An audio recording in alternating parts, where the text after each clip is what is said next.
Hear me okay? Cool.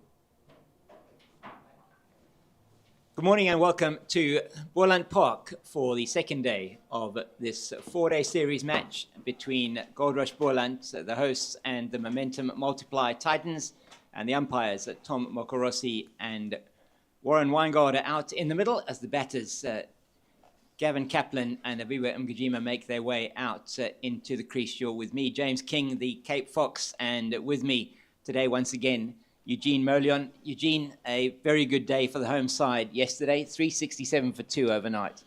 Very good day to you, James. Very good day to our viewers. Yes, it was a magnificent day for Boland, Goldrush Boland, 367 for 2. I mean, at the toss, we all thought, oh, it's a little bit of tinge of greenness on the pitch and, you know, it might favour the bowlers. However, they did come out and play well, and what a magnificent partnership it was between Grant Roelofsen and Gavin Kaplan.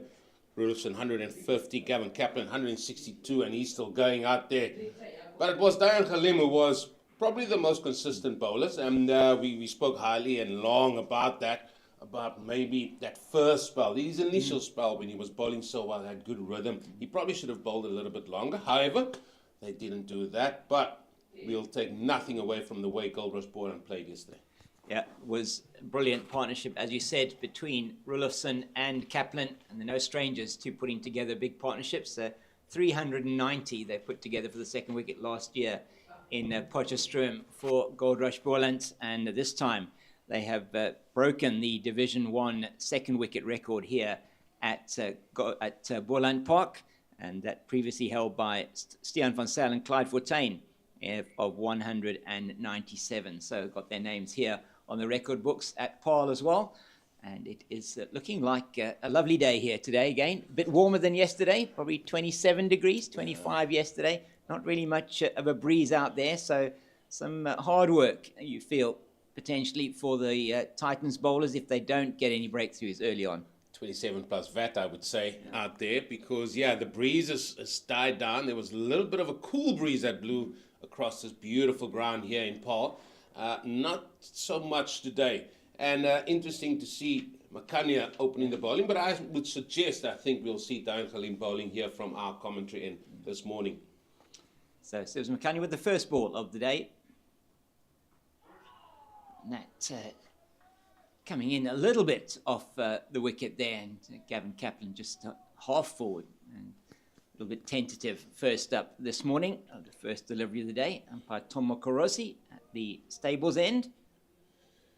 Yeah, it's just a little bit of nip back off the seam, and that would encourage maybe the bowlers of the Titans, but more so the men that are sitting up in the shed there. So they had a big heavy roller out this morning for only about 3 or 4 minutes. That's all they asked for. It's very nicely played by Kaplan to get himself underway on day 2, moves to 168. He did surpass his highest score for Boland yesterday. At 166 he scored in Potchefstroom last year, still a few runs short of his personal best as Aviwa Mgijima takes strike. And we spoke a bit yesterday about Avi Mgijima and how his last 2 seasons have probably been some of his best in first-class cricket for Goldrush Boland. 2 seasons ago, averaging in the mid-40s, and last season in the mid-30s. So he's certainly established himself as a key player in this middle order for Boland.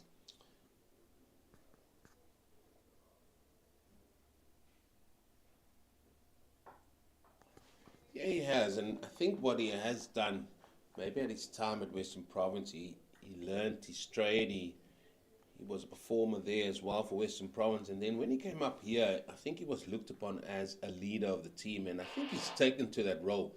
And you can see just the way he is around the fielding and around the warm-ups, etc. And I think that has helped his game substantially over the last couple of seasons, especially here at Goldrush Boland. So he's really done magnificently well. Just into the pads and manages to just get it off the body almost down into the leg side for a leg bite. So it's just another single to the total, 369 for 2. And as you say, Eugene, certainly an experienced campaigner, been down in these parts for quite some time. But, just the move up the road has certainly revitalized his career. And as you say, seen here as a senior player, very useful to have as an off spinner. And we're certainly going to see him bowling in this match.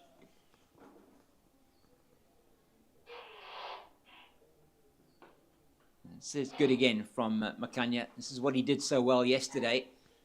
As you were saying earlier on when we were out on the field there, that he was just really probably the most accurate and consistent of the bowlers for the Momentum Multiply Titans. Yeah, it was that consistency that really helped the Titans and helped him, Makanya, just to keep banging it in on a good line and length. He knows he's not a man of great pace, so he knows he's just got to have that good line and length about him. And again, he's proven that here with a very good start, good over. But who he's going to take that second over of the day, and that's going to be, for me, it's going to see how the Titans bowler is going to react to yesterday. And they've had plenty of time maybe to really look at their plans and really have a feel for what is out there. But it is going to be Dayan Khalim that's going to be bowling from this end. And speaking to Glenton Steenman this morning, we both did, and he's probably suggested that, Dayan Khalim should have probably bowled more from this end, because there could have been a little bit more assistance for him with the type of bowler that he is. Because there is you can't see it on your screen, there is a wee bit of a slope running from right to left as you look on the screen on the pitch. And there is a little bit of grass in that area just outside that fourth stump, which suggests that Clinton suggested that he should have maybe been there. There he's his first class career, 87 innings, 125 wickets. Still a youngster, 28 years at an average of 30, and he has been a very good performer since he's made the trek up to the north. Yeah, and that average probably belying his importance and how good he actually is for the Titans. You would feel that he probably should have been somewhere in the mid-20s. It'd be interesting, and I'll try later on to perhaps have a look at his numbers over the last couple of years and just to see how that average has improved. But got the call-up last season for South Africa, making his debut for the Proteas in the white ball format. And he is away from us now for the first time in this innings, past umpire Warren Weingard to Avi Mgijima. Well, lo and behold, we've got two slips in the gully, three men saving one on the offside, two men saving one on the onside, which was just a man for the square on the leg side and a mid-on. Looks a little bit more orthodox than we had yesterday, doesn't it? Yes. It's certainly we weren't seeing any of this yesterday. We saw very much for a lot of the play, virtually no slips, just the gully in place, or maybe one slip at the very most, even with the new ball. Yeah, that's good in that line outside the off stump. And it'd be interesting to see if he is getting any kind of movement. Early on in the piece yesterday, he was moving it away from the right-hander, and then later on, when he came back on for his second and third spells, very much getting it to come into the right-handed batters. Yeah, I think just the way the field set probably dictated that more. Just looking at that delivery there on the screen, it had a hint of movement just away. And that will give Dayan Khalim a little bit more encouragement for him to just keep pushing around that full stump area, bring the slips into play. Yeah, exactly. And that one, quite significant movement away that time. Just started a little bit too wide to get Mgijima interested. And the batters here just want to be setting out their stall this morning. Let's have a look at this again. Quite significant movement, Eugene. Yeah, a hint through the air, and then after it hit the seam, it just carried on a little bit more. I'll just stay there. Yeah, that would be my message to him. Just keep it there and just really see who goes first. Will it be Avi or will it be Dayan Khalim? Oh, that one goes the other way from Khalim. So he's pulling out his entire repertoire in this first over this morning. Sometimes, I'm not going to fall for that old chestnut, James. I probably did it when I was a youngster. But sometimes when the ball comes down, the seam just wobbles a little bit. I think he's still trying to get that ball away, and then as the wobble seam, it just hits the seam, and at the time of impact on the surface, it might have just pointed in slightly. So But he's got more margin of error, and that is what I Yeah. alluded to yesterday.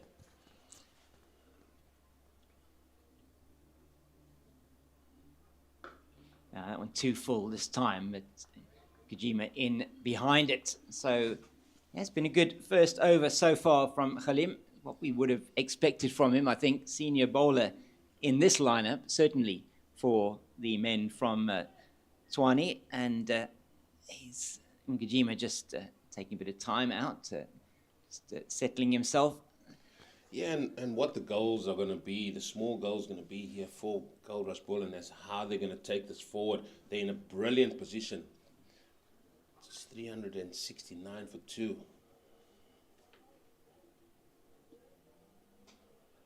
Wider from the crease that time, and that's what he's really good at. Starts with a maiden. This is what he dished up yesterday.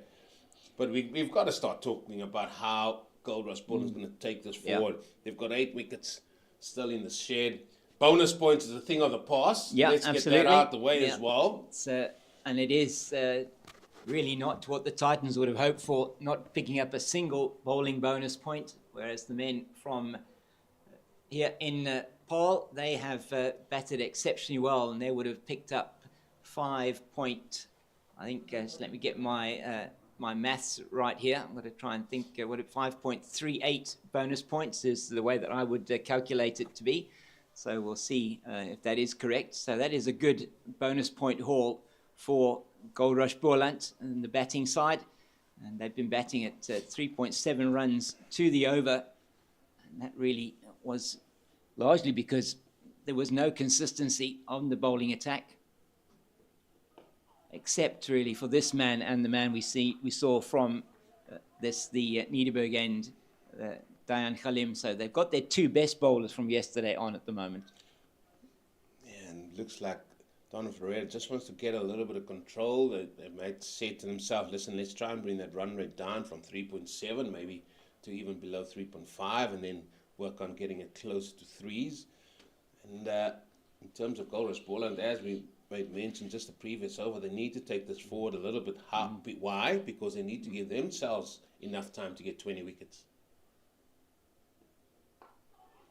That is outside the off stump, and they were thinking there of taking the run for the misfield, but decided wisely against that as Peterson just knocks it on. And you will notice there in your picture, there is now some covering over that new piece of pitch that we spoke about yesterday, a new dark bully, and the extension to the square here at Boland Park. And yesterday, the men from the Titans feeling that was just skidding on a little bit off there, was not that even, so they wanted something on that surface. Yeah, it's Rupert Bailey, the groundsman here, he gave it a good roll. And it just looked good. It's sort of starting to bind together. Still a lot of work being done on those pitches that's being laid. And yeah, we'll get a few pictures of the drop-in pitches. You can see it just on the top of the picture there. That's one of them. And then just below us, our commentary area, is another. Maybe over the next couple of days, we'll get some more insight from Rupert Bailey just to see what the means and thoughts are behind those. It's nice to play it once again down to that man deep on the backward point boundary, and it is just a single for Kaplan as he moves towards 170, 169 not out. I'm going to wait for 5 overs to go here, James King, because sometimes you just go with the feeling. And the feeling I've got here is there need to be a little bit more urgency into the batting of Goldrush. That's why I'm saying I'm going to give them 5 overs just to get themselves and set their stall. Because I don't want to be over, sometimes they say you're overcritical or whatever. So I want to give them the 5 overs.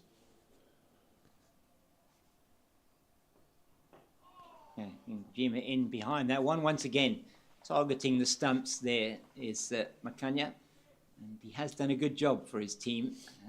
But just looking at those bowling figures from yesterday, Eugene and Khalim going at just under 3 and over, but Merrick Brett just under 5. Janko Smit was going at over 4 and over. Sibs Makanya, as we said, 14 overs. He had 6 maidens, 0 for 30. Tsepo Ndwandwe also going at about 4 and over. It's neatly played, but straight to Janko Smit at square leg. The end of another Sibs Makanya over, just a single of that. And it's 370 for the loss of 2. Yeah, you were talking about those bowling figures, and yeah, they probably weren't looking too good for the Titans, and that's we generalizing. There were 1 or 2 good performances throughout that. However, coming back to Goldrush Boland and just thinking about the most successful teams of the longer format of the game, we talk internationally. If you come through the 90s and the early thousands there, from Australia's point of view, how they took the game forward, especially when they had teams like this here, 370 for 2, and they had that ability to just take the game forward a little bit quicker because they knew they had to get 20 wickets. This is where they have to think about. We need to give ourselves, as in Goldrush Boland, enough time to get those wickets. That is how this batting approach will be dictated. Yes, they want to amass a big total, and I think nothing less than 500. They won't be happy if they do get anything less than 500. So, yeah, that might be the first port of call. But how you go and get that is what I'm interested to see, and the approach of Goldrush Boland. Yeah, it has been very cautious so far this morning, only into the 4th over of the morning. Diane Khalim away from us here at the Nederburg end. The other thing as well, Mr. King, this ball is now into his 22nd over. Yeah. So they took the new ball out immediately after 80 overs were bowled. So, yeah, there might be a little bit still with this ball. However, you still got to have that positive intent. So that's what I'm saying. I'll give it 5 overs, see how it goes. And then that should give us an indication of the mindset here of Boland. And you've spoken a lot about Gavin Kaplan yesterday, and he is certainly a batter that likes to be positive. So let's see. It's the delivery from Khalim past Weingard, the umpire. Straight that time, just in behind it very nicely. Just feel that you have got attacking batters coming in. Clyde Rees-Fontaine can be very attacking. It's not somebody that necessarily bats at a lowish strike rate. You're looking at Leon Botha. We know that the youngster there, he also can bat at a good rate. And Jedley van Brieses, Sean van Berg. So the next 4 batters in all do have the ability to push it along. We haven't seen much of Jedley van Brieses. He's in this team. He's making his debut for Boland today. Played with the Titans last year. It's once again played to that man at deep backward point, and they're through for another single. Moves to 170. So it's going to be interesting to see how they go. And in this pair now, Mujima and Kaplan, just getting themselves settled into the 4th over of the morning, who would you feel would be the one that would be maybe identified to take it forward? Well, from what I've seen, both of these guys can really take it forward. That's what I'm saying. I would like to give them some time just to get their feet, set their sights on building a bigger innings for themselves. Both of them can take it forward. We know, we've seen the shots of Gavin Kaplan in this 170 that he has been here. Avi, maybe not a good starter. We saw it yesterday when he came in and was really fidgety. But then once he started going, he's a good runner between the wickets. Gavin will also push him along for that. So that is also going to play a part. Both of these men, to your question, have that ability to really go 3, 4, even 5 runs and over with good running and good batting. For Mgijima, there is not that deep backward point. They've got a man at point. Tighter field for him. Takes on the short. Oh, he gets away with that one. Just not exactly where he wanted to play that, over the head of Merrick Brett at mid-wicket. And they'll come back for 2. Not quite the shot that he wanted to play. He did get onto the short ball quite quickly, so aggressive intent shown there. Yeah, and that comes from just bowling good line and length, just bring him forward, and then throwing the short ball, maybe unexpected, maybe just hitting high up on the bat, because that, as you rightly said, just looped over Mr. Brett there at mid-wicket. So how's the follow-up delivery here? Yeah. Maybe we'll give him another one. You never know. Just into the pads, and he'll come back for 2 there again. And so a good end to that over for Goldrush Boland, as the partnership between these two grows to 83. And it's been very good. I mean, after the loss of Grant Rulofson yesterday, big partnership, 280. You were talking about it, Nkajima in the hut for the entire day almost, 70-odd overs. And he comes out. He did look a bit fidgety. Yeah. Maybe the legs weren't working first up, but then he got into his work, and these two built another partnership for Boland. Well, he was padded up since, 10 yesterday. And he had a long time to wait. So maybe the feet got a little bit heavy. But just going back to Diane Khalim then, that previous over, he bowled such good line and length and just being persistent. And that was only his second over of the day. Threw in the short ball, got hit for 2, then bowled the ball on the hips and then went for 2, so conceding 4. Yeah. And that is the point we made yesterday. We haven't seen too many consistent line and length bowlers deliveries from the bowlers. Aldin Baptiste always talked about, and he was brilliant at this longer format of the game. He basically said, you need to build up enough credit over 6 overs, not 1 or 2 balls, over 6 overs to try something different.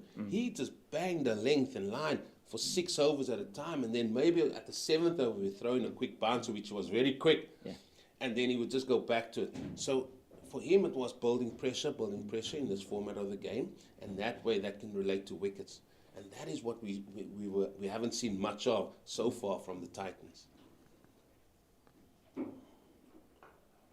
Kanya into Kaplan, and that's just into the covers where Lesego Senekwani does the fielding. Looking forward to seeing him batting over the next couple of days as well. And just coming back to that, line and length consistency. Somebody like, for example, a Dane Patterson, who before he went to play county cricket, or the extensive county cricket that he did play, didn't have necessarily that consistency that he's built up, and hence his recall into the Proteas setup last season.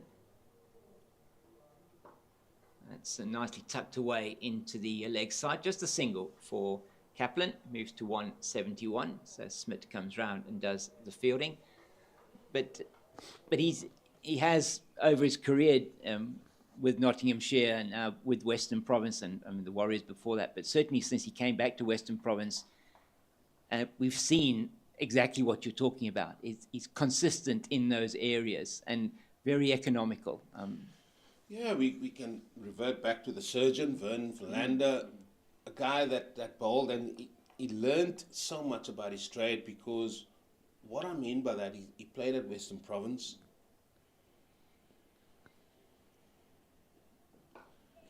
It's into Ngujima. It's good work by Senekwani in the covers, and good call from Gavin Kaplan to send Ngujima back, as the fielding's done well in the covers. Not much chatter at the moment out there from the Titans, but they have, certainly with Makanya again, he started well, and whilst he hasn't bowled a maiden as yet, still only going for 2 and over. Yeah, so Vernon knew what it was about and knew he just had to put it in areas, and he challenged both the inside edge and the outside edge, and that made him very successful. Sometimes where you see the ball flying around and you can get away with it, with better pace in the pitches and high altitude or grounds being closer to sea level, where they think, right, you can throw it up a little bit more, there might be a little bit of movement. What Vernon did really well was his ability to be as consistent with himself on his line and length and challenge that. That is what he focused on. Yeah. He didn't focus on having that surprise ball or anything. His surprise ball was, right, okay, I'm going to just nip it, or bowl a wobble seam and nip it back off the seam or something like that. But he was so consistent. I mean, Ricky Ponting spoke about it for all the time, saying that, a bowler was at him all the time. And that is a bowler trying to bring the batter forward. Yeah, he was absolutely outstanding. I mean, his test match career and a glowing domestic career, his test match career, absolutely brilliant. I mean, when he made it into that Proteas setup and part of that brilliant team. And the same we can talk about Dane Patterson. Yeah. You know, runs in, bustles in, and just hits us good line lengths. He's a little bit more of a skidder type bowler. And it sort of gets that little bit added zip. He's not overly quick, but he gets that added zip, which does get you into a little bit of trouble. And sometimes when you go to the Eiffel and the boys, like I played at Potts and played at the Lions, and the boys hit the sea, and the ball flies through the air, and you think, as a bowler, oh, that's brilliant. Oh, to have some of that. And sometimes you can get carried away, especially when you come down to the coast. And that was one of the things when Omar Henry was the coach of Boland. And whenever we went up to the Highveld or maybe to the coast, and the first thing he spoke about was the bowlers and your lengths. Yeah. You might have to just adjust that, because here the length might have to be a little bit fuller or a little bit shorter. Yeah, and you bring up a very good point. We'll chat a bit more about it after this delivery from Diane Clement. Just a slight change to the field. They've got that man again in at that sort of forward cover point, between cover point and point. It's a foolish delivery, and just played into the covers where Brunt does the fielding. Yeah, it's very interesting, the difference you were talking about between bowling up country here and then coming down and bowling at the coast. Yeah. And it's something that both batters and bowlers talk quite a lot about, is how do you adjust when you're, particularly between the fast-paced, bounce your wickets up, and particularly in Centurion and at the Wanderers, not perhaps as much in Potchefstroom, and how do you adjust to that? In Durban, it's very different as well. Conditions are different. Maritzburg, again, different conditions. Yeah, every bowler has their length.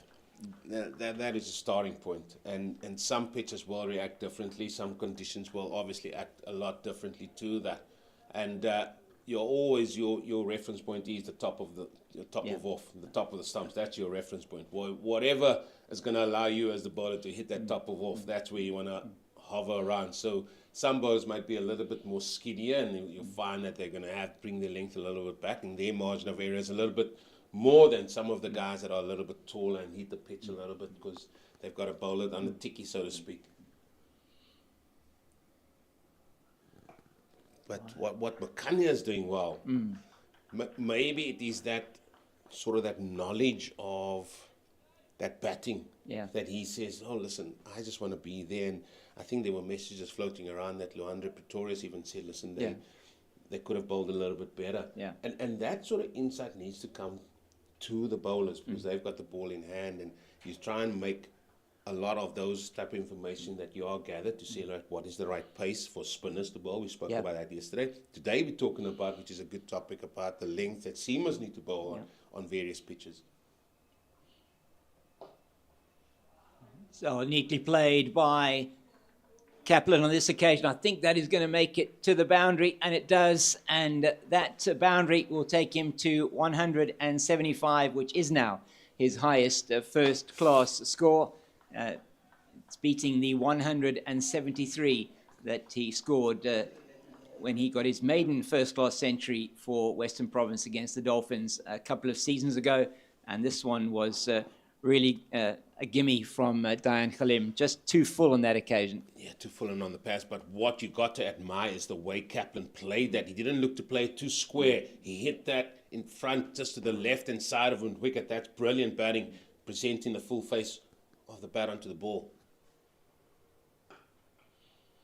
And that has been the standout feature about him. His willingness to always present the full face of the bat onto the ball, looking to hit the ball in front of square as often as he can. Yes, he is a little bit of a happy hooker, as we say. Yeah. However, he's played the ball that has been a little bit straight so well. And what we saw yesterday, even you talking about it now, is particularly how he gets up onto his toes, and he's able to play almost with that sort of back foot drive through the offside. It's just a glorious shot that he's played. It was his first boundary of the day that he played that beautifully through the covers. And yeah, that I was worried about that, because that delivery again went off the seam. And Titans have just moved their solitary slip out of slip and put him at mid-wicket. You're trying to get wickets here. You're trying to, stem the run flow somehow. And the only way you can do that is by getting the wicket. And if you can get the prize man of Gavin Kaplan. And there has been far too many times where the slip has come out, and that just shows the inconsistency. Yeah, your bowler, you want him to be, or you asking your bowler to be bowling to a plan, and those plans have, as you said yesterday as well, it seemed like for quite a bit of the time those plans were sometimes even changing mid-over, where they were busy trying to find a way to get a wicket. Yeah, but just like both teams are going to bat on this pitch, both teams are going to bowl on this pitch. So when it comes to Boland and how they're going to bowl, we can then compare the two and see how they shape up. So it is going to be Makanya to continue from the stables end, southern side of this ground, beautiful ground that it is, the Drakenstein Mountains that we look to on our left-hand side, and we look south down towards Stellenbosch and down towards False Bay, and behind us and to our right, the basalt domes of the Paarl Rocks. That's beautifully played straight down the ground by Kaplan. They've given up already on the chase. That is a glorious on drive from the man who now moves to 180. Well, I said I'm going to give them a few overs, and now the runs are starting to come. That is a glorious shot. We spoke about that straight bat of Gavin Kaplan. How beautifully did he play that? Straight as a die. And just on the onside of the stumps. There it is. There's the rock. There it is. There's one of piece of it. It's one of those beautiful mountains that's off to our left-hand side, to the onside of straight, if you're talking in cricket parlance. And Gavin Kaplan moved to 180 with that shot. It's Makanya in again. That one into the body. So he's forced the bowler to do something different there, Eugene. And we saw that with Diane Khalim in the last, a couple of overs ago against Aviwa Mgajima. And now it's happened again with Sibs. Yeah, most definitely. Most definitely. And then you get hit for a 4, and then you as a bowler, you're under pressure. Came off the first ball of his over. Now he is definitely feeling a little bit of pressure here. So Avi knows there's no pressure on him. He can play each ball on merit because they got 5 runs in the over. The first half an hour this morning, there was a little bit quiet to begin with, but as you say, 6 overs and now and 2 deliveries in the first half hour, and once again, no breakthrough as yet for the Titans. And a bit of a change now to the field. I've got a question for you that was posed to me. Apologies there, James. Sure. Start of the season, it's always a big thing. Yeah.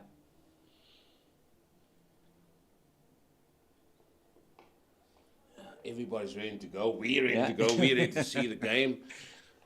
But most of the teams don't have the most important players. And this is what you want in your domestic games. You want your best players shaping up here, like your Leandre Pretorius says he's done here. Yeah. He's here. Brevis is not here. No.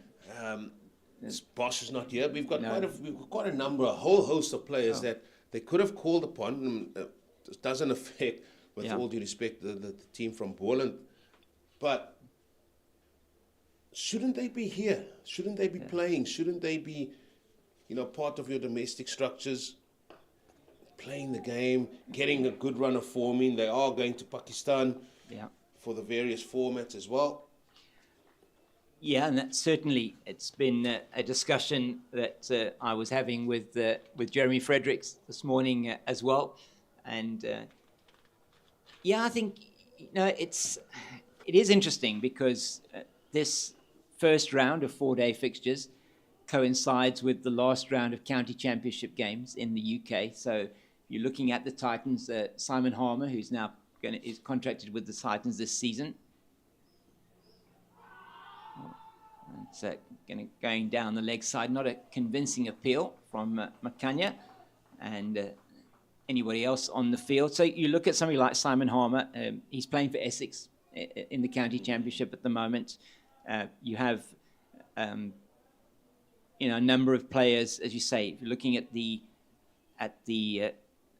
contracted players for South Africa that are on the Titans books, as we would say, Aiden Markram, Marco Janssen, Lungin Gidi, Lazard Williams, Gerald Kutsia, and at least 3 of those are on the Mace Tour, happening in Cape Town today. Together with Corbin Bosch, as you say, and he's contracted to the Titans as well. So there are players here that are missing for them, not their strongest team that they're putting on the field from a 4-day point of view for the Titans. And it does give certain players opportunities, which again is a good thing.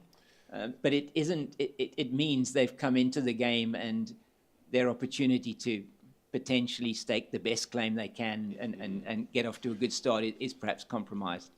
I will never say that there's a Titans team that is not full strength. They are a strong union. They've always been, and they have that reputation about them to really go out there and really dominate teams here. Yes, it is early doors in the season. Here we've been to day 2, and I'm sure, and I think what you said there is highly correct. You know, the guys that are playing here, they have that mantelpiece of playing. They've got that position. Absolutely. It's what you do with that position. To say, listen, I don't want you to prize that position away from me. I want to keep it. That is the important thing here as well. Right. We might go back to our barrage of short bowlers here, because now Dayan Khalim is coming around the wicket, and he is going to be bowling to a 3-6 leg side field. Folks, the offside field is easy to say. We've got a man down at third man. We've got a sweeper on the point boundary, and we've got an extra cover. The onside is a little bit fun. Let's start with mid-on.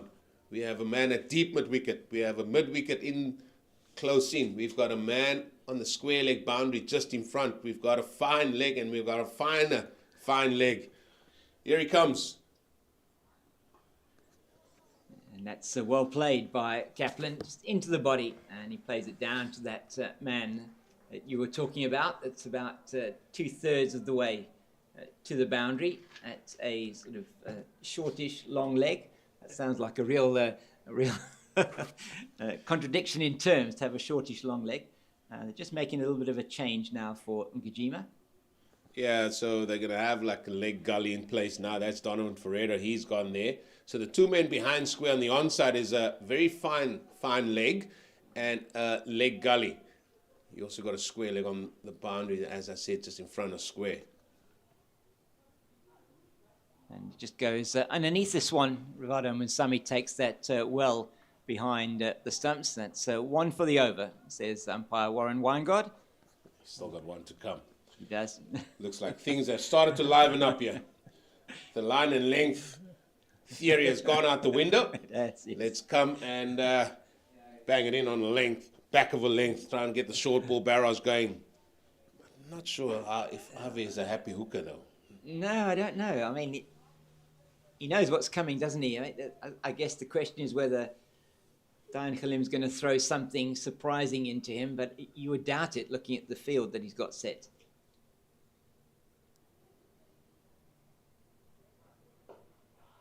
Yeah, that's well placed. Just into the body once again. He doesn't need to take that one on at all. It didn't work yesterday. The plan that they put in place, but it's a new day. It's a new day. It's a new day. It is new. It is Ngijima is at the crease. Didn't try it with Apiwe Ngijima yesterday, but Rulofsson and Kaplan weathered that storm from Janko Smit, and there was only 1 over which then Merrick Brett bowled, which they then stopped with that particular tactic. But Dayan Khalim, to me, he was getting some movement outside the off stump, looking maybe a little bit more threatening. And that is the fuller one that is just left outside the off stump. So nothing much to report really in this over so far. Other than the tactics of the Titans here. That time he just threw the wide half volley outside that off stump and trying to tempt Avi. But I'm sure over the next 2 balls there will be 1 more short ball definitely around shoulder, head height for sure.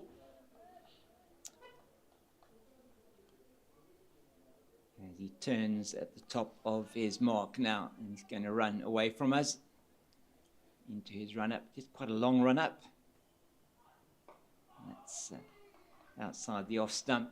I'm quite happy with that delivery, but he's not going to try and play that one forcefully onto the offside. He knows if he goes and fetches that, he's in trouble.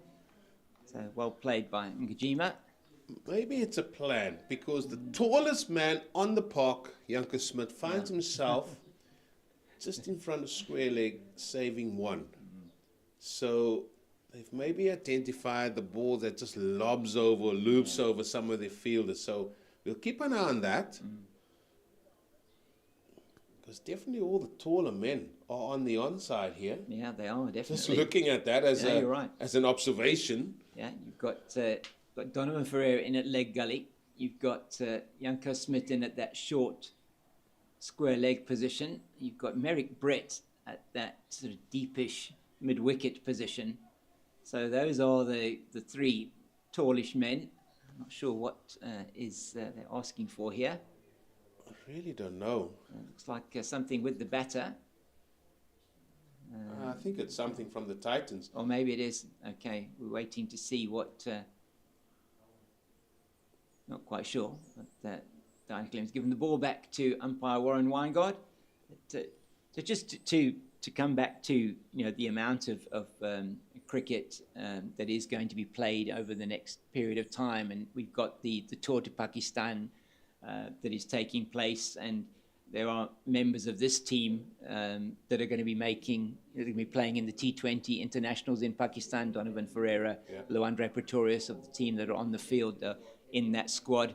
Diwat Brevis, who isn't here today, he's in that squad, and looks like, and then there is as well when the India tour, just before the India tour is happening, there's a South African A tour to India as well. So we don't yet know what the squad is for that, and that will take place at the same time as the T20 Challenge is taking place. So there are going to be further disruptions to the team and team selection for all the Division 1 teams during this period leading up to the end of the first part of the season, which ends with a final round or the fifth round of 4-day matches in early December. So it is going to test the strength and depth of a number of squads. And you were talking about it, I mean, the Titans will put a strong team on the field. And this is a strong team. We spoke about it yesterday. We spoke about the top 6 for the Titans being really, looking at that, you've got some top batters in that top 6 for the Titans. So, and their bowling attack, I mean, you've got Diane Kalim, you've got others there. We were a bit surprised perhaps that Junior Dala didn't play, but it is a good team, and the team they're playing up against, Boland, is a settled team. I think so this is a contest which I think we can look forward to really being one that is going to produce some good 4-day cricket over the next few days. Yeah, well, the wait was for the Titans to get a helmet. So a man is going to go close in, short leg. Still the same amount of people on the onside. That is 6.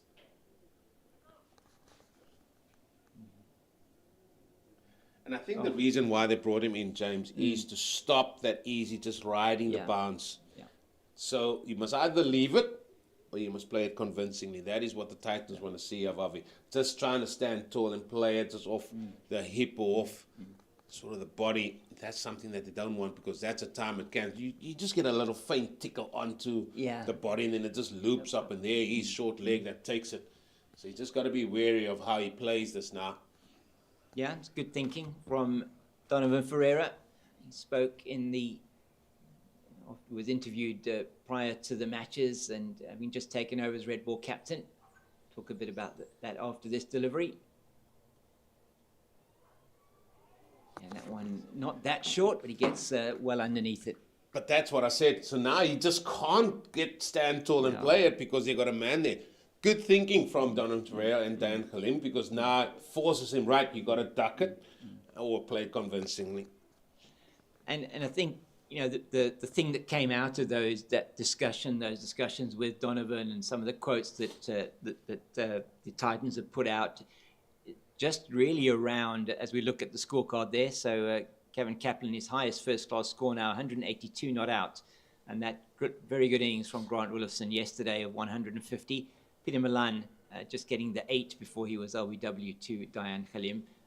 So 387 for 2. They put on 20 already this morning. So yeah, just saying that the brand of cricket that he plays is really positive, and he wants to be positive. He's looking forward to the challenge of being the red ball captain. We know he's been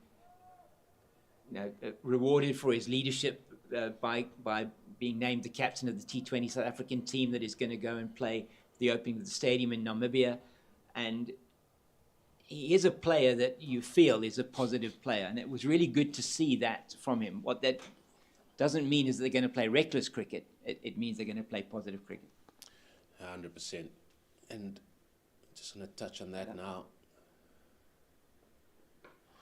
And that was something that I was spoken to Justin Ontong about, is if you've got that character, that nature of wanting to move the game forward, and sometimes as a captain, you also just got to say to your boss, listen, let's just play boring cricket at times. Yeah. Let's just be patient a little bit about how we go about our things.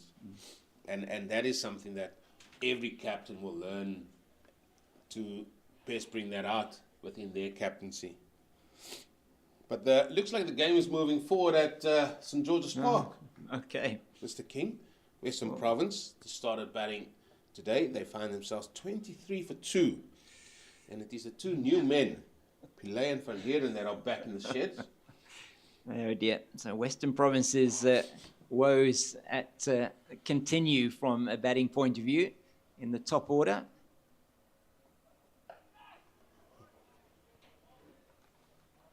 Yes, and the Mgima does get over the top of that one, and it was very high. Probably not that he, and there it's shown as one for the over, shoulder height. So he did get on top of it, was in the air for a little while, but a couple of bounces down to the man at deep backward square. It's a little bit easier when you got a bouncer being bowled at you by Makanya and a bouncer bowled by anybody else, with all due respect. But to Makanya, he's bowled decently. He's still doing a job for their boys. Tuskers have really done well. 265 for 5. Very good. Yeah. That's so Michael Erlang there must have his 100 already. Yeah, they've been really good. And he has got his 100, moved to 117 now. And Mogakane is with him. Yeah. He's past 50. Oh, very good for Andile Mogakane. One of the signings for the Tuskers this season. Going down from Northwest, I think it was.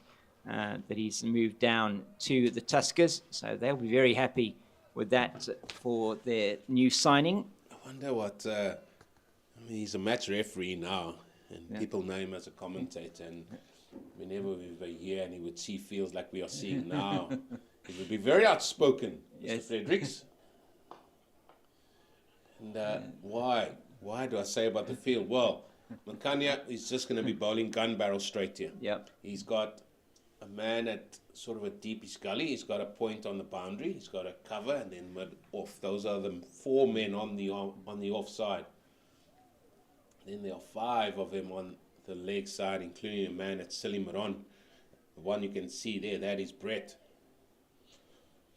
Yeah.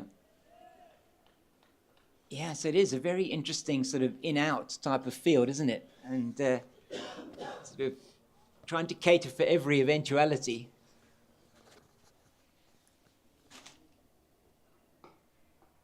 He's into his 5th over this morning, Sibs Makanya. So you sense maybe that he's got this one and maybe another one in him before we might see, I don't know whether we're going to see spin. You think we'll see spin potentially, or maybe Janko Smit or Merrick Brett?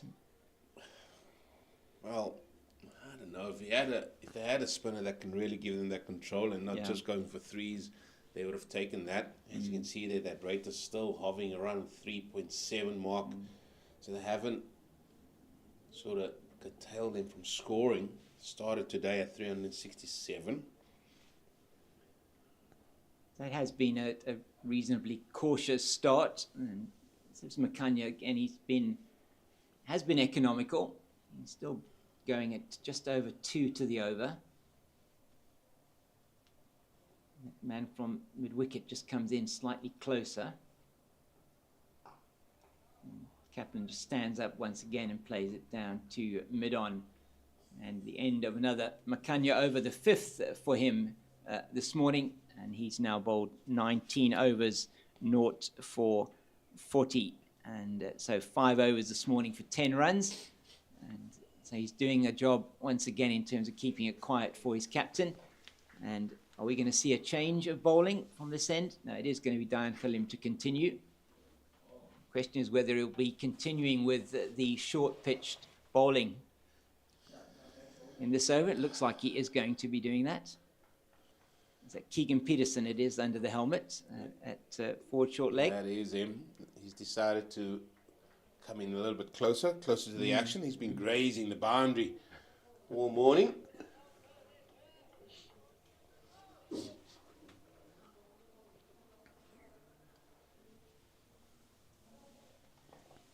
Yeah, so interesting there, as you say, both Joshua van Heerden and Javishan Pillay not really getting onto the scoreboard there for Western Province. That's neatly played into the offside, and there's plenty of real estate out there to get a single for Ngajima, and so it'll be Kaplan on strike now to Khalim. So last season, particularly with the World Sports Betting Western Province, and the two standout batters for them were Edward Moore and George Linder. Eddie at 1 and George coming in at 6, and batting positions 3, 4 and 5 were a particular challenge for Western Province. So they will be hoping, and certainly with the introduction of Pillay and Van Heerden, they would have been hoping that in that sort of top order, and that they would have been able to have put together some decent partnerships. Plays that nicely, does Gavin Kaplan, and it goes down to the boundary, and there are 3 fielders in that region, and he manages to get it past the man at that 45 position, 3/4 of the way to the boundary, and he gets to another 4, and that brings up the 100 partnership between Kaplan and Ngajima. So another very good partnership between these two Goldrush Boland batters. Yeah, it was well put away.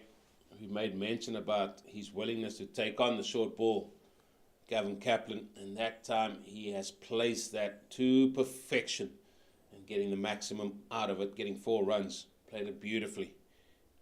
And again, it is a point that I've made so many times. That is far too high.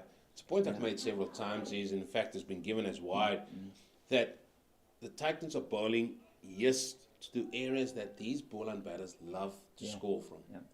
And they haven't taken them out there. That should be like a little bit of a surprise, I'm going to throw that in because I know your willingness to take it on. But I think the nature of the game is such that you've got to try and bring them out of their bubble, out of their scoring areas a little bit more, especially on wickets or pitches like we have here at Boland. He's away from us again now, over the wicket now to Kaplan. Oh, my word. I think he's, where's he pinged him there? Did he hit him straight on the helmet? It looked like it. Is he okay? Gavin Kaplan is obviously concerned about, it's on the arm, on the shoulder. That hurt. That hurt. My goodness. And ice pack is coming out straight away for Keegan Peterson. I mean, the ball got what it deserved, but the poor man, he was in the direct line of that, and we hope that he's okay. Gavin Kaplan going immediately over to Keegan Peterson. That was hit with some ferocity. Well, that came out the middle. I mean, it was another short ball, but it was a full extension of the shot. Look there. Yeah. And, oh, goodness. He's literally only 3 meters away from the bat there. Yeah, he had absolutely no chance to get out the way. Was hit with some venom by Gavin Kaplan. And players will... it looks like he's okay. Keegan Peterson. just hit him on sort of the muscle area, the fleshy area, and not the bone. And that's the only thing there. And the other thing is, it didn't hit him on the head. Thankfully. You know, so it was a really, really, it was a positive shot played by Gavin Kaplan. He can only play the shot as to the ball that he's getting. And we spoke about his willingness to play the short ball, and now we see Keegan Peterson moving a little bit further back from short leg. I mean, we felt that up here. Yeah, no, it looked initially the way that he responded that it might have hit him on the helmet, and the ball did bounce quite quickly back off him, but he has moved a bit further back now. That was, the ball certainly was there to hit, wasn't it? Keegan Peterson, seemed like a sickening blow to him, but fortunately away from the head.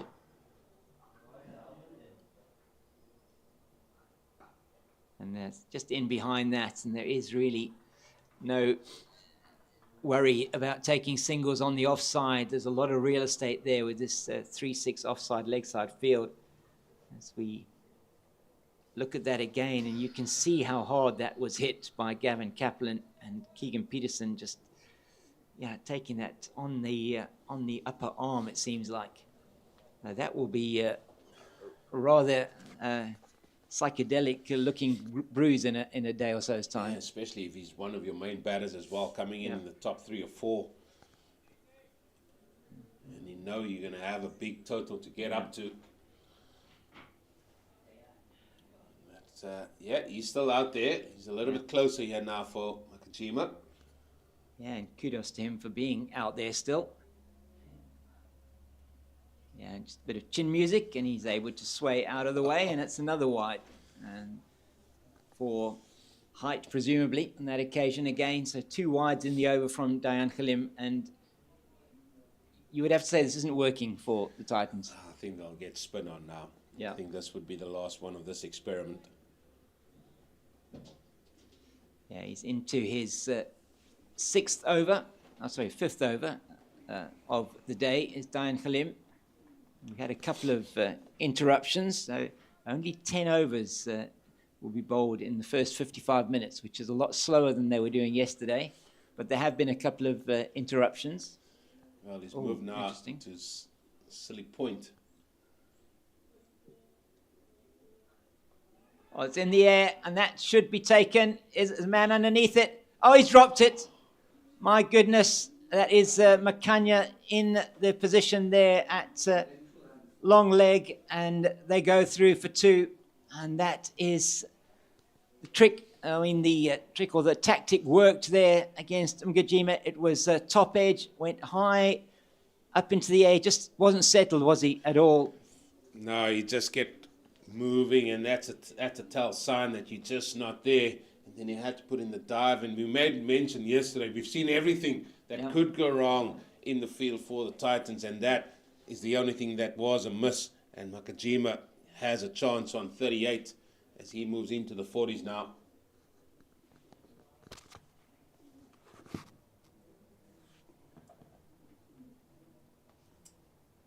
Yeah, and that is the last thing that they would want, the Titans. And just again eased into the offside, and that ends a very expensive over from Dayan Khalim. I think, and that brings up the 400 as well for Goldrush Boland. 400 for the loss of 2 of 655 balls, and 53 4s and 3 6s. Yeah, to our record calculations, we reckon 550 maybe could be where they want to be. Maybe it's time. Maybe they want to go right up until tea. I would suggest maybe just going hard after lunch and see how you can get, because what it's going to come down to is how quickly you can get 20 wickets.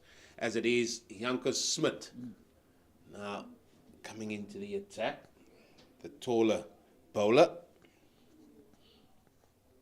So I just wonder what the tactics are going to be here, Eugene, because this is the shorter boundary on the leg side. You have a man at long leg and a man at deep square. the man at mid-wicket. And the leg gully, that's Keegan Peterson with the helmet on, mid-off, extra cover, point for Ngajima, and then a gully. So it's got pretty much a ring field, more leg side-ish.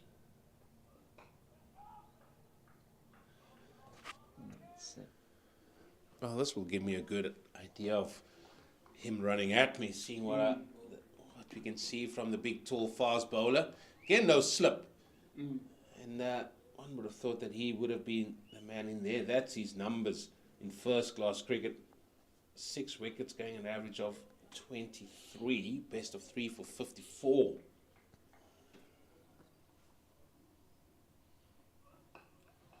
Yeah, just those couple of matches towards the end of last season that he came in, and yeah, very front-on action, but that's that front arm that you're a bit concerned about there, Eugene. Yeah, just looking at his front arm, but also his bowling arm as well. It sort of tends to go up a little bit too quickly, and then you just lose that whole momentum trying to get a little bit more that you want from your bowlers. And it's interesting to see that. Yes, we spoke about his left arm yesterday, and that's why I'm saying now from this side you can see him running at you, just the full action.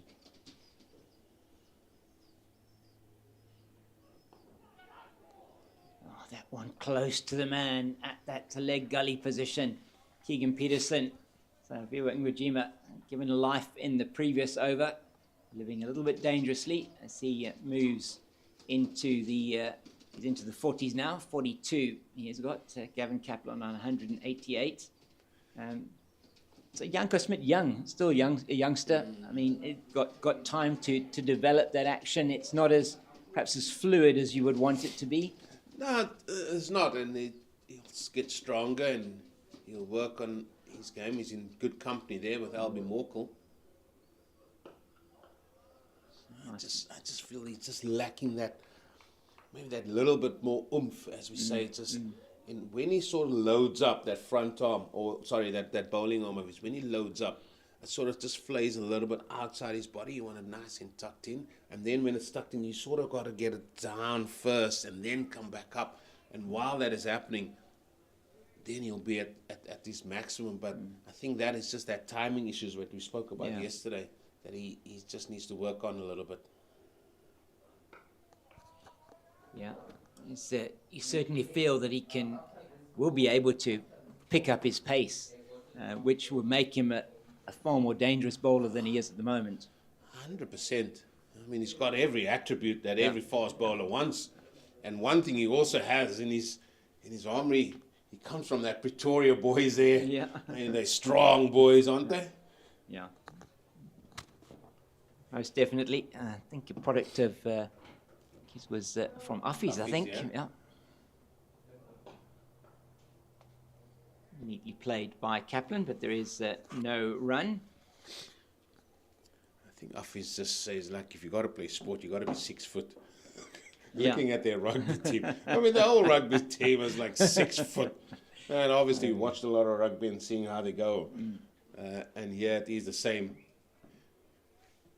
There it is, his highest score that he surpassed, Gavin Kaplan, and that smile will be there for a long time. I'm sure his dad is also here in appreciation of that. Very nervous watcher and loves to see his son go out there and do his best. But down at St. George's Park, Western Province have lost another, and they've lost a man that you said holds the key for them with the bat in hand, Mr. Edward Moore. Yeah, he's gone for 13. And I think a lot will depend on this next partnership. And there's 2 youngsters as well. Katime, he's still there. Maybe don't have the numbers that would suggest that he should be there. Yeah. He's still there on 14. And in walked Daniel Smith, a youngster, wicket keeper. Yeah, and we know, I mean, he's in the 4-day competition. We know he can bat long as well. Daniel Smith, got to get in. That's the big thing for Daniel Smith. And let's see, as we do see here, a change in bowling, and we didn't think it would be that long before the spinners came on. It's going to be Tsepo Ndwandwa, who's going to be bowling. And just looking at his first-class numbers, 30 years old, 142 wickets. It's away from us now to Ngajima, who just plays it straight back to the bowler 401 loss of 2. There, average of 29.45. So economy of 3.15. Best of 7 for 38. Oh, and it goes for the cut. Outside the offset, misses it through to Munsami. How long do we have till drinks here? 10 minutes? 2 minutes to drinks, yeah. 2 minutes. So probably the end of this over, yeah.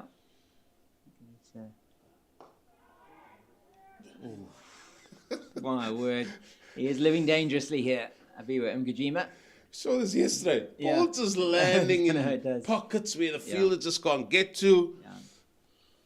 And the one with Fiona Makanya just not able to set himself to take the catch.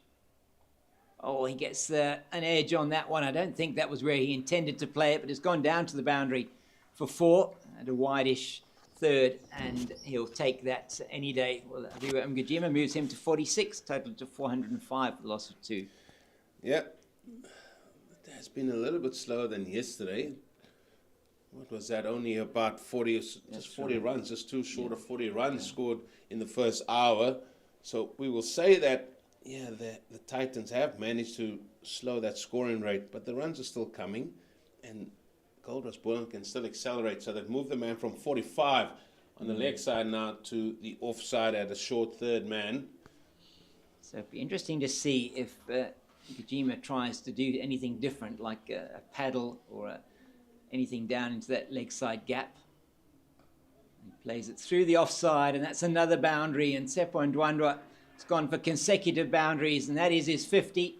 Yet another 50 for Abiwa Mgijima, and that is his 20th? Is it his 20th first class 50? So congratulations to Abiwa Mgijima, and he is certainly loving batting here in the Boland, and they're playing for Goldrush Boland, and it's 50 off 110 deliveries, so strike rate not as fast as either Wilson or Kaplan, but still very valuable innings, 50 off 110 with 5 fours. So very good innings, in this partnership growing once again here, 117 between these two. Yeah, it's been a good knock. He gave a life, and with that, they're going to walk off for drinks. 409 for 2 on day 2 after the first hour of play, and it has gone again so far to Goldrush Boland. So as they walk off for a little bit of a drink, we'll have a break and join us in a few moments where we'll continue with the day's play.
say that would be a little bit of a win for Titans. However, they haven't made a breakthrough yet. Still 2 down. 410 for 2. Kaplan 189. I'm sure he's thinking of nothing else but that next 11 runs. And you wouldn't want to deny him that, getting to his first double 100 if he does get there. Oh, did that carry? Oh, we'll have a look and see. It's Luandre Pretorius now under the helmet at that leg gully position. Just from the reaction, I don't know if it did. I think it was just short. Going for the big flick of the legs there. Straight to the fielder. Good stop, though. Yeah, it was a good stop. Did well to get in behind it. Using all his wicket-keeping experience there, Luandre Pretorius. There's a man in that short catching position mid-on. That's a good delivery. And immediately, Tom Mokorossi says no. Was angling in, so maybe just height an issue. Maybe even going down the leg side a little bit. So Ngujima survives. He has led a reasonably charmed life. He was dropped on 38 by Sibs Makanya off the bowling of Dayan Khalim. Not an easy catch, swirling up in the air and down at a long leg. He just couldn't quite get around and get his hands onto it. Smit again. When Sami takes easily behind.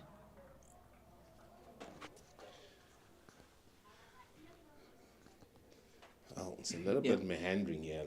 It is. It's just meandering. Maybe once Gavin Kaplan gets his 200, and we wish him well, I don't want to put the mockers on him, then hopefully they can take it forward. Because, there's 2 days following this. That's a total of 6 sessions. And in this format, you need 20 wickets to win a game. The pitch still playing exceptionally well. Smit comes towards us now. Oh, that one moved away from Ngujima, and he certainly played at it. Begs the question, why not bowl more balls there? Yeah, exactly. Yeah, why not? Yeah. Moved more after it pitched, but he definitely played at that one. It looked like he was trying to leave it, but he played at it. I know, Avi, so I'm going to give him the benefit of the doubt there. I'll leave that to you, Mr. King. Yeah, I think that the Boland coaches are listening. They've got that one marked down against me. It's well fielded there by the captain, diving across from his position at short mid-on, the end of the Janko Smit over, and just the single off that one. And it is going to be Tsepo and Ndwandwe to continue. So I think the key, and Ndwandra's last over 2 boundaries of that, the key will be how they're going to play Ndwandwe now. I don't think that Ngujima is going to hold back. And Kaplan, again, we'll need to see.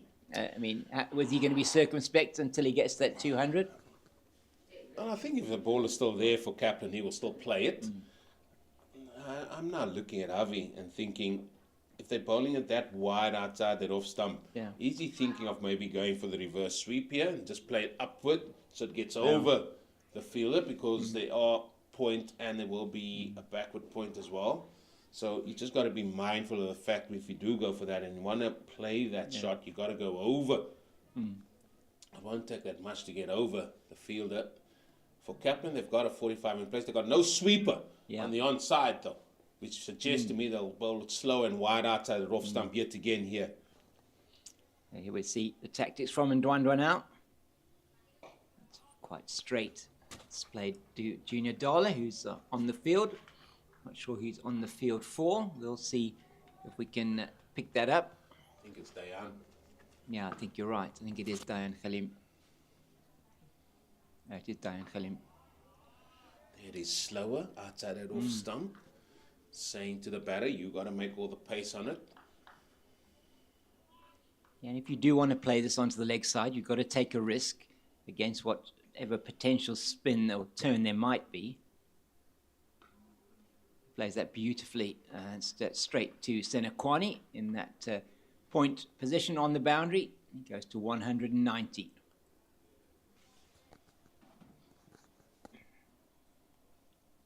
So now Ngajima facing up to Ndwandwe, and it's going to be Luandro Pretorius who's coming into a very silly, what's that? I mean, exceptionally silly mid-off position. Right under the nose of the batter. Tell you what, hope he doesn't bowl one short and wide here. I hope not. Because Luandro Pretorius is so close. Last person I saw do that was a certain Mr. Neil McKenzie, who really gets in really tight and close. 7-2 offside leg side field now. It's a bit straighter from Ndwandwe. There's a lap coming here, surely. I would think so, you know. I would really think so. If you can execute it, there's quite a good reward for it. Yeah.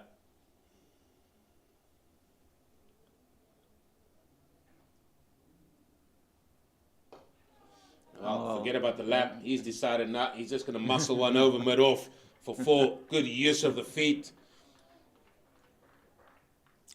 And there we go, another boundary off the last delivery of Ndwandwe was over. So he continues to be expensive, and he came down the wicket. And as you say, he did muscle that one very much over. Wasn't quite in the position to play the shot, but he went through with it. He had to get bat on ball.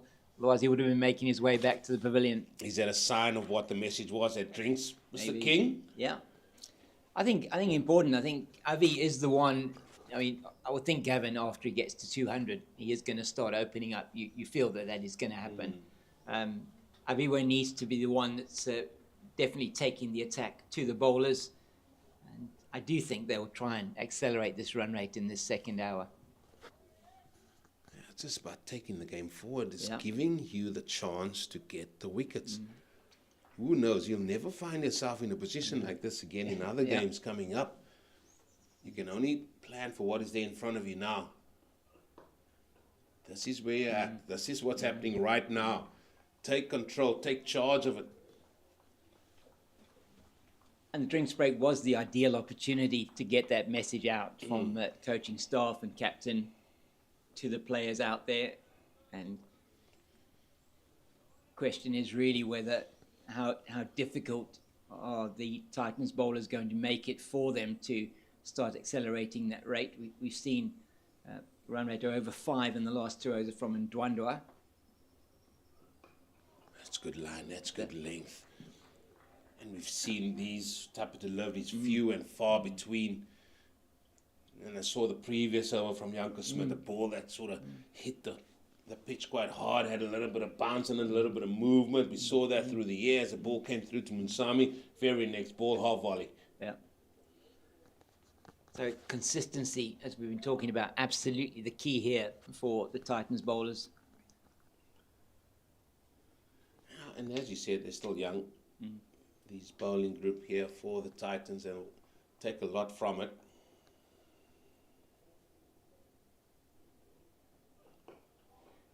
And this is better from Janko Smith. First 3 deliveries have been very good. Can he then finish this over well? He needs to do that. He needs to keep that pressure up. He needs to continue bowling in the right areas. Yeah, he's just looking at his run up there as well. And these are just thoughts and views. And he just needs to be a little bit more relaxed. Get those arms moving a little bit more freer in the run up. And that's going to help him getting into the gather there.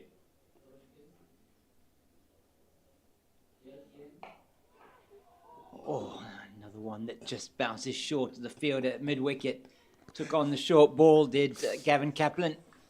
And just bounces short. Not quite in control of that as he would have wanted to have been. Lands again in a pocket where there's no fielder. And still striving for his first wicket is Janko Smith.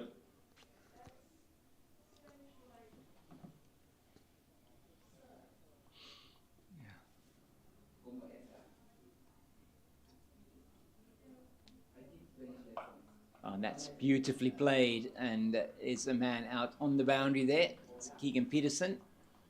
And just the single, as you see in St George's Park. Western Province have lost their 4th wicket.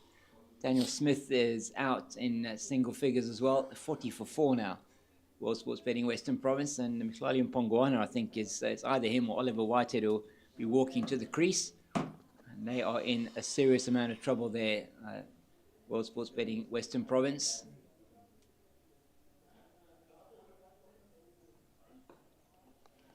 It's another good delivery from Smith, and that much better over from him. Just a single off that one, and it is 416 for 2.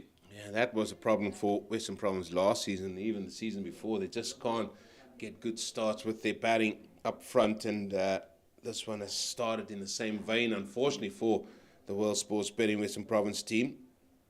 And as you said there, it's going to be Mpongwana or Oliver Whitehead coming in. Whitehead has had a very good pre-season, I'm led to believe, and he would love that to continue. But it looks like the Warriors, they are up on that one. Let's remind you, they got 280, I think they got to 281. That's Ndwandwe to continue to Gavin Kaplan on 191. That's nicely played, but straight to Junior Dale, who's on the field for Dayan Khalim. He made that look very easy. He did, didn't he? Dale. He's an athlete. He's very, very strong man.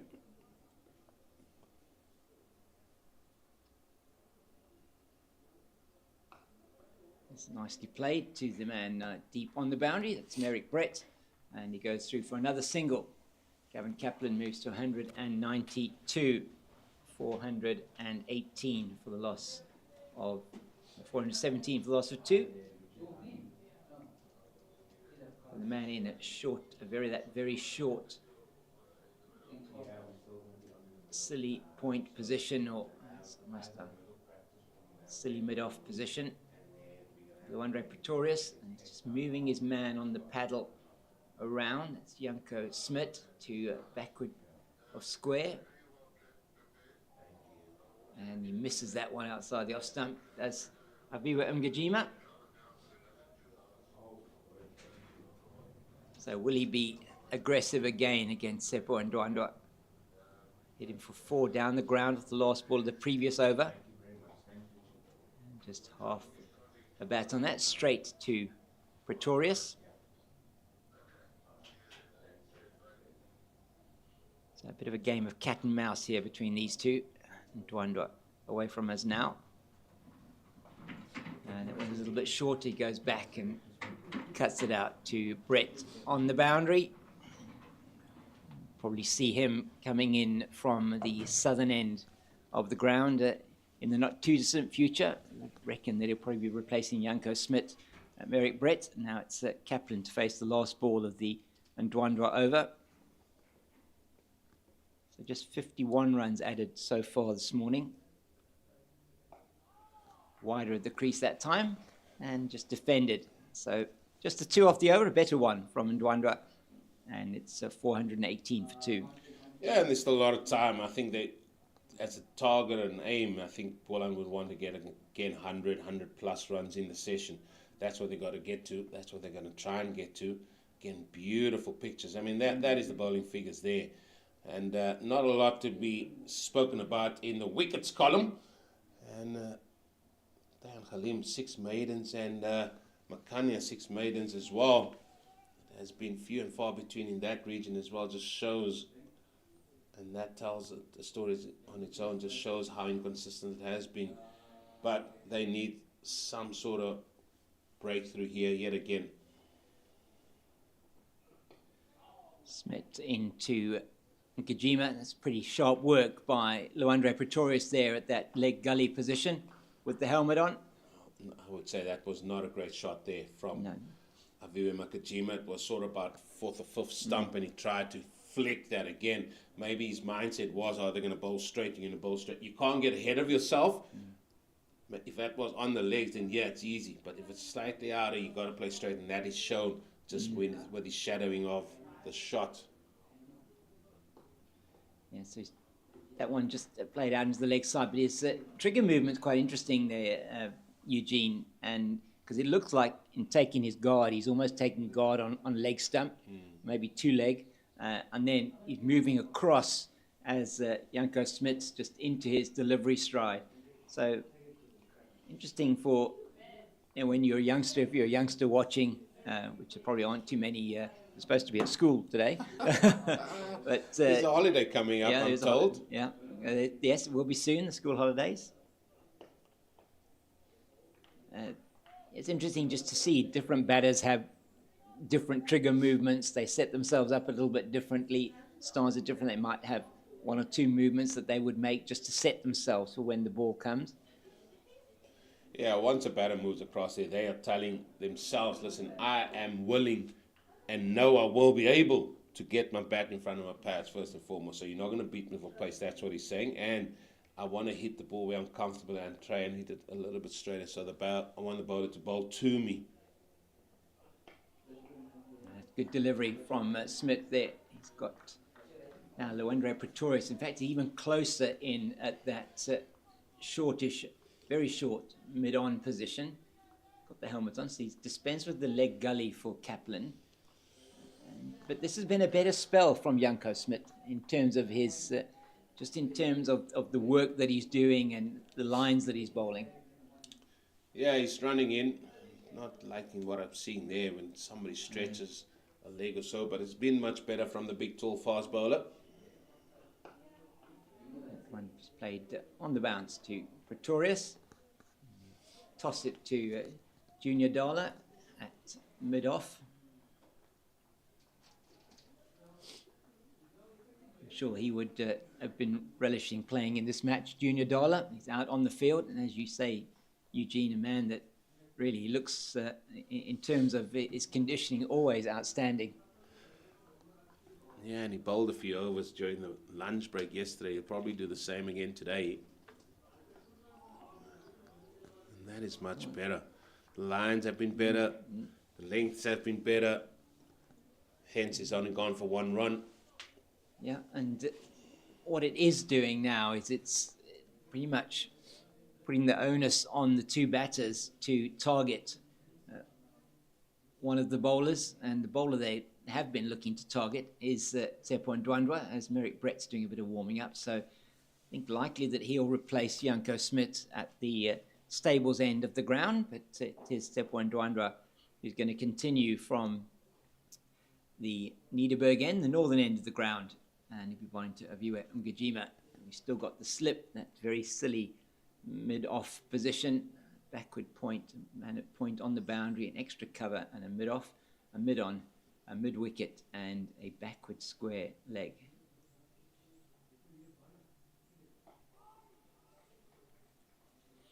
Yeah, so this is a bit of a game of cat and mouse at the moment between the batters and the bowlers, and certainly have not got away from the Titans this morning. They've been very disciplined.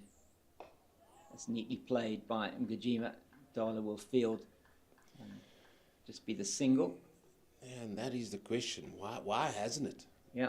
Has the Titans bowled a lot better, or have they been a little bit, maybe, I wouldn't say cautious, but not their willingness to take it on a little bit from a batting perspective?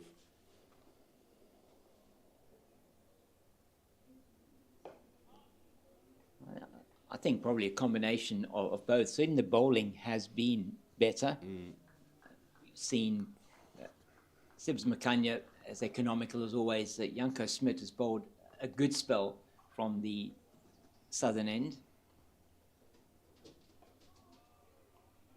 And Tsepo Ndwandwe has taken a couple of overs to get into his work. He's looking a lot more settled now. Got his lines looking a lot better. Yeah, come day 3 and 4, we are going to start reflecting on where potentially the game could have gone a little bit quicker. And I, for one, will look at this first session on day 2 and say, was there a willingness to really go on a little bit more in this session?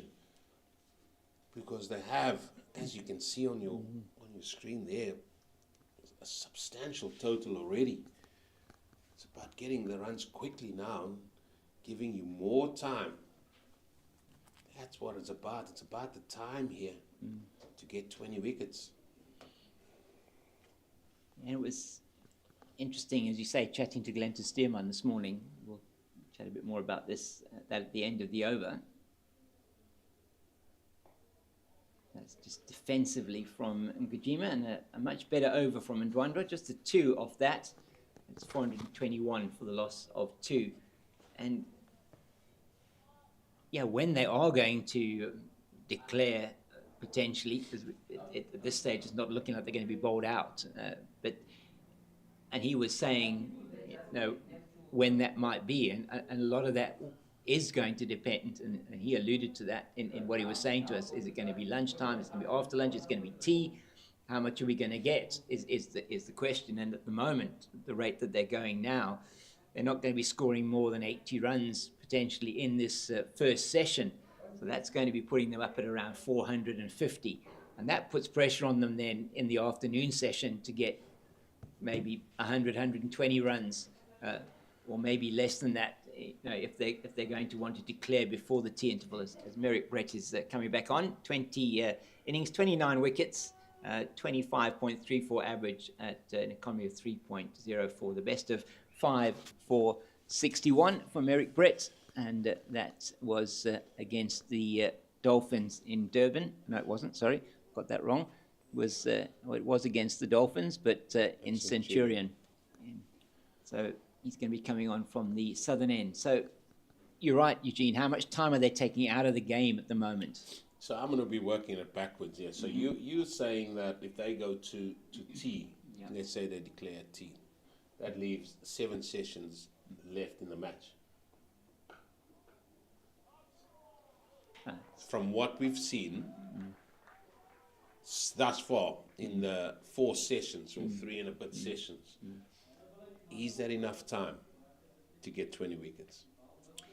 Well, the way it's been playing at the moment, that isn't enough time to get 20 wickets. That is my point. Yeah. So you need to give yourself more opportunities to do that. How? By looking at the situation you currently find yourself in and make that a better position for you in the game to follow, or the days to follow, to get where you need to do and get your aims and objectives, and that is to get 20 wickets. Nicely played, but once again, well fielded this time by Donovan Ferreira at that position of point. So they have changed things around slightly for Merrick Brett. 2 men deep on the leg side, a very squarish long leg, and a man forward of square on the leg side on the boundary, a mid-on, a mid-off, an extra cover, a man on the cover boundary, and a man at point and a gully. So, and a man at deep backward point. So he's being asked to bowl outside the off stump. And he does exactly that, and that has gone down to that man at cover. So he's giving him the width, and he's asking him to drive through the offside. No problem with that. I don't mind that at all. That's a plan, and he's going to try and stick to it. So far, we can see it very wide, and telling the batter he needs to go for it. Why? Because they are in the ascendancy here, Boland, and they've got to try and move it forward. Yeah. This is good from the Titans' perspective, and they're saying, right, okay, let's just stop the scoring, let's just stop the boundaries. That's what they need to do, and that's why he's bowling to this field that he has here. Yeah, and the plans have been much better from the Titans this morning. Brett in towards us again. That's once again on a length, wide outside the off stump, and Ngujima playing at it, and it goes through to mid off. Yeah, don't mind that at all. That is perfect. This is a lot better. And as you rightly said, it has been better from the Titans in terms of bowling, because they know, listen, we've just got to keep that, if it is a declaration, keep that as long as possible. And as late as possible. That's what they want to do.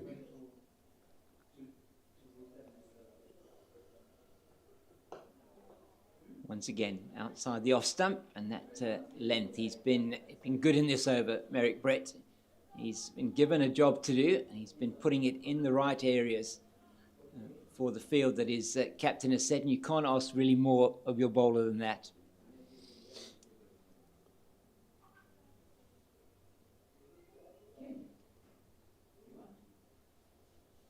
422 for 2, 1 ball left in the 117th over. Just a reminder of a bonus point aspect that the men from the Momentum Multiply Titans not pick up a bowling bonus point.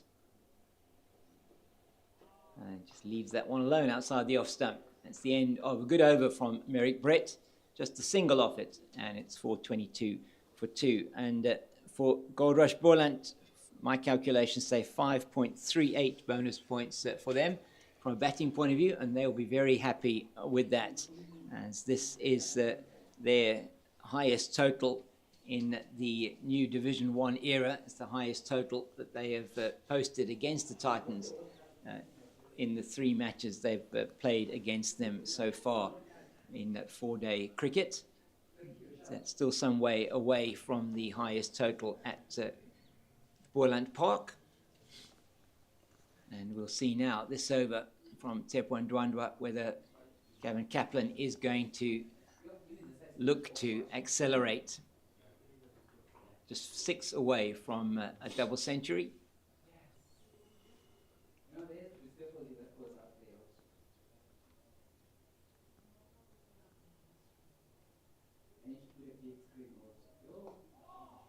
Oh, gets the leading edge on that one to Dala. And is no run. So I'm just watching the umpire, Warren Weingart, there, telling Junior Dala, listen, just keep the ball up. At what stage does it get too much? Yeah. I mean, they always say, listen, keep it up, but nothing happens. Well, could be something for match referee Jeremy Fredericks to have a look at in his first game as a Cricket South Africa match referee. Always good to see the Rhino and chat to him out there on the field this morning. He had to come to a different parking lot for the first 2 days. He's now in the main parking area. That's just the single there for Kaplan. He moves to 195. Just meandering a little bit at the moment, the play. It's a fascinating phase of it, but it's interesting. You know, Boland are completely in the ascendancy here, but you wouldn't say so from what's happening at the moment. Well, you use the word fascinating. I'm not. I mean, I'm more intrigued as to why it's not going on a little quicker. There's a shot. There is a shot. Yeah. 1 bounce 4. That's more like it from Aviva Mgijima. He moves into the 60s. And just to remind you that he was dropped with his score on 38 when the score was 397 for 2. And he's currently now on to 61. So he has certainly dominated the run scoring since that dropped catch. He's scored 23 runs out of the 30 runs that have been scored.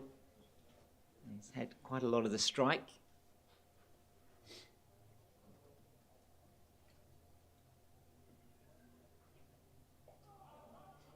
He plays down to Senekwani at backward point. There is no run. 1 ball left in the over. What's he going to do with this one?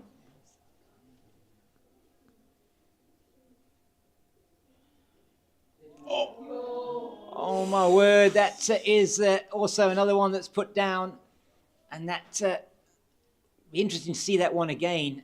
They're going to take 3, and that's another drop catch. This time flew quickly to slip. Donovan Ferreira going to his left. Have a look at this one, Eugene. I'm just going to look at Donovan Ferreira's initial movement.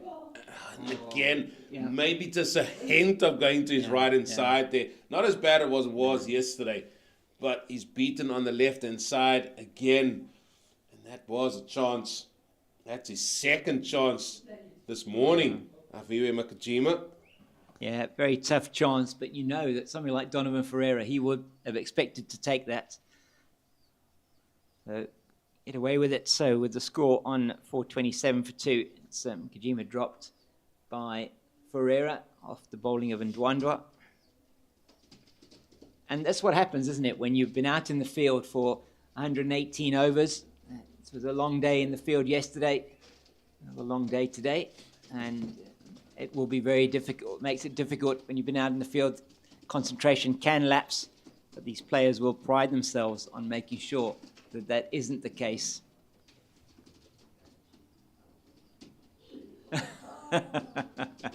Oh, that is off the, yeah, it's very tough on the bowler, but it is signalled wide. And Aviwa Ngujima almost running across the wicket there to try and negate the fact that he knew Merrick Brett was going to bowl it wide. Let's have a look at this one again.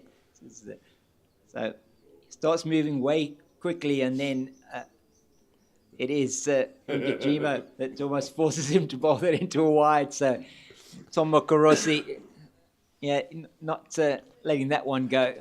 Oh, he let a few go yesterday. He did. There were two very similar to that he let go yesterday. So, new day.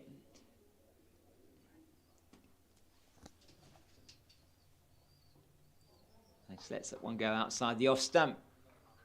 Ngujima, and so we're seeing a little bit of excitement here from Aviwa Ngujima. 431 for 2. Just a reminder, it was 367 for 2 overnight, so just the 64 runs added in the hour and 40 minutes that we've had. So it has not been, in fact, it's been the slowest of all the sessions so far for Goldrush Boland.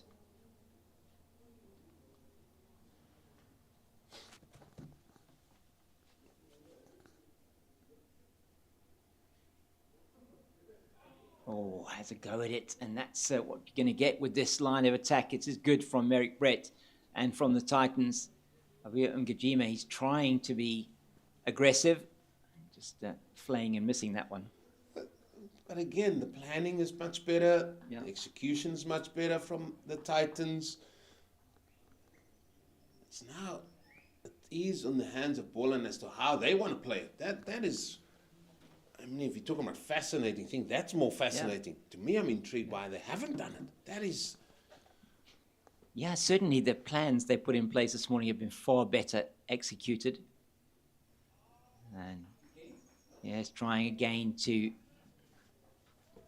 I don't know quite what he's intending to do there, just to maybe make it into a delivery that he can perhaps play through the offside more forcefully. He's got a 7-2 offside leg side field. He might as well bat an off stump. He might as well. Yes, surprising that he isn't actually in many ways.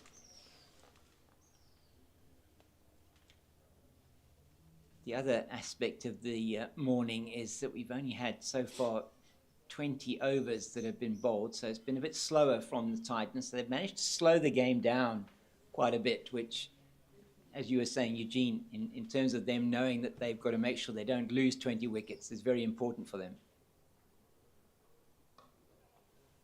Nicely played down to the man at this wideish third position, and they'll take a single.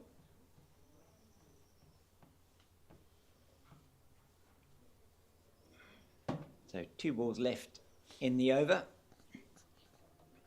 Gavin Kaplan is on 195. And he hasn't had that much of the strike of late. Aviwa Ngujima went to his 50 off 110 balls. And since then he's seen a lot of the strike. 28 deliveries for the additional 15 runs. There again, you just see how they're slowing the pace down, Titans.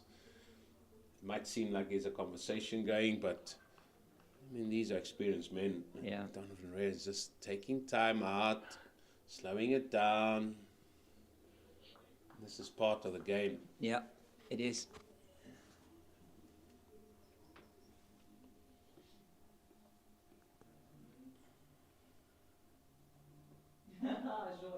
Whoa. That one very wide outside the off stump. Tom Mokorosi doesn't extend the arms on that occasion. And Gavin Kaplan just setting himself here. He's just got to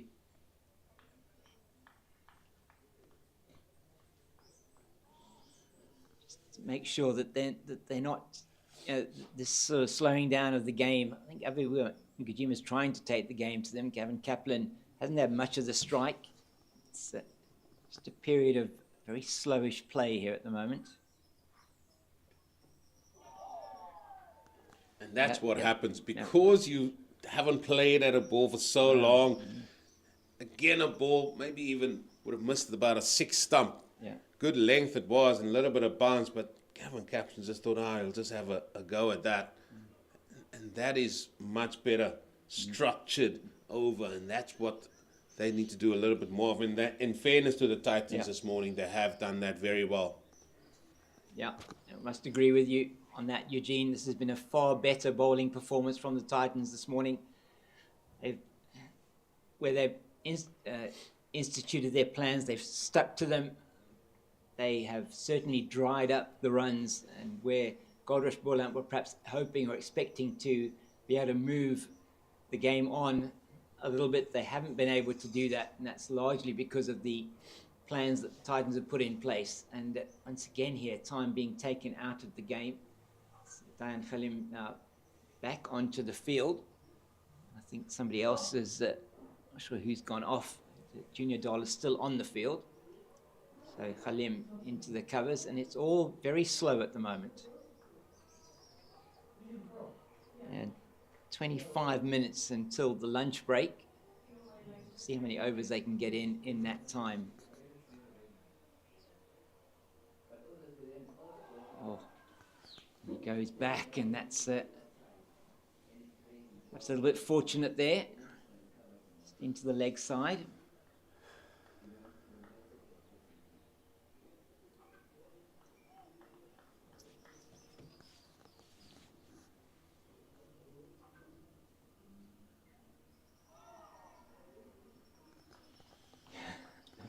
Did he leave that, or did he play it that one? He left that.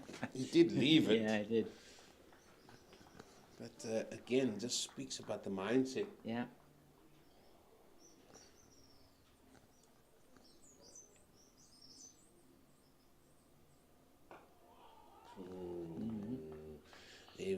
Few dots. Yeah. This is what a few dots does, and you know you want to get runs on board a little bit quicker.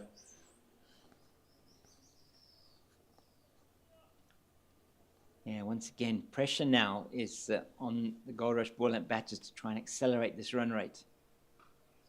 And that's really well fielded by Senakwani at backward point. That was flying off the bat of Mkajima.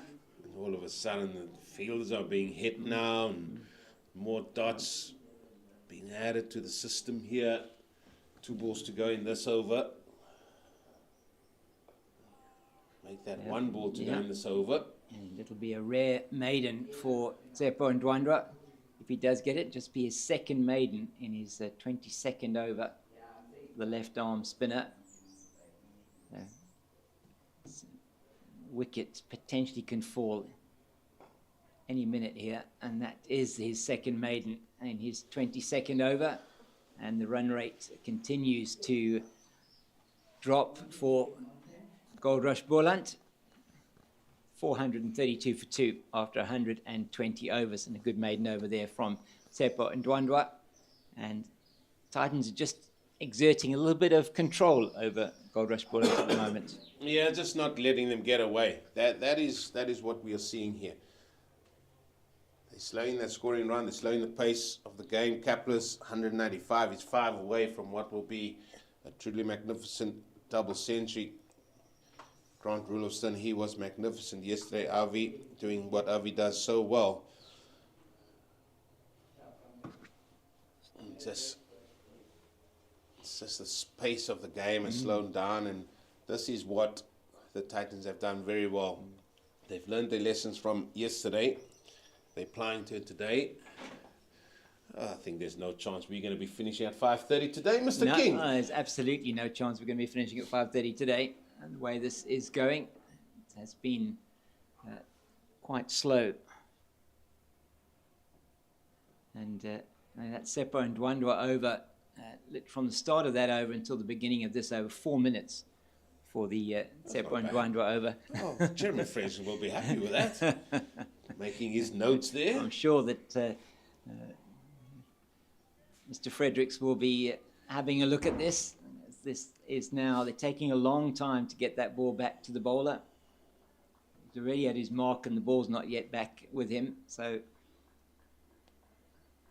just 22 overs so far that have been bowled, and we are 10 minutes away from 2 hours.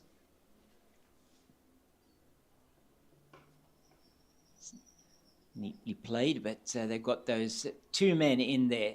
That's Keegan Peterson and Donovan Ferreira, in both at a cover point position to prevent that ball going through on the drive.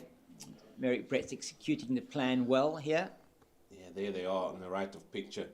One just in front of square, the other one just behind square, on point there. The offside, and that hence the reason why Merrick Brett is bowling this very wide outside that off stump, just to give you an idea of that offside field.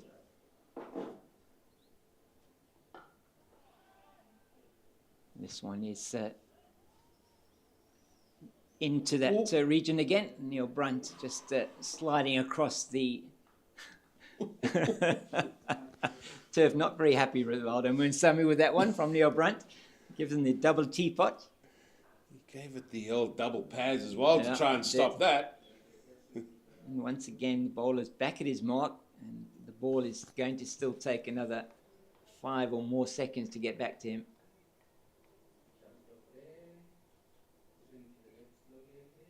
As you see those fielding positions there, it's a very, very heavily packed offside field. 7-2 offside leg side field. Once again, there's no chance of a run. So thank you very much to our cameraman there, Shob, and the producer, Bandile, giving us those shots just to give you the indication of how the field is set here and what the plan is that they're executing. So 4 dots already in this over. And Gavin Kaplan, it seems to me that he's been on 195 for a very long time. Something's going to give here one way or another. And that is wide and will be signalled wide. And I think that is consistency from Tom Mokorosi. He really didn't have much choice from that point of view. 7 wides now for the men from Momentum Multiply Titans. Most of those have been for short pitch deliveries. I was just about to say, it was not about the return crease that they've breached there. It's more for the short ball. However, we can understand that now Brett has bowled 2 wides past that return crease and telling the batter he wants him to hit the ball through the offside if he wants to score any runs.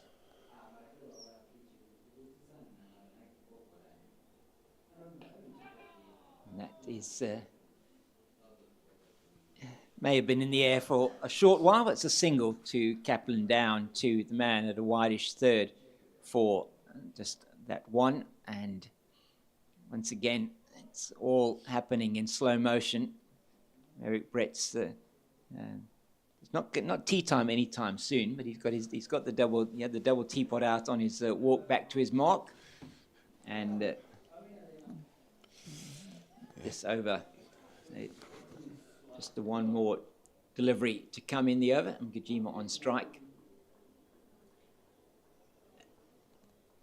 And if those of you that are watching this that are perhaps used to the shorter format of the game, this is what happens in 4-day cricket. This is how you play the game. That's nicely played by Mgajima. That is going to go down to the boundary for 4, and that's really well played by him. Perhaps over-pitched a little bit there from Merrick Brett, and Gajima knew it was going to be outside the off-stump. He worked his way to the ball and played it very nicely through the covers. He moved to 69, and the partnership has moved to 146 between these two. And Gavin Kaplan 4 short of a double 100, and just held his position there. Mgajima looked more balanced. Yeah, great shot through extra cover all along the ground. This was a little bit closer to him and well put away. But you were talking about the nature of 4-day cricket just briefly there, and this is what you can expect. It's not just the hustle and bustle like what you see with white ball cricket. Here, you've got to try and change the rhythm of the game a little bit. Here we see the Titans trying to change the rhythm of the batting perspective by slowing the pace down, going through the overs a little bit slower, getting the balls to be bowled a little bit wider. Sometimes you can quicken that pace up as well. That we've seen the likes of Donald Ferreira and Brunt getting through the overs as quickly as possible. Those are things that are part of the longer format of the game, and it's all just to unsettle the other team. Kaplan on strike. He's four away from what would be his first double hundred in first-class cricket. And Ndwandwe is going to try and prevent him from getting there. He's bowling from the northern end of the ground. So he's bowling to a 6-3 offside leg side field. Slip a backward point. Cover point on the boundary, extra cover, short extra cover, and a mid-off on the offside. Just quietly forward, Gavin Kaplan.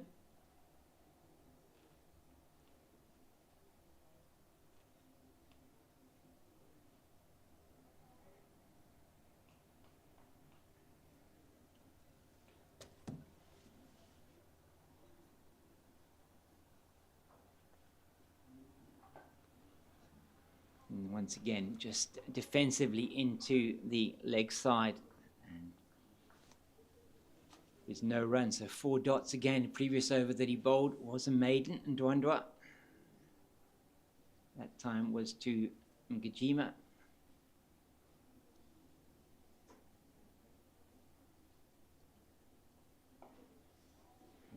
Kaplan's forward once again.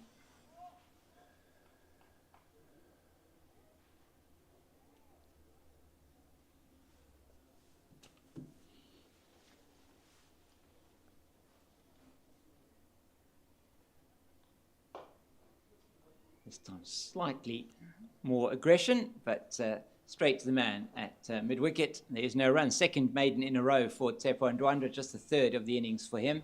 And it's 438 for the loss of 2. Just 61 runs so far in this session, and just about 2 hours. That really has been very, very slow. Just 19 runs since the drinks break. 71, Mr. 71, 71, sorry. 71, sir. But 67, sorry. your point is well 67, made. 71, your point yes. is well made, though. Just 29, yeah. The point is well made. And I said, what will Boland be happy with? And I at the time said, listen, nothing less than 100 in the session. Yeah. And by the looks of it, they're going to be short of that with just about 12 minutes, I take it, 12 minutes to go to that lunch break. Yeah, it's going to be probably... And the way they've been bowling, 3 overs, you would think.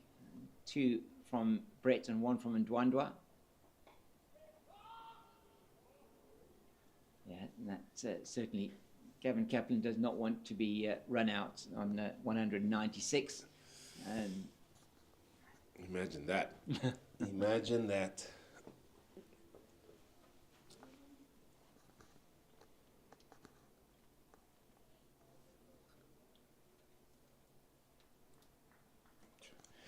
Mm. 71 for 5, Western Province now, with a loss of Bongwana. Oh dear. They are in a serious amount of trouble there. World Sports Betting Western Province. Oliver Whitehead now will be coming to the crease.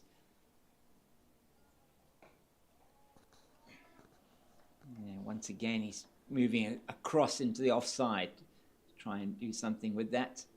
How tempted do you think he is just to throw one right at the stumps when he walks across like that? Must be, surely. Must be very tempting.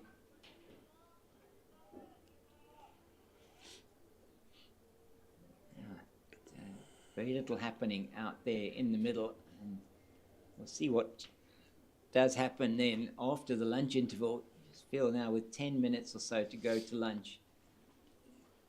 Doesn't seem like much is going to change. Well, the Tuskers, they have gone on to 345 for 7. Erlang has gone to 169 now. He's still there. Wow.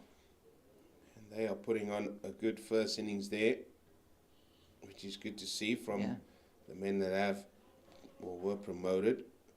In Division 2 there, the Eastern Storm, they've started batting. They're 81 for 1 after the Limpopo Impala's got 341.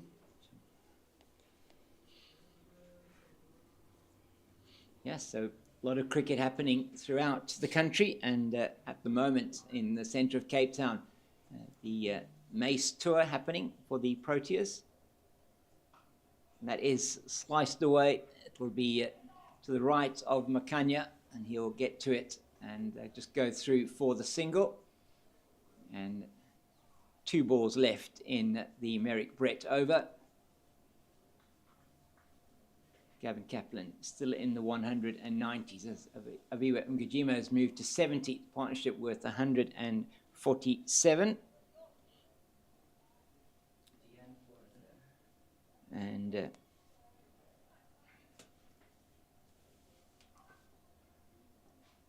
be interesting to see if they do get to a 150 partnership, how quickly the last 50 runs have come. It's wide outside the off stump once again, and Gavin Kaplan's going to have nothing to do with it. I reckon we're all just sitting here waiting for Gavin to get his 4 runs and see how they can go forward here.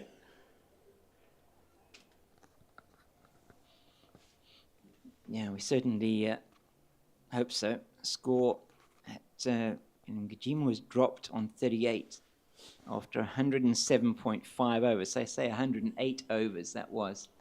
Score was 397.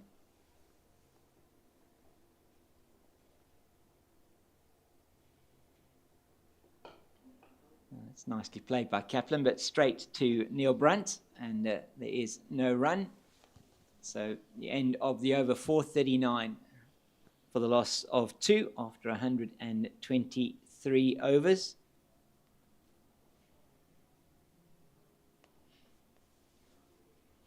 So, yeah, batting at about 3 and over in the last sort of 14, 15 overs.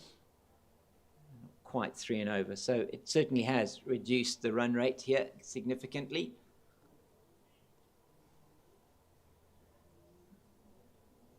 You just wonder when the umpires are the umpires don't seem to be making any effort to hurry the Titans along here. No, as long as they feel that they are still within their time and that they are the judge of that time with the likes of the match referee, so they will be making that time. But I, for one, cannot sort of put blame on Titans for the way they're going about it. They want to slow the pace down. They want to take Boland out of that rhythm, as we spoke about earlier. So this is part of the game. It's just about getting the over rate up a little bit earlier or later, I should say. That's for the umpires to decide. We can understand this long conversation before the left arm spinner comes on, because generally speaking, he goes through it a little bit quicker. So they want to make this the penultimate over. They do. That is what they want to do. They don't want to sort of bowl too many overs, and that is one thing we also alluded to at the start of play today, is the pace of the game and how Titans might slow it down. We suggested this yesterday, but they're certainly doing it here today.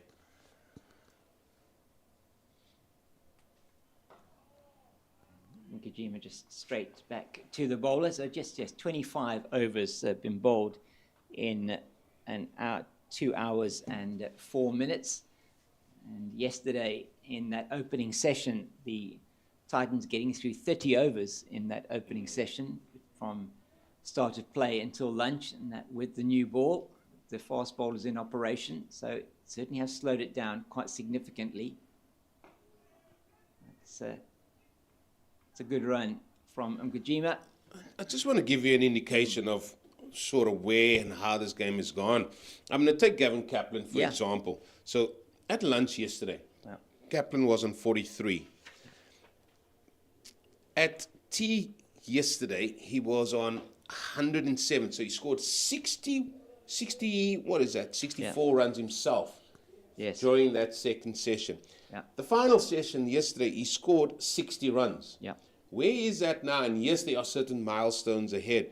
He has only come up with, what is that, less than 30. 29, So yeah. 29 runs. That's what he scored in the first session alone Yeah. today so far. And yes, people say, yeah, he's going for that milestone. And I'm fully aware of that, and I understand that totally. It just shows how this game by Boland, they haven't really taken that initiative of taking it forward a little bit quicker in their scoring. So because, as I said, these two can score a lot quicker. Yeah, and it's really the Titans have done a very good job in slowing it down and making it. They've made it more difficult with the bowling attack that or the lines that they've bowled. They've made it more 100%. difficult for them to score, and this has really been good from that point of view. As now they're just making a whole lot of changes to the field and sent somebody out, bringing him back in now. So this definitely is going to be the second last over. It might even be the last over the way they're going. He hasn't. He's just had 2 balls in this over. It should be a field position, field change here now. Should be a chat to someone. Yeah. Yeah. Now definitely. let's move somebody in here. What do you reckon, Munsami? Yeah, Let's think bring about him. that. Let's bring him in. Oh no, look, maybe we won't do that. Maybe we'll just bring him in. Oh no, okay, we'll send him back out again. He's gone for the shot and he's executed it. Is it going to go all the way to the boundary? Chasing it, and it is saved. So they're going to come through for 3, and he'll go to 199. That is, and he's hoping, above all hopes, this is not the last over before lunch, I'm sure. Well, we'll wait and see as the partnership goes beyond 150 there. 151 partnership of 223 minutes, 291 balls, 16 fours between them. Contribution 73 from Kaplan, and Makajima, he contributed 71.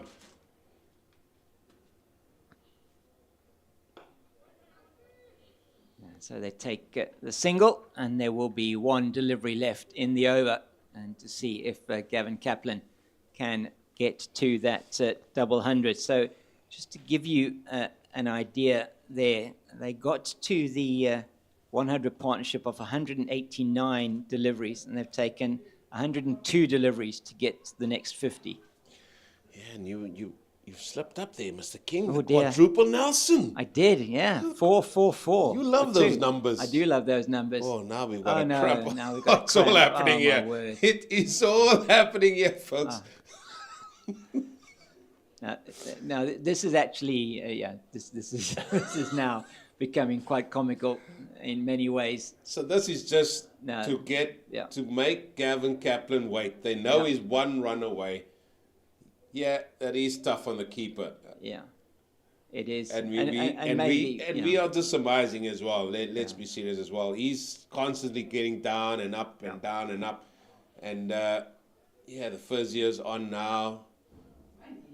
You very rarely see a first year run on with no bag, do you? You don't often see that, no. He hasn't got a bag with him. No, he's trying to get maybe relieve the cramp. But this, now this has become a bit too much, I think. Yeah, the way it is going is this may well then be the last over before lunch. Umpires and the match referee, I'm sure, will be looking at this. If they only bowled 26 overs in the first session. 26 overs, yeah. And they bowled 30 with the new ball yesterday in the first session, and they only had pacers operating. So this really is something for new match referee Jeremy Fredericks to have a look at. But we understand them slowing it down, but this it has now in the last little while got to be a bit beyond where you feel it should have been. Well,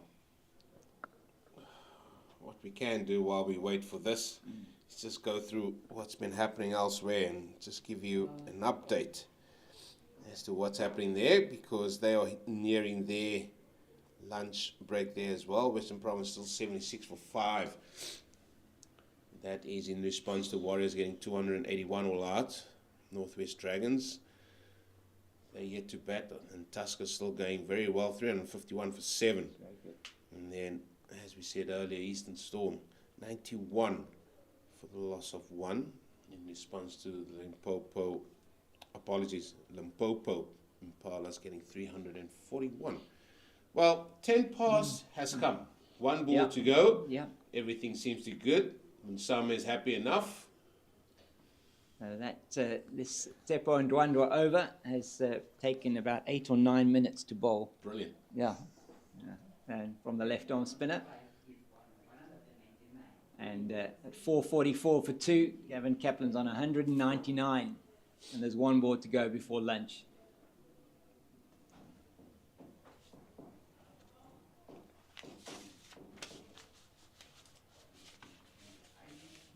Ndwandwe now away from us. And he plays that, and they are going to take the run. And that is his double 100. And that is a misfield there in the covers, which allows him to get through for that double 100 of the last ball before the luncheon break. And congratulations, Gavin Kaplan, his first double 100, 200 of 349 balls. He's batted for 500 minutes, and he has scored that 24 or 21 boundaries and 2 sixes. An outstanding innings from the number 3 for Goldrush Boland, and they get through for that run, and a well-deserved applause from everybody around the ground for Gavin Kaplan. And that will be lunch on day 2. 445 for the loss of 2. There we go, 200 not out, and what a milestone for him. Brilliant milestone. He came in with his team in a little bit of pressure after that early loss of Peter Milan, but then a magnificent partnership with Rulofsson and now with Aviwe Makachima, and that has contributed to him getting to a quite magnificent 200. He's played really well. He's shown his capability of playing with a straight bat, and that has put Goldrush Boland in a very good position. However, we have to say kudos to the Titans. They slowed the pace of the game down, they slowed the scoring rate down, and didn't allow Goldrush Boland to get away here in that first session on day 2. Well, it is lunchtime, the Cape Fox, and we've got a lot of cricket still ahead of us. Indeed, thank you very much, Eugene, and we'll be back with you in about 35 minutes for the second session.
Park, glorious ground here in Paarl, home of Boland cricket, where it is lunch that was taken and Boland in a very commanding position. 445 for 2, all thanks due to a magnificent 200 from Gavin Kaplan and Grant Rulison with 150. Aviwe Makajima also contributing and passing 50. He's currently on 72. It was slow going there in that first session, and I, for one, will be interested to see how this game is going to go forward, because it has to. But we have to give kudos to the Titans for the way they really brought themselves back. They slowed the pace of the game and slowed the scoring rate as well. The umpires waiting.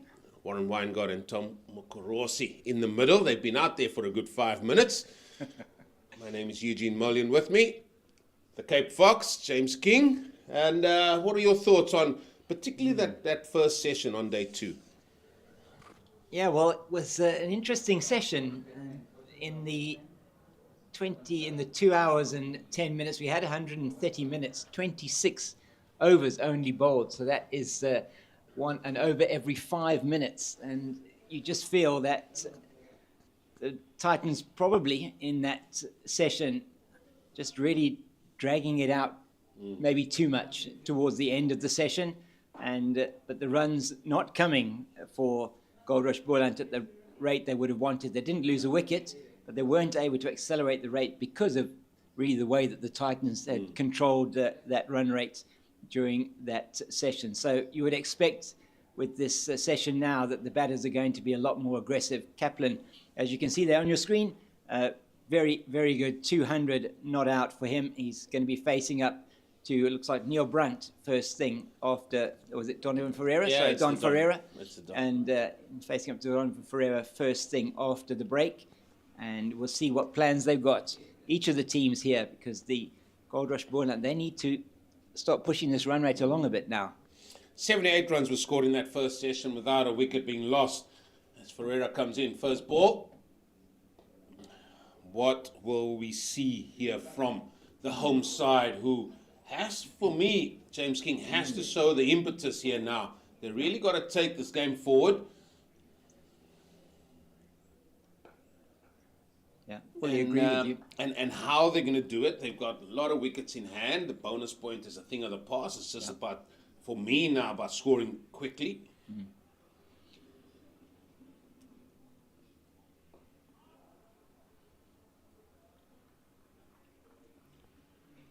So yeah, I agree with you. It is now about accelerating.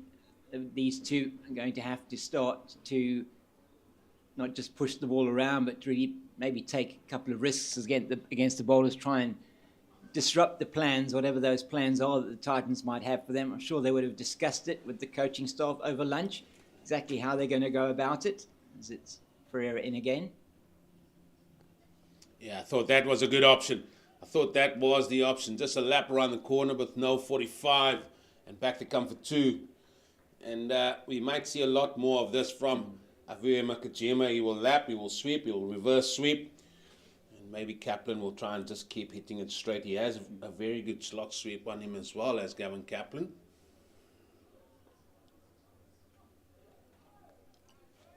Yeah, good work by Tsepo and Dwandwa there at square leg. But yeah, it is now really around getting themselves back up to it at minimum 4 to 5, you feel, and over. Between 4 and 5 and over. Only 3 and over in that session. Again, Munsami trying to sort of get ahead of himself there and darting across to his left-hand side. See if he can stop it or even take a catch. But through they go for that, was it single again? Yeah, another single. So let's sort of try and preempt this a little bit. Let's say there's 30 overs are going to be bowled in the session. Best case scenario, 32. Yeah. You're going at 4, that's 120 runs. Yeah. Let's say add it on, 120 runs, 130 runs. Add that on there. That takes it to 500 and, what's that? 570. 570. Yeah. Then thereabouts. Yeah, and I think, you know, the minimum they probably want it. I would think, I mean, just my head says that sort of 550 is their target. Anything beyond 550 in this session, they'll be very happy with. If they can get to that 550 sooner than the end of the session. Maybe just give themselves a chance with the quick bowlers to bowl at the Titans' top order, just short of that tea break. But we'll wait and see exactly how this pans out and how he's going to take on Ndwandwe here.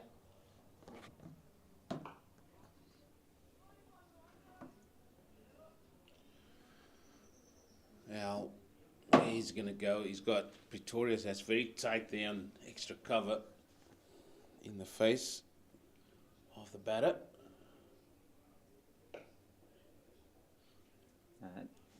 An easy single for him there. So down to Brunt at not quite a long on position. He's more a deepish mid on position.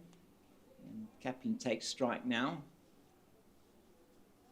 201. Boland go to their 450 with that single. 450 for 2. In now 125.2 overs. So outstanding from the batters here from Goldrush, Boland.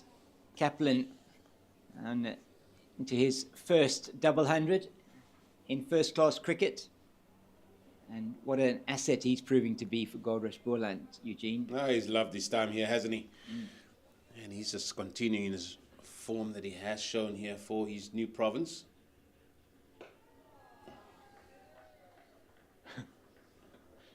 But I just go about what's the best way to try and get wickets to win a game. That is what I'm looking at, and I'm looking from a Boland perspective. And when I ask those questions about how much time, and it might sound like a stuck record, but what we need to see here, Mr. King, is the game to be taken forward. They need to start accelerating a little bit quicker. They do indeed. 4 off that first over from Ferreira, and need to do something here to prevent Seppo Ndwandwe from getting into a rhythm in this spell. Before the break, he was a lot less expensive than he had been in the rest of the innings. Just down the leg side that goes, it was there. Maybe he should have just lapped it around the corner because there's acres of space out there as another over comes to, and then there's nobody at 45. And then Ndwandwe, he just fires a sort of down leg side, and Gavin Kaplan feel he missed out there. And I'll go back to probably about 5 to 10 or maybe even 10 past 10 this morning. The Cape Fox, where I said, I'll give them 5 overs to see how the mindset is, or what the mindset potentially could be, to see if there's any impetus into it. Well, we can now say that there wasn't any, or we can also say, with that, well done to the planning of the Titans and how they just dragged the game on, and they got better plans in place. But as we say, if you're watching this format of the game, that is what you can expect as well. It's not just going to be like it has been in baseball or seen the ball flying around in white ball cricket. Yeah, I mean, you can't expect to see that, bang, bang, thank you, ma'am, type of cricket here. And it was this morning almost a war of attrition between the bowlers and the batters. And that's beautiful use of his feet, just giving himself room. The Don still going for the stumps there, but he managed to get his bat on the ball, cut away for 4. And just like to look at this again, Eugene, because they seem to move quite late there, Abiwa Mgijima. But he did move. Did that one slight movement, and then when the ball was delivered, then moving further away to the leg side. Well done by Mgijima. Fired in a lot straighter this time, because they got a leg slip in place there. That is KP himself. Ian Peterson finds himself there.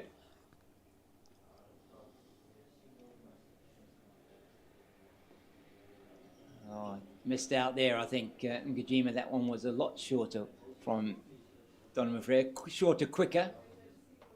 Well, he's moved to 80. Yeah. As a view of Ngajima. Done really well. It's 20th first class 50.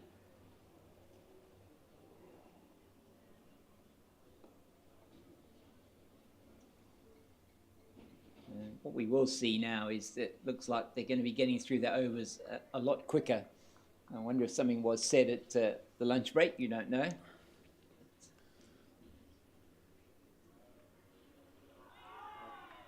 Looks like he's bowled it. Looks like that has gone through a little bit quicker. Trying to play that off the back foot.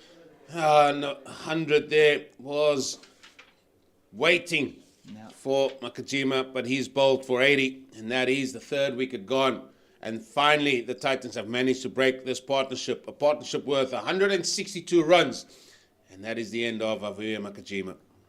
Yeah, very good. Let's watch this again. So he moves early, and then he did himself in there almost, Avuya Nakajima, and just clipping the top of off stump. So an excellent partnership of 162 comes to an end between Kaplan and Nakajima. It's 454 for the loss of 3, but a good innings of 80 there by Avuya Nakajima, and it is that wicket falling, Donovan Ferreira, off the last ball of his 14th over, getting the wicket of Avuya Nakajima. It's now the captain, Clyde Reeves-Fontaine, coming out to the middle. Yeah, what a time to be coming out. Look at those stats there. 132 innings he's had.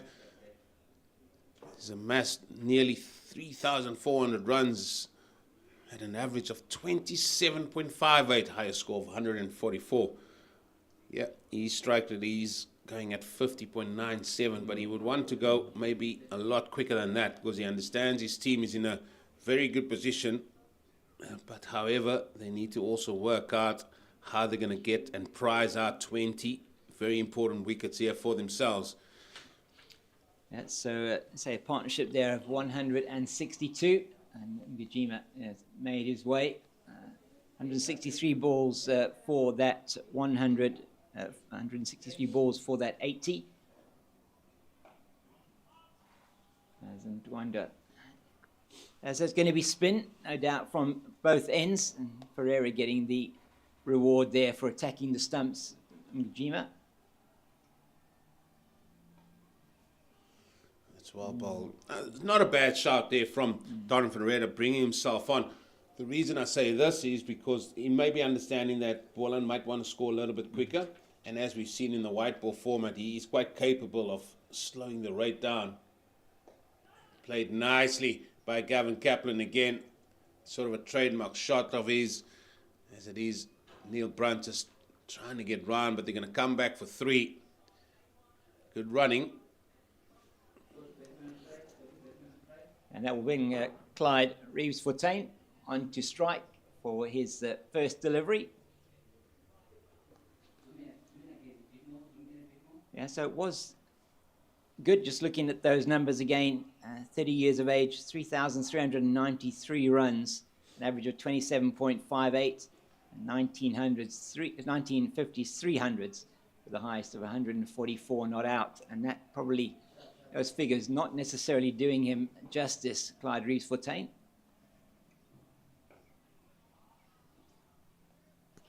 No, but he loves to get after it. He's had a very good season last season as captain.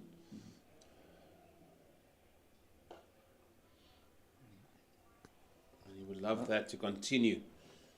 This breeze has really picked up here. It's a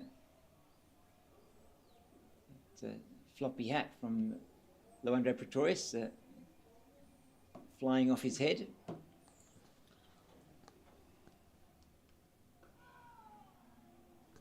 Who's an R's got up again. Brings a conclusion to over number 128.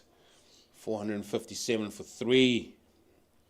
And just the 3 runs from that over there from Dwandwa.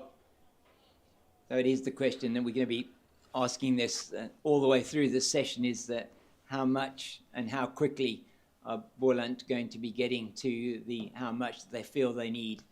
And so I'm sure with Clyde out there now, Clyde Reeves-Fontaine, he'll be wanting to just keep that run rate going along, as you said, and just increasing it now. Still batting at 3.6 to the over, so it's been very good throughout the innings. Just that first session today that it perhaps felt it dropped off more than it should. That's very well played by Kaplan.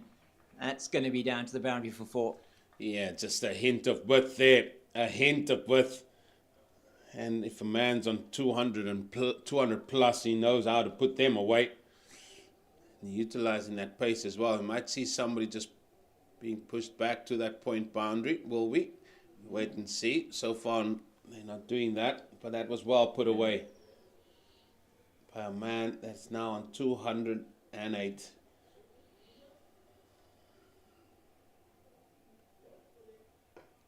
And this time he pushes it a little bit straighter. That has been the trademark for me. How he manages to play those shots with a straight bat. And he's been well and truly rewarded. I just love the way that he just stands up and plays that very high elbow with a very classic batter from that point of view. And he's made the most of the chances he's got here at Boland last season and now this season.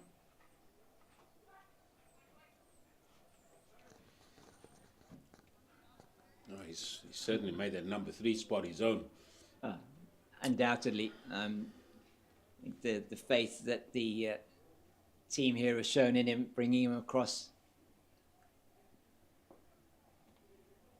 He's rewarded them significantly with his performances. As we said, averaging 43.4 for that season, last season. And he's well on his way. This is the start of it, to do even better this season. A lot quicker from the Donovan Ferreira. 1 for 57, his figures. 1 ball away from 15, completed for himself. Driven nicely, but no run scored, and will just be the 5 from the over. I say just a 5 because we're now in the position where we're expecting Goldrush Boland to just take the game a little bit quicker through here. And you would, as you say, expecting them to be trying to bat at 5 runs to the over, between 4 and 5 runs to the over. They want to get this moving as quickly as they possibly can. And do have some batters to come in that can get that scoring rate going quickly. Lamberta coming in next. Doesn't really, he's only got 2 first-class matches to his name, both those in what used to be the second tier of South African cricket for Western Province.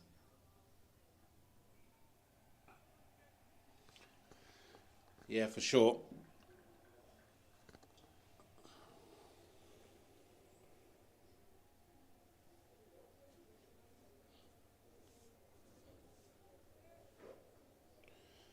And another Rondebosch boy, I believe. Yeah, he is. Yeah.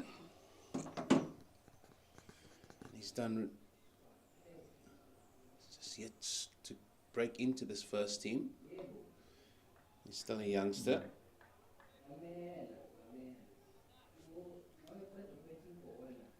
And it's good to see, from Boland perspective, we spoke a bit about it yesterday, just bringing the youngsters through into the squad.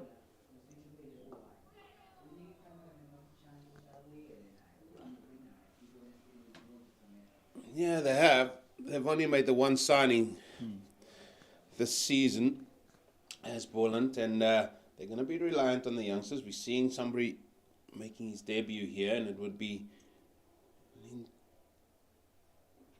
really good to see how he goes. Nathan Jacobs. James Fortuin has a very good picture of a young Nathan Jacobs here when the national team was here. I can't remember who the Protea player was at the time, but there was a certain young Nathan Jacobs that was at that, could be Baker's mini cricket. There's the slog sweep he's looking for, and that indicates to me the mindset here.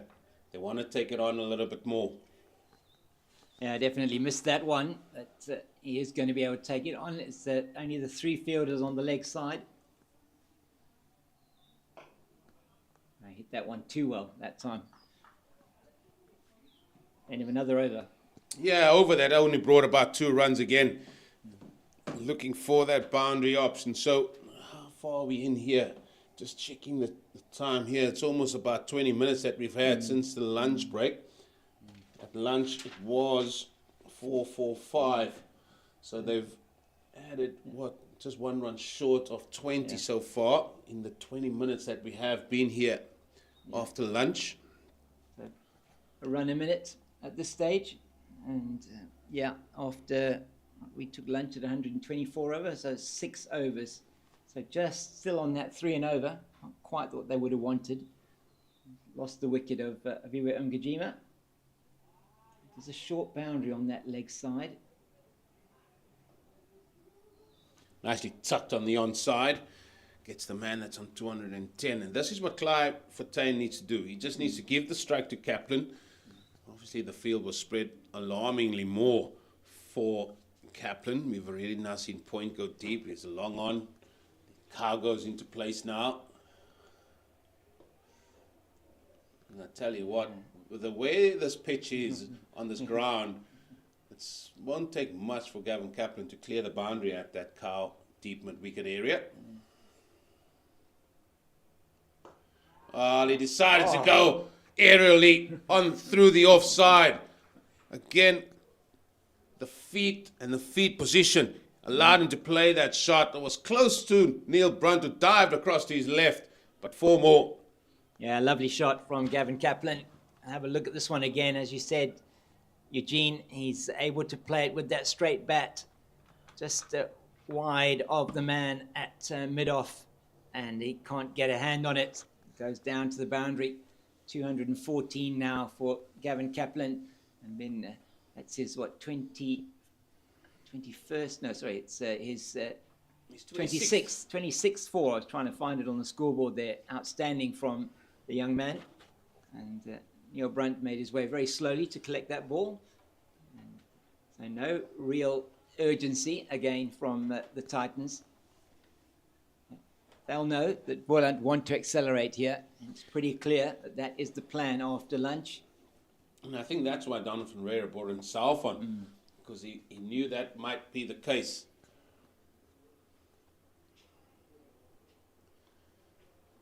Tucked off the hip again. The other reason is as well is if you bring a seam on, that they might use the pace a little bit better. The ball might come on to the batter's liking, so we can understand why it's reverted to some spin from both ends. So 5 off the over so far, just the 1 ball to come.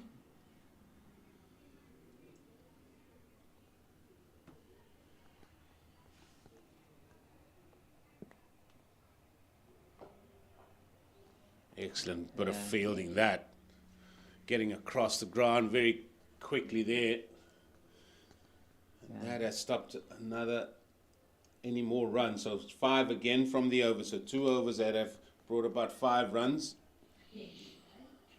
And they'll want to keep that going, won't they? It's very important. The first sort of hour and 5 minutes until drinks after the lunch break, just to assess where they are, assess what they need to do. I think the message is clear though. Acceleration has to come. And how will Reeves Fontaine handle Tsepo and Dwandwa in this over? Does he just want to give the strike to Gavin Kaplan? Let's see what his plan is.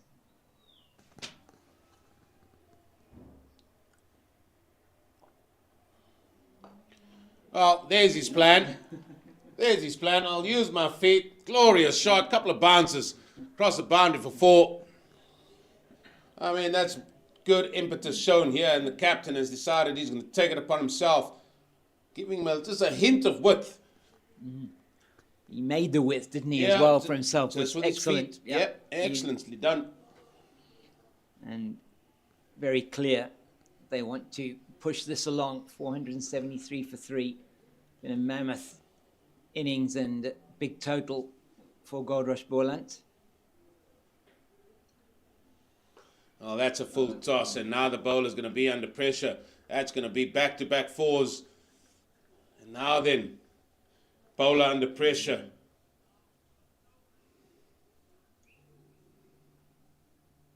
A little bit of a gift, maybe more of a gift that was. It was, wasn't it? Yeah, that was a very early Christmas present for Clyde Reeves Fontaine. Yeah. So the field's now been changed again. There's a man on the deep square boundary. And then long off has also been put in place. And this is something that we thought we might see during that first session a lot more. Now, captain's decided he wants to take it upon himself. Yeah, why not? 10 off 13 deliveries. Good feet again from the batter. That has been the standout feature for me, especially to the slower bowlers, that the Boland batters, their use of the feet, not necessarily going forward or down the pitch, has been very good. Allowing them to just get quick feet and getting into position to play a certain shot, that has been very, very good from them. Yeah, they've moved well within the crease, Eugene, and been able to play the ball very well. And Gavin Kaplan particularly playing the ball, the lovely straight bat on most occasions. Oh, there's going to be runs, yeah. That is tickled fine on the onside. Donovan Herrera giving chase. It's going to result in 3 more, and this has been a very, very productive over for Boland. Yeah, 12 off it with just the one delivery to come. Kaplan moves to 217, 481 for 3. So as you say, definitely the impetus coming, and the captain is taking it upon himself to really push this along.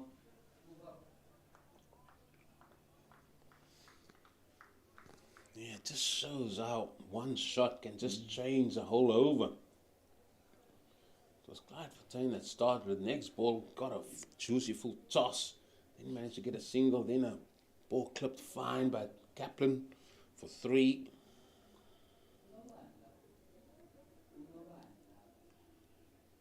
Again, width and offer, fielded by Dan Halim.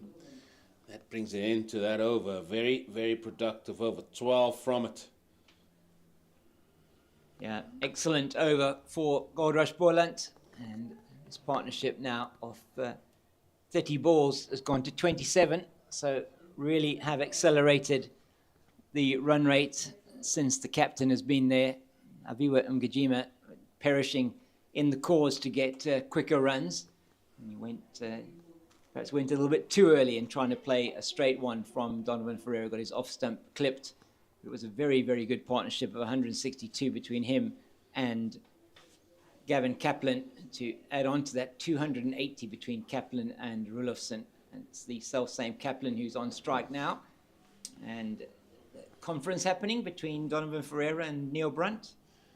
Yeah, and this would be one that they will just discuss what sort of line or what sort of delivery they're trying to get to bowl to Kaplan. They understand that, and everybody's aware that they're going to take it up here. Kaplan for sure will. The boundary on his onside is a lot shorter than the one on his offside here.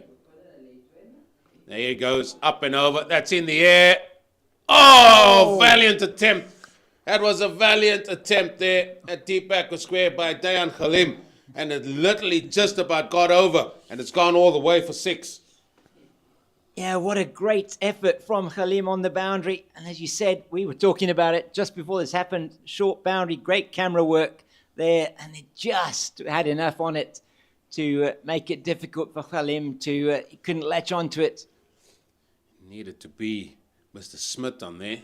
He's a little bit taller. Maybe he could have leapt up. But yeah, as I said, wouldn't take much to clear that boundary.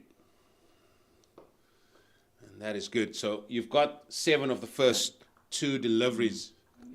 So this could be another productive over for Boland. Yeah.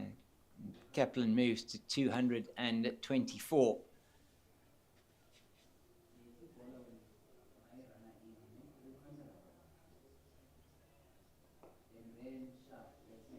And previously for the Division 1 Boland team, the highest score for them in matches against the Titans was Peter Milan's 118.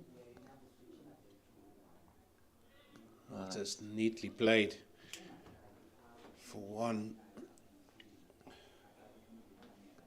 So it has been a good over so far, 8 off it.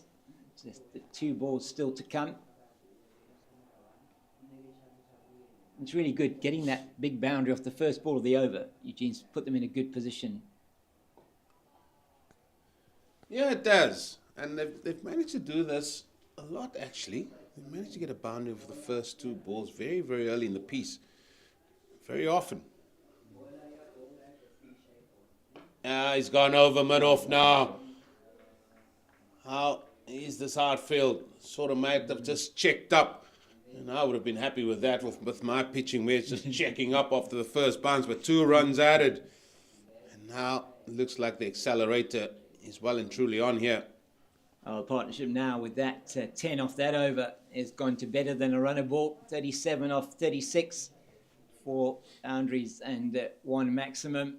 And there will be a conference now, I'm sure, as to how are they going to deal with this. The Titans, looks like Tepo Ndwandwe is going to continue though. So last 2 overs, previous one went for 12 and the Donovan Ferreira over for 10. So certainly the accelerator pedal has been hit most definitely by this Goldrush Boland team. Yeah, and looks like Mr. Brett warming up again, from what I can see. Just away to my left. So he could be coming in and start bowling those wide deliveries yet again. That was very successful just before lunch.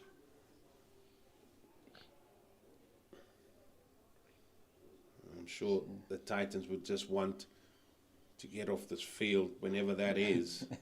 Definitely. They've been in the field for 4 sessions now, and this is the start of the 5th session where they have been in the field. So, yeah, early doors, early signs of how the fitness levels are. Yeah, and that pre-season conditioning work really coming into its own here. Starting off the season this year with the 4-day competition here, the 4-day series for Cricket South Africa, and very interesting. 3 matches taking place this first round. It's Ndwandwe again. Nicely played down the ground.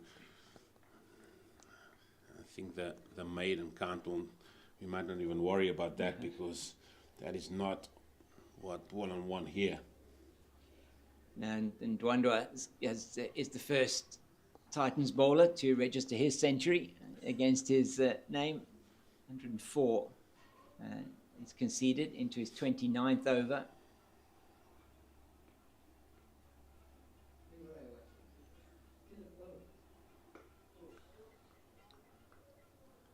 You did say he conceded 200 there against New Zealand, didn't you? Yes, he did. And we've got those numbers here somewhere. So 7 for 206 against New Zealand A in that total of over 600 that they put together in Potchefstroom.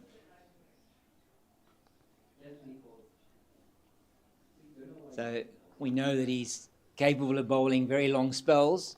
Was in that first unofficial test match, which New Zealand ended up defeating South Africa A. Second one ending in a draw.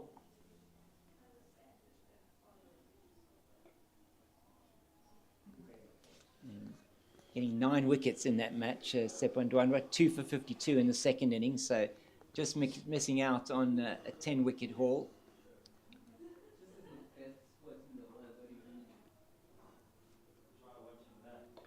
Ooh, just pushed at that one a little bit early. Just taking the pace off that one. Ndwandwe.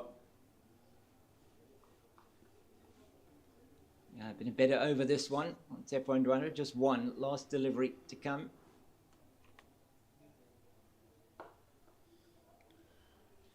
Well, that beats the bowler, but they're going to come through for that single. So good over bowled.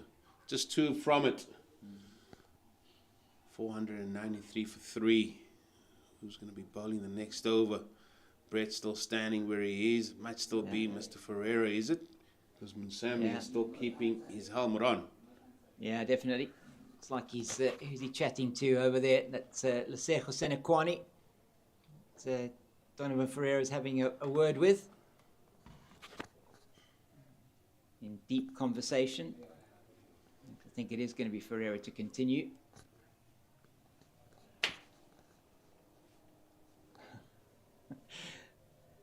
And yeah, just trying to see what is happening here with the Titans, what they're deciding to do.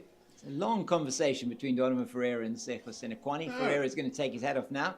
Neil Brunt, I don't know what was happening there. I reckon it's deciding where they're going to have dinner tonight. Is it Bosso or is it Jackson Black? Where are they going to go? Henny's? Yeah. Where are you going to go, Senekwani? No, he's going to go to Brunt. Hey, Senekwane said we must go to Bossa. What do you think? You say, yeah, I think that'd be pretty good. Which one do you want to go to? Well, that's what it's about. Definitely. It's 493 for 3. So Goldrush, Boland eyeing a big total here.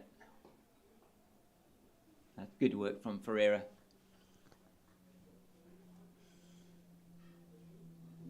What's Gavin Kaplan going to do here, Eugene? He's going to go for another big one over the leg side. Played up his sleeve. Yeah, if it gets it in an area where he feels he can get underneath it and hit it across to that onside, most definitely.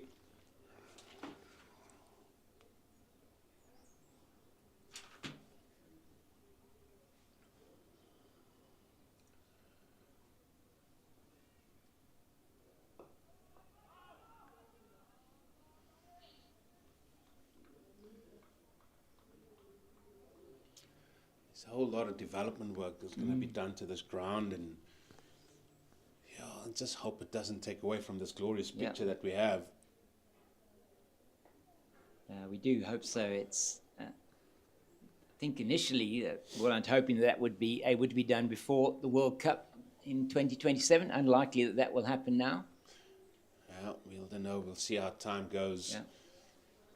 But it is really one of the more picturesque grounds with the mountains in the background. Clipped again in the gap by the captain himself, Mr. Fortuin. Neatly done. This partnership moving on nicely now. 41 of 47 deliveries. Just the last couple of overs, not quite been the same number of runs as the previous two.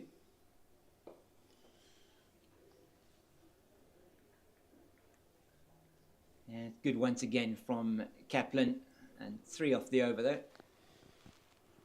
So he's closing in on 230, 229 for Gavin Kaplan. That takes him past the second highest score in series 4-day series Division 1 cricket at Boland Park. It goes past the legendary Stiaan van Zyl, who scored 228 for the Cape Cobras against the Lions in 2017-2018. Stiaan, good bat for ages. Yeah. The man scored plenty runs on this ground and others, and down at Newlands as well. Stylish left-hander. Another meeting around the round table. Munsami, Brunt, Ferreira, Dwandwa. He's having a chat with the man at mid-wicket. I think we're in for the long haul today, Mr. King. It does look like it. It's that first sort of little burst from Ferreira and Dwandwa has just slowed down quite significantly now. And we went into the luncheon break at 124 overs. We're now, 45 minutes. And they've bowled 11 overs in those 45 minutes. So that is quicker than they did in the first session. You would expect that with 2 spinners operating.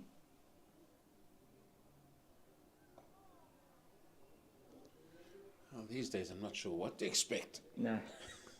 You just have to rock up and see what's happening here. Anyway, 4 away from 500, Goldrush Boland.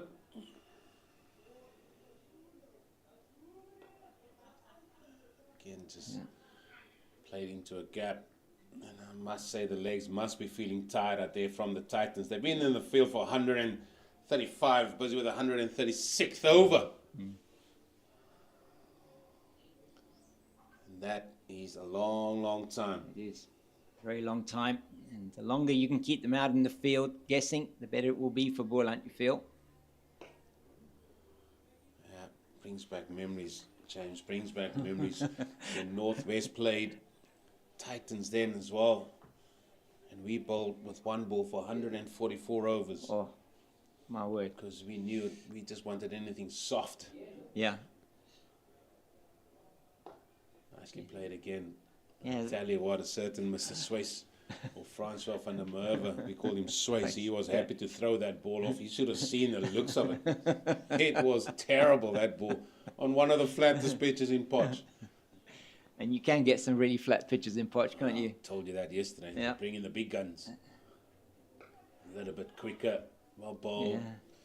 Yeah, they bring in the big guns, and when I talk about the big guns, it's talk about the rollers. Yeah. They tend to use them in that part of the world. And they redefine heavy in terms of what you said. Oh, gee. I tell you. Wide and just not getting to it. Tidy over. 3 from it again. $4.99 for 3. $4.99 for 3. And reminds me, and I tell this story often, but it's always when it's this type of situation. And we were, I was at Newlands commentating on a match between, in fact, it was the Titans and Western Province. And the Titans were, Grant McQueen got a double 100, Dean Elgar got 150 odd, and the Titans were like closing in on 600. And Omar Henry was walking past in the background, and I can't remember who I was commentating with, and we called him over, and he came and had a chat with us. We said, "No, Omar, I mean, what in this sort of situation, he says, if you're the batting team, he says, you just grind the bowling team into the dirt. You keep them out there, as long as you possibly can. You just keep them guessing. You just grind, because he said one day it's going to be the other way around. You're going to be the one. You've got to remember those days." Very interesting. I mean, as he says, it's about make sure you maximize that opportunity, and that's exactly what Goldrush Boland want to do here. No, 100%. That's what they want to do. Can happen. You can be on the flip side of that, as you rightly said. One thing I always remember is, with my days at Northwest, and with all due respect to Northwest, we always found ourselves in the field for a long time, and then eventually when you do come off the field, you think, I can just have my feet up, long shower, feet up, just rest. Nicely played again. And then just when you think of sitting down with a nice Energiade or Cooling as the 500 come up, now 500 off 828 deliveries, 63 fours and 4 sixes. Sure. And just when you think you can sit down, chill, watch some cricket, clutter of wickets fell, and then you have to put on the whites, put on the spikes, put on the pads, and then you go. The worst is in a scenario like that, when one lonely batter says, I would love to have a night watchman. Then it is. Then we play short straw time. See who will pull that. I always lose those things. Out you go again, face the music. Yeah. Yeah, that's such is a fast bowler's life, is it, Gene? But as you say, there's always one, isn't it? There's always one. I don't want to go out there to face the last 2 or 3 overs. No. He's gonna draw the short straw on this occasion. That's another topic for many discussions: the use of a night watchman. No, not in this match. No, definitely not in this match. No. So, partnership moves to 47. Another good partnership built by these two, but it's lost a little bit of the impetus in the last couple of overs. So we'll see how Clyde Reeves-Fortuyn is going to approach this next over from Tepo and Ndwandwe. He's a good coach and still is highly rated as one of the best. Duncan Fletcher always left it up to the individual batters to say, listen, if you want one or not. Okay. The guys kept queuing up. H.D. Ackerman, John Cummins. Yes, Fletcher, I'll have one. The same was at Northwest. Graham Grace, Dirkie de Vos. Dirkie, you want a night watchman? Yes, of course.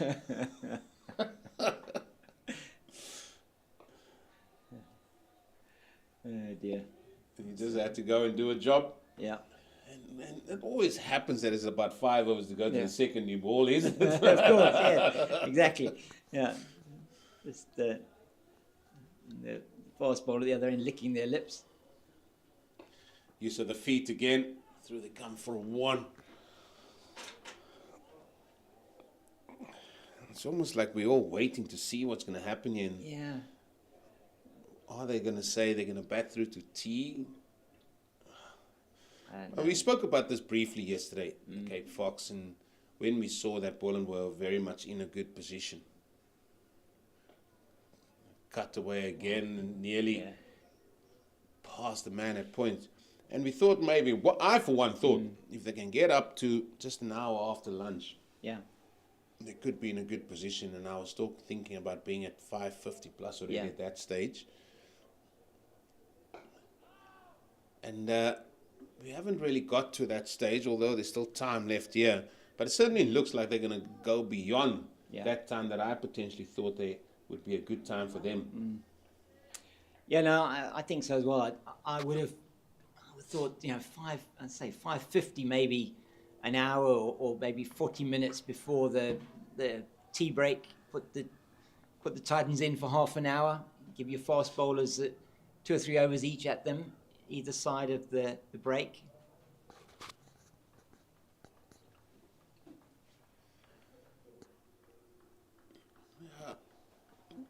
That was my thoughts anyway. And sometimes these things doesn't kind of like work out that way. And then you start asking, why didn't it? Could we have done certain things a little bit better? This man on show now, he's been magnificent. 233 he's got. Again, pushed back with a point. That's going to run away, is it? Looks like the ball's going to win that race. That's 4 more. And I think that's more wrist work, even so wide, because with that wrist movement, he actually puts pace on the ball here because it was ball lacking of pace. However, he generates the power with those wrists through the ball. Excellently done from Gavin Kaplan. Yeah, beautifully played, wasn't it? He saw the width and he was able to guide it into that area, and that's the 50 partnership now between Reeves Fortuin and Kaplan, and Kaplan's third successive partnership of 50 or more, and 54 off just 66 deliveries, 5 fours and 1 6. So really good from these two as they try to accelerate and get to that total that they feel they'll have enough to be able to then bowl at the Titans batters who've been in the field for over 100, nearly 140 overs, and they must be feeling tired. Yeah, but they've also got a very formidable batting lineup. They do. That we've been talking about for a long time, and with the pitch playing the way it is, it's a really good pitch. Looking like it's nice and true, nice and even. That grass covering is just assisting that, keeping it together for as long as they possibly can, because the sun is baked on it, it's drying it out all the time. And where are they going to go here? Yeah, when is they've started to pull the trigger a few overs ago, gone a little bit, maybe they've not been given the opportunity to free their arms that much in the last couple of overs. Ferreira's done a good job here in the last little while.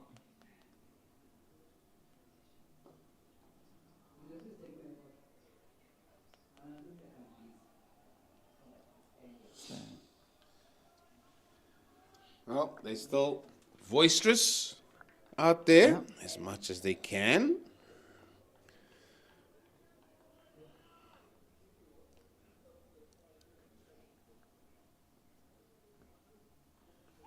Pulled away very powerfully, but straight to the man at deep backward square. Just for one.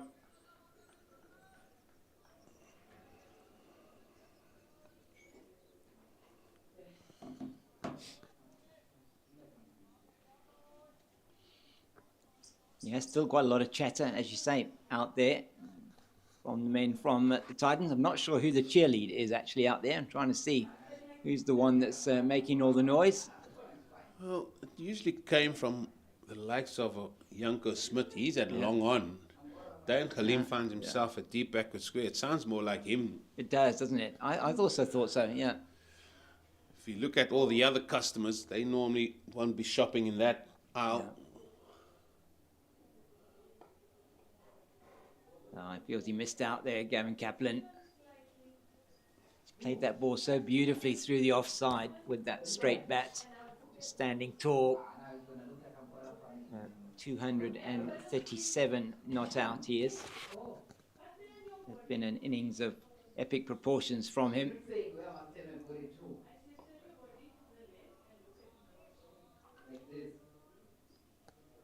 Yeah, it's been out there. We make it since 10:15, I think, or 10 yesterday morning.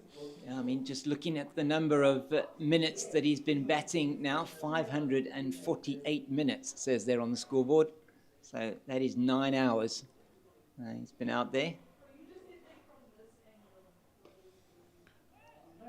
Nicely played again, just for a single. Ends over number 149. 510 for 3. It's going to bring about another conversation. He's keeping an eye on the time. Looks like it could be about 15 more minutes till we go to the next drinks break. So keep it going pretty much as it is now. Try and accelerate. Keep trying to accelerate if you can. If you get in the delivery to be able to do that for the next 15 minutes, reassess the drinks break. Yeah, but what the Titans have done, they've delayed that declaration. Yeah, they have. So by them just doing what they are doing, slowing the rate, slowing the pace of the game down, it has basically stopped that scoring rate from going up. And again now, there's more talks now between the batter, and they become a little bit more voices in saying, like, listen, can you please hurry up? There's Clyde Reach-Fontaine having a word with Warren Weingart, the umpire. And I'm sure there's those conversations that's happening there as well, because yet again, everybody is sort of just meandered where they need to be, and that's another conversation that's gone. And, well, at what point? At what point do the men in the middle start talking about, listen, we need to get on with it? Yeah, I can only agree with you, Eugene. It's, we saw in that first session just 26 overs bowled in 130 minutes. And it has been a little bit quicker since the break, but they've had spinners on at both ends, so you would have expected that they would have been able to really improve that over rate. At lunch, after 124 overs, they bowled 15 overs in the 50 minutes since lunch with 2 spinners operating. Oh, he has given him leg before wicket, and that has brought an end to a magnificent innings from Gavin Kaplan. 238 he will finish on. It's been absolutely superb from the number 3 for Goldrush Boland, and he is congratulated by all and sundry there, including the Titans players. That's great respect shown for what has truly been a great knock. Yeah, what a brilliant innings from Gavin Kaplan. Just ended up just putting his pad in front there and getting hit with the one that was going straight on. And we'll see that one now. Just probably a little bit of a tired shot perhaps from him here, as that's just straight and straightens, just clips the pad, and that's going on to hit the off stump, it looks like. So the end of a brilliant innings from Gavin Kaplan, 238 off 395 deliveries. What an innings from the young man, and has put his team into a position of strength. Yeah, he was out there for, what did you make it out? 9 hours, and that's a long, long time to be out there. And, well, he has really and truly contributed to that total you see out there, 510, of which he has 238 for himself. Really is outstanding work from him. I wonder if we're still 15 minutes from the drinks break. Just instructions coming out, no doubt, with the new batter coming in. It looks like it's Jedley van Brieses that's coming out ahead of Leon Botha. Yeah, man, that has come from the north, from where Titans. He's been up there, so making his debut. And that is his first-class career, 41 innings. Still 24, 905 runs, and at an average of 23.8 with a higher score of 122, 250s, 200s to his name. And obviously, any youngster would love to just make their mark with their new province. But I'm sure he's going to be under pressure, because these men probably know him very well. And there we start with Peterson just moving a few things around. It's all part of the mind games, and just pointing out, listen, I've just cleared that out there a little bit for you, youngster. I'm surprised there's nobody going under the lid here. Yeah, definitely. We'll have a few words to say to him, I'm sure. Well, I think we might not have to say anything. No. Because I think the men from Titans might do all of it. Yeah, have to have a stump mic on there now.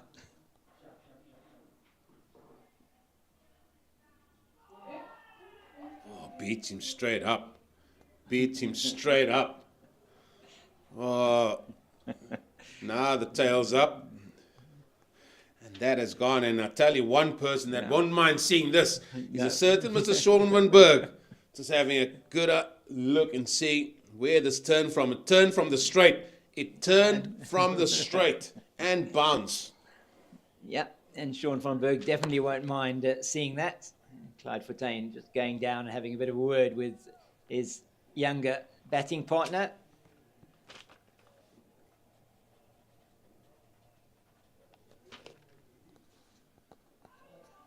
Oh, and that gets his first run for Boland.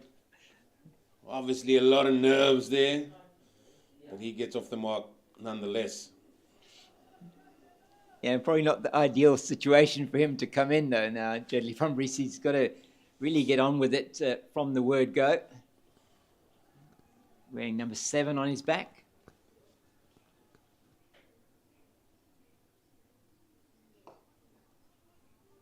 That's excellent bit of fielding there from Bakanya.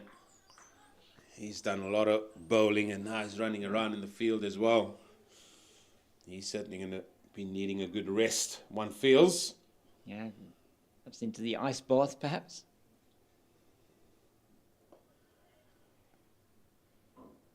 Well, that's a definite. I mean, all these guys, they believe in those things, the ice baths. We did them as well. Okay. Wanderers had one that was a steel one. Is it steel that just keeps it cold? Yeah. Keeps it colder. Very cold. Yeah. You throw buckets and buckets of water in there with buckets and buckets of ice, and the ice didn't melt. Oh.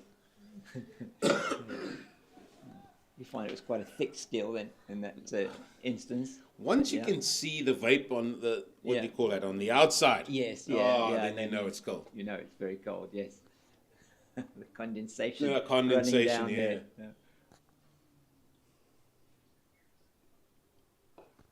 Well, he's brought out the slog sweep early doors. He's not going to go for boundary. He's certainly picking up 2. He wants 3. He's coming back for the 3rd. He turned very sharply there, and back he comes for 3, and he's going to retain the strike. There we go, nice and positive from Jedley Van Riese's first up. And he'll be facing, no doubt, Donovan Ferreira. And just reflecting on that innings from Gavin Kaplan, 237. Really brilliant from him. And making that move up the road here to Paul last season. And really making, as you said, Eugene, that number 3 spot his own.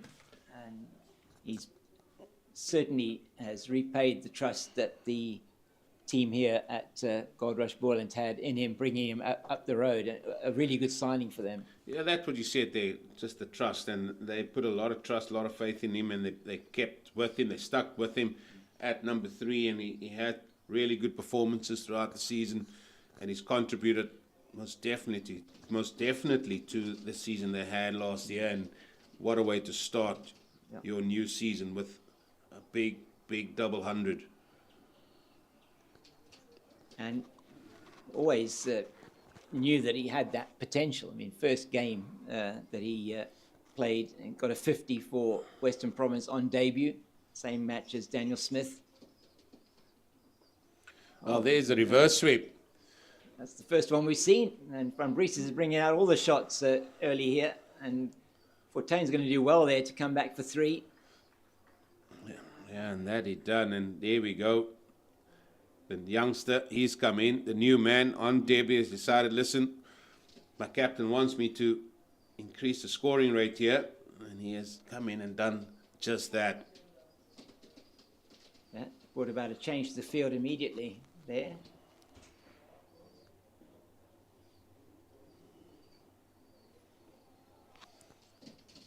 Just off the legs for one. Must be a good day for me, this. Very good day. Don't say it. Don't say it, James King. No, excellent. Always get fantastic. It's really fantastic to be here at Boland Park. Always the hospitality, always outstanding. Thank you very much from our side to Boland Cricket Union, CEO James Fontaine and his team. It really is a privilege and pleasure to come down here. Beautiful setting to watch cricket and commentate on cricket, and to bring you these pictures and to bring you this match, courtesy of Cricket South Africa and Pitch Vision. And just talking of that, the team from Pitch Vision, Bandile and Shoaib, and who's on the camera, the roving camera, really bringing some excellent pictures to you, and I hope you appreciate those, the viewers at home watching this, or wherever you are watching this on the CSA YouTube channel. We hope you're enjoying our broadcast today and yesterday and over the next couple of days potentially. There's a lot of mind games happening out there now. Well, he might have hurt himself though as well, and straight away being called, and I think they might just decide to have a drinks break here. Yeah, it's 5 minutes to the scheduled drinks break. Yeah. Donovan Ferreira just pulling up there with a bit of it's like a bit of a side strain potentially. Yeah, just his hip. But it looks like they're going to have a drinks break, and we're going to have a break as well here, just with the players going and enjoying the drinks. So please stay tuned. Join us in a few moments. We will continue with session 2 here on day 2.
He's on, Yeah, he's on. he's on. We're back after drinks and a little bit of injury concern there for the captain of the Momentum Multiply Titans. Donovan Ferreira just pulled up a little bit, but he's still on the field. 519 for 4.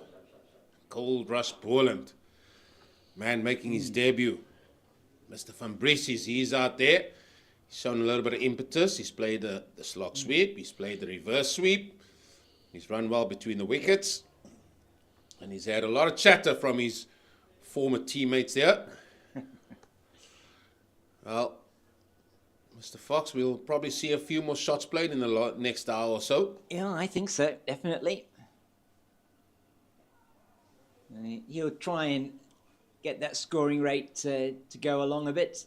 No doubt they would have had a discussion about that at the drinks break as well.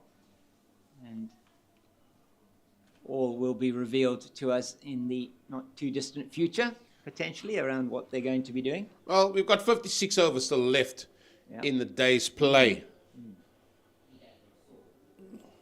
Well, we'll lose a couple if the declaration does come before tea. Oh, there's a little bit of a misfield. And you don't normally see that from Junior Dala. No, that was surprising. Get through for the single.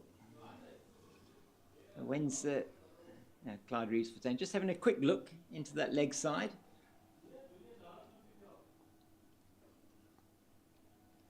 Okay, unfortunately going to leg slip.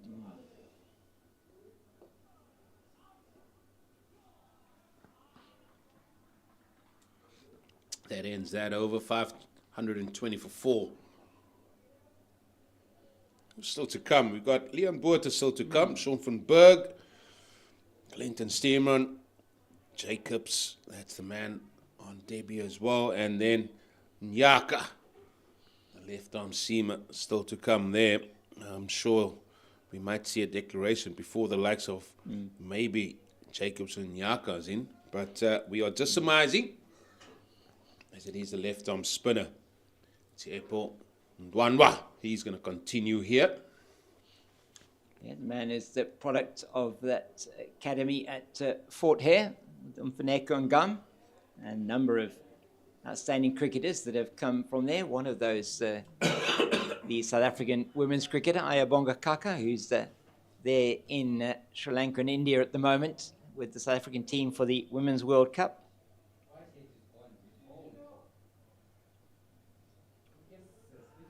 Again, looking for that. Well, I think that time he looked for the hard sweep. Because he wanted to hit that a lot squarer. Bounce beat him. Kept his foot back, though. Yeah. Munsami quick to take the bails off. And it just... Donovan Ferreira once again having a bit of a discussion now with Munsami about, do I put in somebody at 45, a leg slip? What are we going to do? Is there anything we can do? Still having a chat.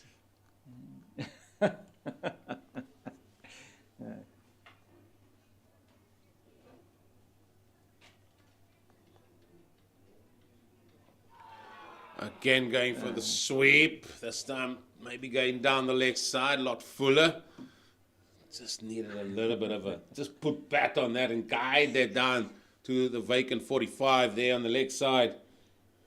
Yeah, well, it's certainly going to be, looks like we're going to be seeing a little bit of excitement here from Jodley van Briesies.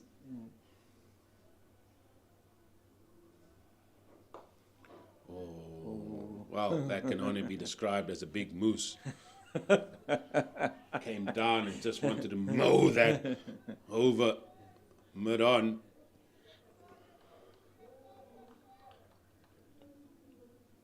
Lots of chatter out there now.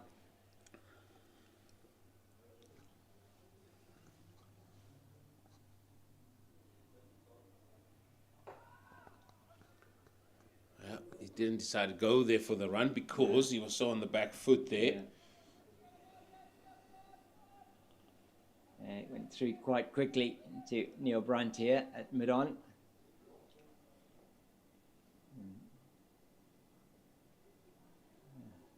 Rivaldo Munsami just not happy with the dinner. decision. You know, chatting far too much with Donovan there.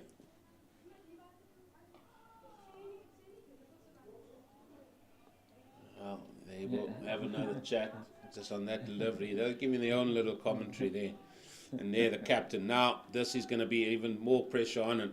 Yeah. Yes, it's nice to see the experienced man, Clive Reach-Fontaine, just going to the youngster, but that will put a little bit more pressure on him.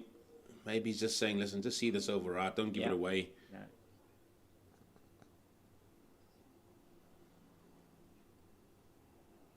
The hard sweep yet again, and this time he's pulled it off with aplomb. It's gone for 4. He's backed his shot. He's executed it well. Ends the over with that boundary. Well done there, Jedley van Brieses. And he stuck with it, going for those aggressive shots. And he does manage to get that through to the boundary. And what's that one? What happened there? Was that Clyde Reeves-Fontaine? No, they're at the wrong end. I think they're at the wrong end. I'm not sure what happened there. I think they're at the wrong end as well. So that was a bit weird. When they had their discussion, Jedley van Brieses came this side to the northern side, and then they were at the wrong end. So fortunately, the umpires, after 142 overs, are still able to keep an eye on that. Well, if they got that wrong, I don't know what was going on. The man in picture there, Tom Mokorosi, he's one of the lecturers with the umpires. Yeah. Oh, that would have been funny. Jeremy Fraser called you into the office and say, listen here, Mr. Mokorosi, what was going on there? Yeah. Really one of the most affable people that you could possibly hope to chat to, Tom Mokorosi. A lovely gentleman. And Warren Weingard as well. Umpires so important in this game of cricket. I think they don't really often get the credit that they deserve. Yeah, I was talking to Warren Weingard, and he alludes to their fitness regime that they also have to endure. And they've also got to run a certain number of kilometers because it is quite tiresome standing out there, and you've got to focus for every ball. Yeah. You've got to know the laws of the game, decision making.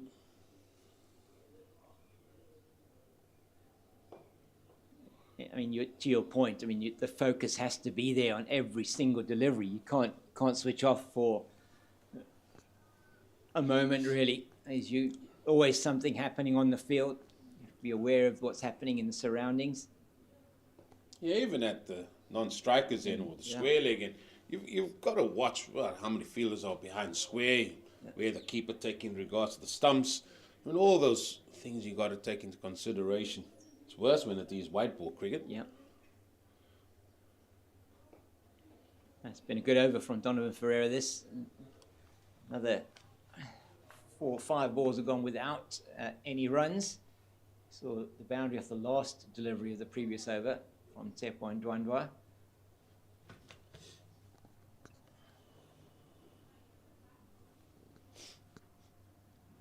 .524 for 4.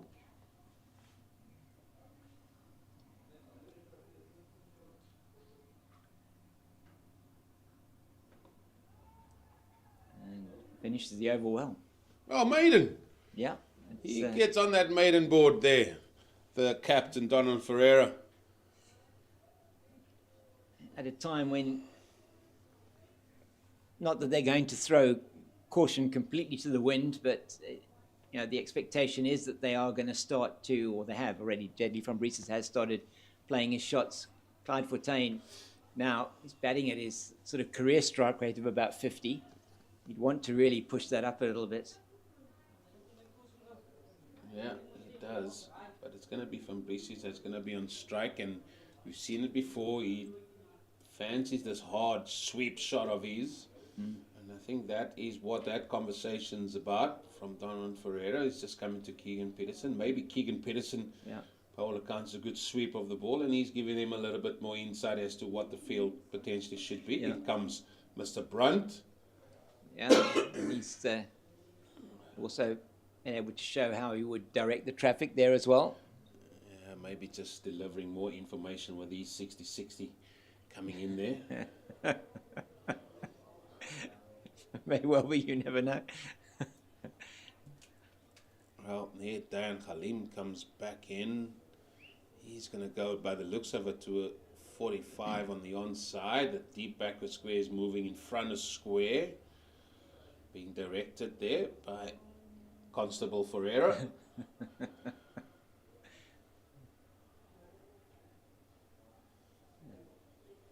They definitely bolstering this onside field because Van Briese's definitely fancies hitting the ball through the onside, especially off the spinner.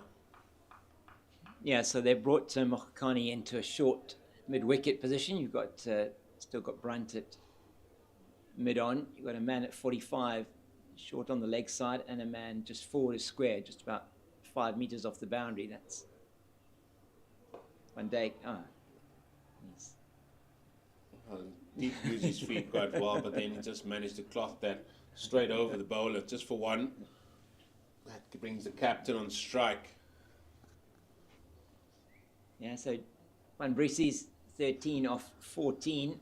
So he's trying his best to get things moving out there.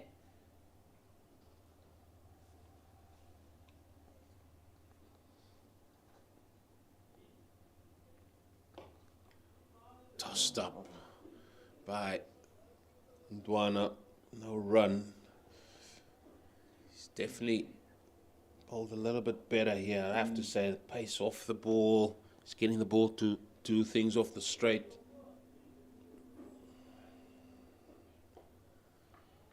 Yeah, it has been much better. Once he's been giving it a bit of air, he's bowling very flat and a lot quicker yesterday. He's giving the chance now for the ball to perhaps do something. We saw the one turn. Oh, and there's an edge. There's an edge, and straight to Donovan Ferreira, and that's the end of Clyde Reeves Fontaine. And that is the 4th wicket. That is gone.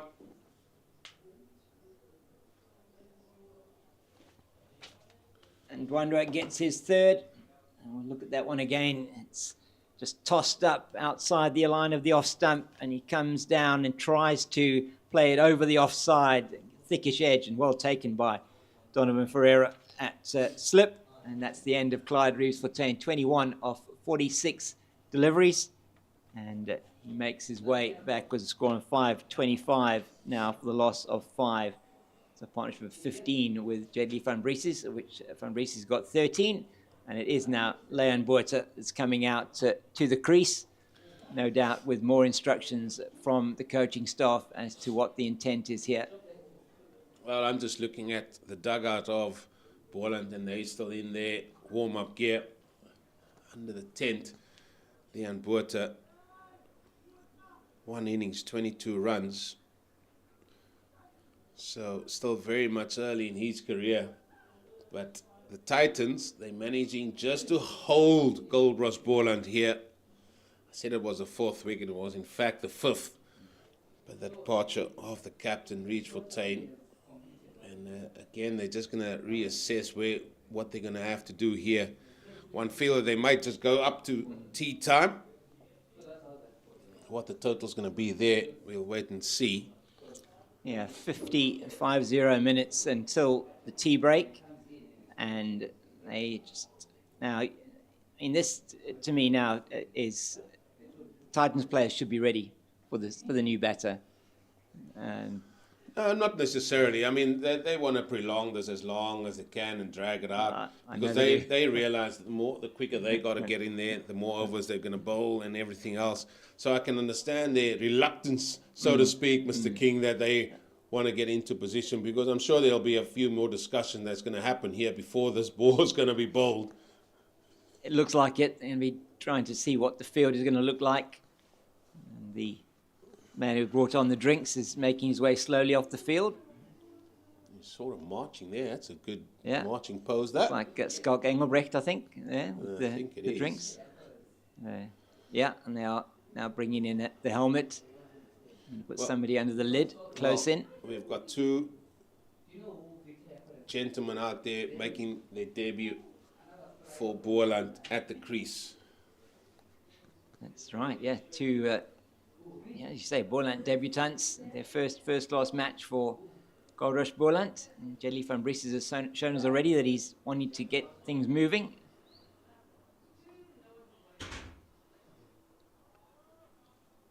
And Lambert, we've seen a fair bit of him, Eugene, in the club tournaments that we've seen here at Boland Park. He's a player who can hit a long ball as well. It's just played down the leg side. Donovan Ferreira giving chase. Van Briesses surely will come back for 3. That he does, and that is his first runs for his new province, so to speak. Leon Botha in this format of the game.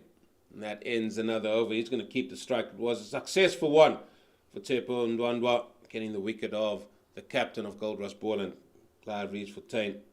He just came down the pitch here looking to get after it. But again, I don't think Boland will be too unhappy, because that turned a little bit again as well, and we're seeing bounce from the spinner too. It was a good catch from the captain of the Titans. And as you say, Eugene, what we are seeing here is that if you are going to try and get after the bowling, it's becoming a little bit more difficult to do that. We've seen that all day today. Yeah, it has.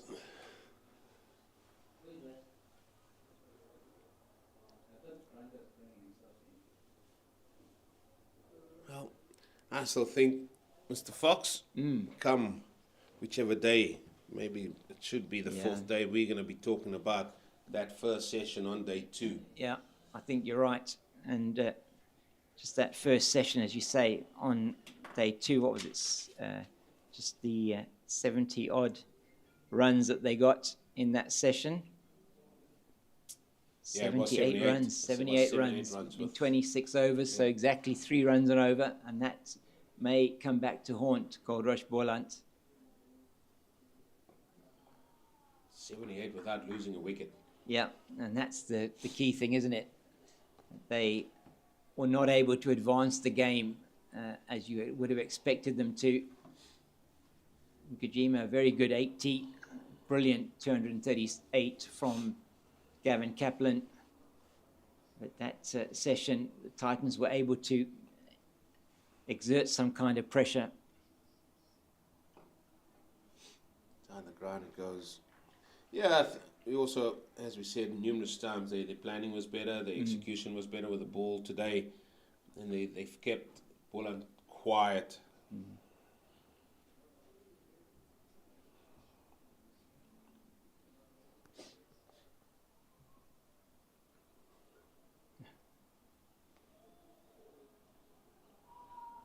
Going early for the little ramp or lap around the corner. Dan Khalin coming around.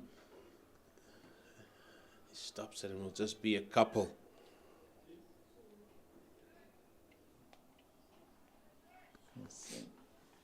Yeah, and looking there at the match at St George's Park, Western Province was putting Western Province in all sorts of trouble there. It is Valentine Kitimi, the 7th wicket to fall for 54. His first half century in first class cricket, and that's 137 for 7. That's neatly played again by Van Briesses, and he'll come back for 2. His previous highest score was 42. He's now went to his half century. So an important half century in a really, what you have to say, really under par performance there from World Sports Betting Western Province in their first innings in reply to that 281. And it was Wesley Bedger yesterday getting a 50 off 33 balls at number 11 that took the score from 214 to 281 with Ntando Soni. And it's Soni in his first class debut has picked up 2 wickets now, Whitehead and Kitime. So it's good for the youngster. Let's not forget that Warriors were in trouble there as well yesterday early doors. They managed to get up to 281, and now they look to be in a good position ahead of the game there. So Bjorn Hendricks and Carl Simmons at the crease now for Western Province.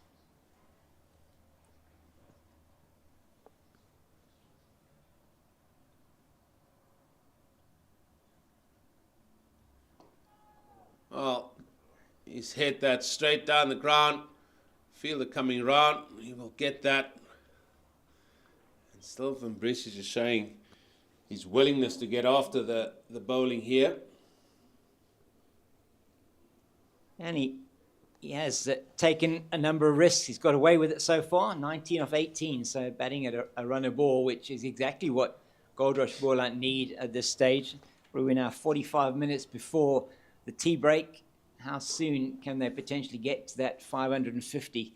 That maybe is the magic number. We're guessing. Maybe that's the magic number. I think tea is the magic time. Yeah, it is the magic time. 45 minutes. Just on where we are currently. That is what I'm going on. As I said, ideally, right. I think it would have been nice for Boland to have a little bit of a crack at Titans here just before tea. Maybe that will still happen. We'll wait and see. But I'm just casting my eye across to the Boland dressing room, and there's nobody trying to even get any bit of white clothes on. So that says to me, no, they still want to bat for a little bit longer.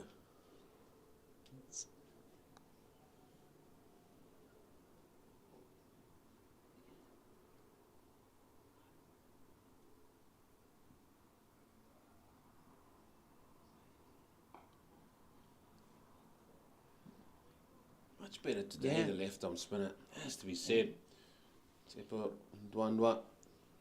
Yeah, it has been a lot better, as you said, today. Certainly varied it a lot more today, tossed it up a lot more. Nicely hit down the ground there by Leon Botha. Yeah, we have seen a lot of him, Leon Botha. He's somebody that loves to go after the bowling. He's a big, strong man as well. Yes, do you think I mean, it's hard to know what the instructions have been, but I think if the ball's there to hit, I think he will hit it. It's certainly something that he can do. He knows this ground well. That's going to go over Moran, is it? Brunt's going to give chase. Paul again just checking up after the first bounce. So 2 more runs added. He's just managing to just clear the fielders. Mr. Van Bries is here. He's been a lot of 2s in this innings of his so far, 21. He's scored just the 1 boundary. But I like his industriousness at the crease. He's trying things, trying different things. Neil Brunt's now moved a lot deeper at mid-on. Oh, he had to get his skates on there. And in the end, he judged it quite well because Sibs Makanya having to pick it up and putting in the roll meant that he didn't have the opportunity to make it difficult for Van Bries. So good running. He's very quick between the wickets, Jedley Van Bries. Yeah, as he hit that and he set off, I was like, oh, you gotta get going, son. And that he did.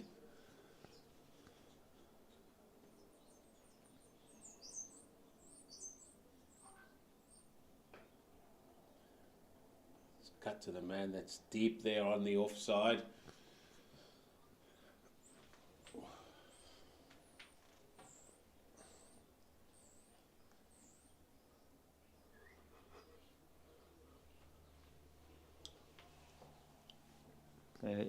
Just have a look here at Jedley Van Bries. I think he only played 1 or 2 games last season for the Titans. Well, Neil Brunt, through the hands and is going to go for 4. He sort of leapt up there with 2 hands and still just burst through his hands and gone for 4. And Van Bries has definitely taken the attack here to the Titans. I would have bet any money on Neil Brunt probably taking that catch just through the hands. And you say that's the 3rd catch that's gone down. 2 off Aviwa Mgijima. And now that one off Jedley Van Bries, so his 2nd boundary.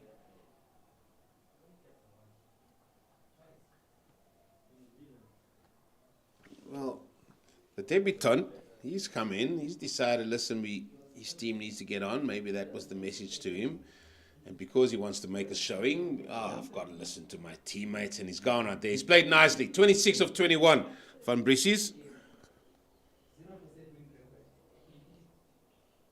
Yeah, he's just trying to get his stats for last season. So just the 3 matches last season for the Titans, 5 innings and just 67 runs at an average of 13.4. So not quite the season that he would have wanted. The previous season was by far his best in 6 games for Southwestern Districts, 546 runs at an average of 68.25. So he's had real success, and that was his breakout season, and hence his signing by the Titans last season. So we know that he's got that appetite for big runs. Delayed appeal there. For leg before wicket. Yeah, maybe thought the pad was there first before the bat came along. Oh, the old reverse block. He went down very early, didn't he? And I think Donovan Ferreira saw him. I think he's got something to say now about that, maybe. Oh, he's got plenty to say. Who is it too? Sammy says that was funny. That was funny.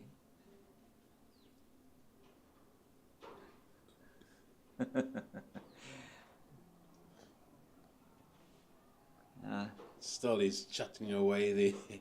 Yeah, a big smile on Donovan Ferreira's face there. That was quite funny, actually. Leon Boyd to clear what he wanted to do. Short boundaries on the leg side, though.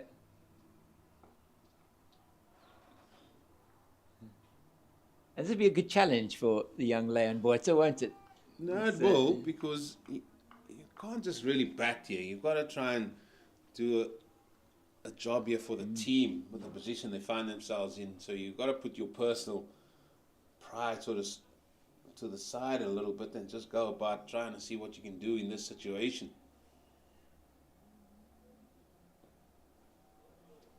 Donovan Ferreira's been bowled well to him in this over.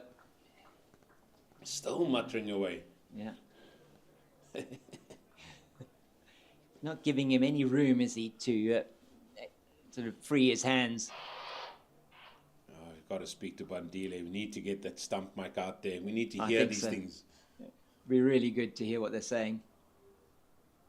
Oh, this has gone down the leg side. It's going to be an interesting call, this, from umpire Tom Okorosi as Keegan Peterson chasing the ball right down to the boundary. They've come for 3 and 3 buys.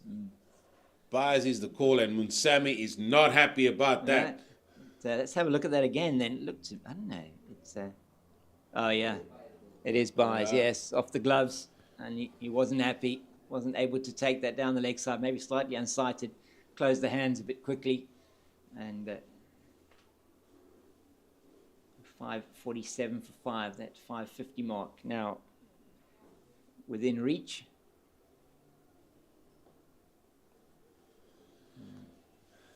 It's over, done and dusted. Second maiden for the captain in his last 2 or 3 overs, and it's Donovan having a chat with Jeddy van Brissies there, perhaps. Oh, still chatting away, and then I think Van Brissies is giving it back, and umpire Tom Okorosi is trying his best to stand in between the two of them. From a distance, of course. That's a scorecard there. And it's all about Gavin Kaplan, 238. Yeah. Let's not forget Grant Rullison and how he batted yesterday, and Avi Makajima as well contributed well. Clive Fortuyn, he got 21, trying to go after the left-arm spinner. He got caught at slip. Now it is the likes of Jed Lee, Van Brissies and Leon Botha that is taking it to the men from Pretoria. Yeah, let's see what Botha's going to make of Ndwandwe in this over. There is the big shot. That is a big shot. We said he's one that loves to take it on. Wow. And that has cleared the boundary by an absolute country mile. 6 to Leon Botha. And that is the long boundary. And that just sounded lovely, didn't it, when it came off the bat? And you're absolutely right, Eugene. We know that he can he's got the ability to muscle that ball away. And it is Schalk Engelbrecht, the 12th man for the Titans, that has gone to fetch it on the grass bank. But, lovely shot there from Leon Botha, the slog sweep. Yeah, and you can see his initial movement was to get to that offside, and then when he was in that position, he just belted that ball all the way. Clean strike. Throw it up again. Throw it up again, left arm spinner. He did too. But he's managed to hit that for 4 as well. So the 6 followed by 4. It looks like now Leon Botha has decided, I think I'm going to have some here. It certainly looks like that. And Boland here, 5.57 for 5 now. Changing the field.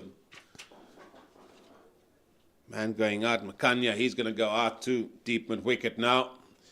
And the man from the offside has come across. That is Pretorius. He's covered some ground out there. Now then, 6-4. Do you still take it on, Mr. Botha? Reverse sweep is on. You've shown us your willingness to do that as well. Not this time.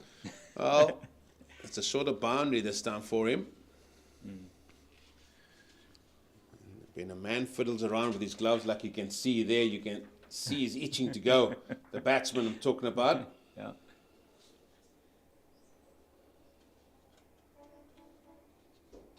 Oh, he's bowled him. He has bowled him. Beautiful delivery from Tsepo Banwa, and that went through Leon Botha, and he's picked up his 4th. Yeah, the bowler has the last say. 16 off 16 balls for Leon Botha. 1-4 and 1-6. And the bowler does have the last say. Much quicker, and he's just late on the shot and darts into the middle and off stump. Well bowled by Tsepo Ndwandwe. So he picks up his 4th. Yeah, much better. But the South African left arm spinner.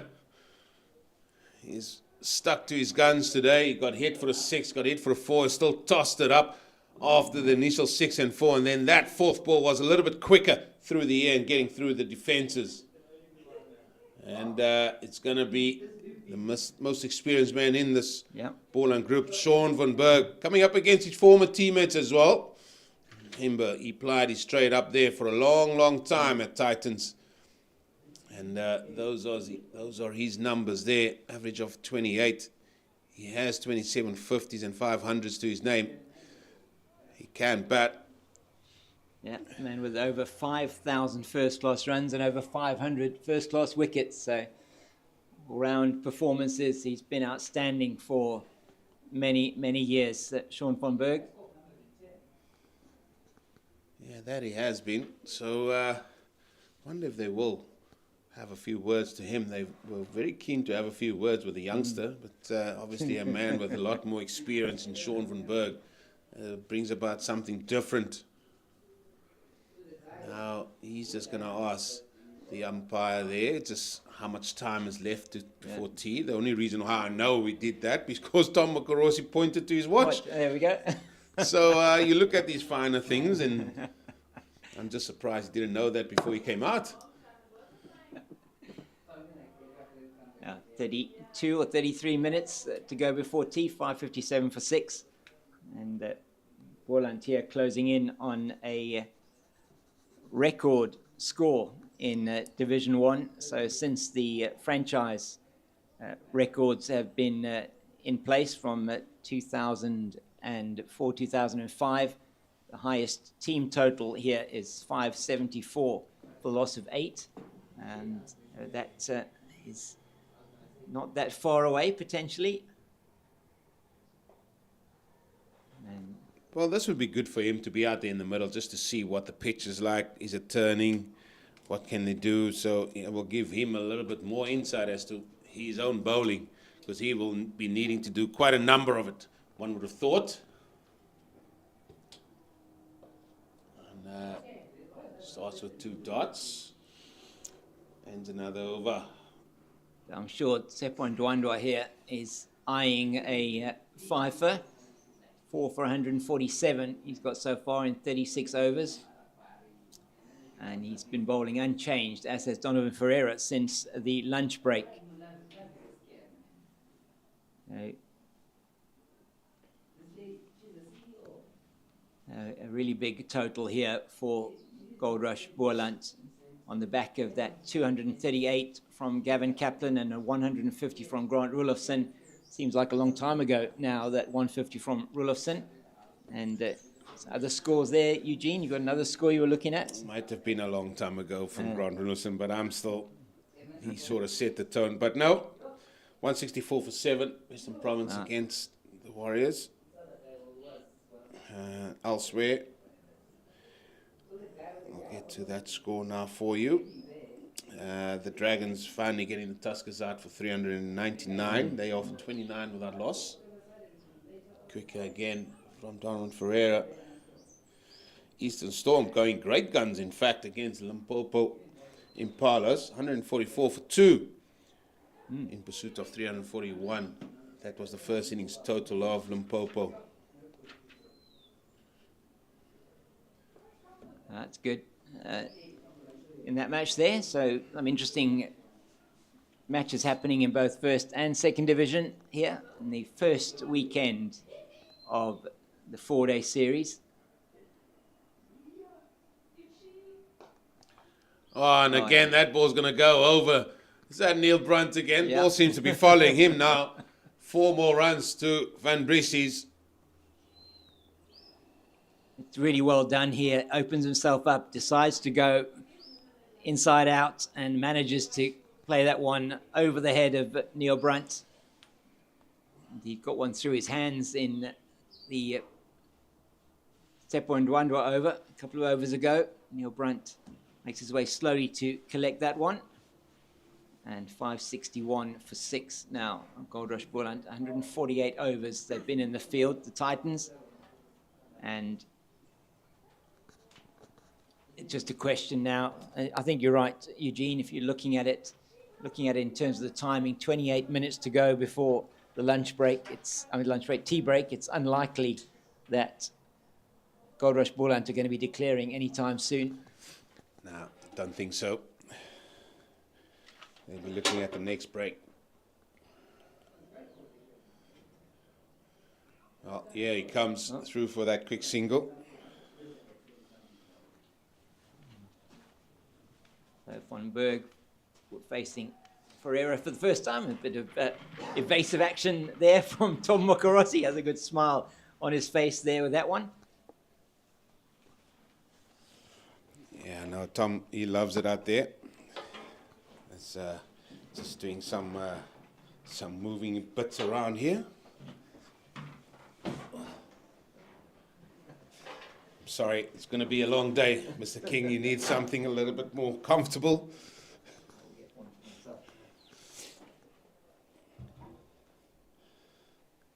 Quicker on the legs and off the mark from the experienced Sean Van Berg.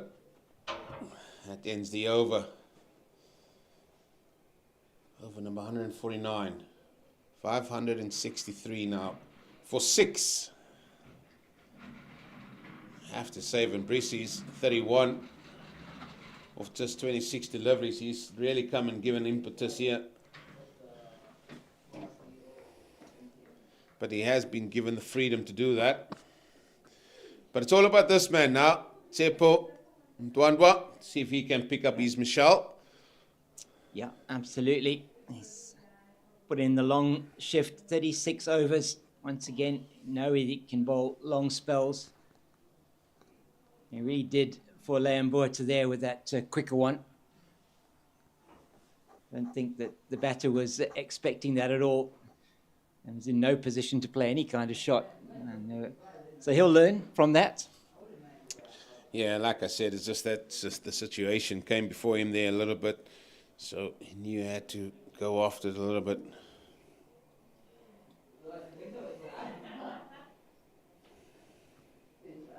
The wind picks up again here at Goldrush at the Boland Park. And certainly heard howling. We know the southeast is coming through, that summer is well and truly here in the Cape.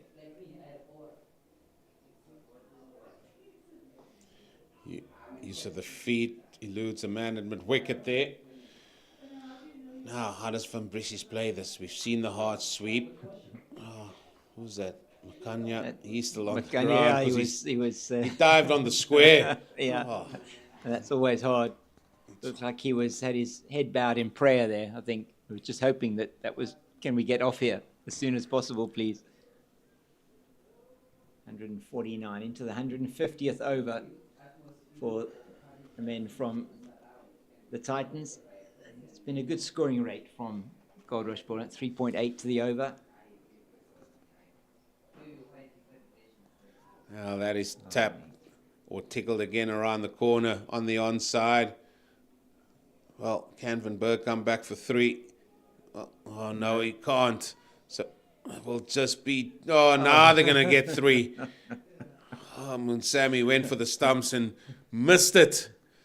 And that has given Goldrush Boland and Sean Van Berg a chance to come through for the 3rd. Yeah, it's a good scoring rate. Yeah. But again, we're just going to keep talking about it, where it could have been and grabbing the impetus into it. I just feel that Boland have lost that because of the amount of time that's left. And can you bowl the Titans out in the time that remains from a very good position that you currently find yourself in? Yeah, and that is the question. Good batting lineup that the Titans have.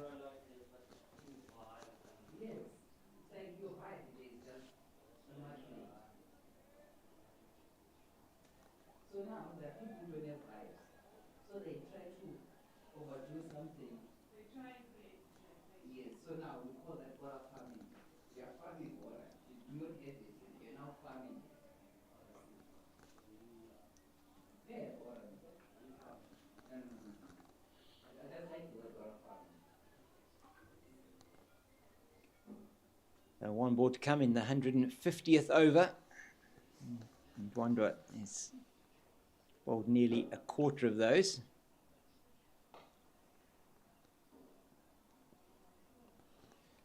Yeah, and he'll still stay on 4 wickets for 151 that he's conceded. But his efforts today has been very good from the left-arm spinner, Dwandwa. Yeah, he has been really good today. Looking at his numbers from yesterday, 16 overs he bowled yesterday, 1 for 54. So he has conceded 97 today in his 21 overs. So still not necessarily hasn't been economical, but he has picked up an additional 3 wickets. Donovan Ferreira will continue. Looks like we're going to be having these 2 spinners unchanged between lunch and tea, and that has helped to improve the bowling rate. They're on 26 overs now in this session, so still not as quick as they perhaps we would have hoped they would have been, but on track to probably bowl 30 overs at least, if not a bit more in this session.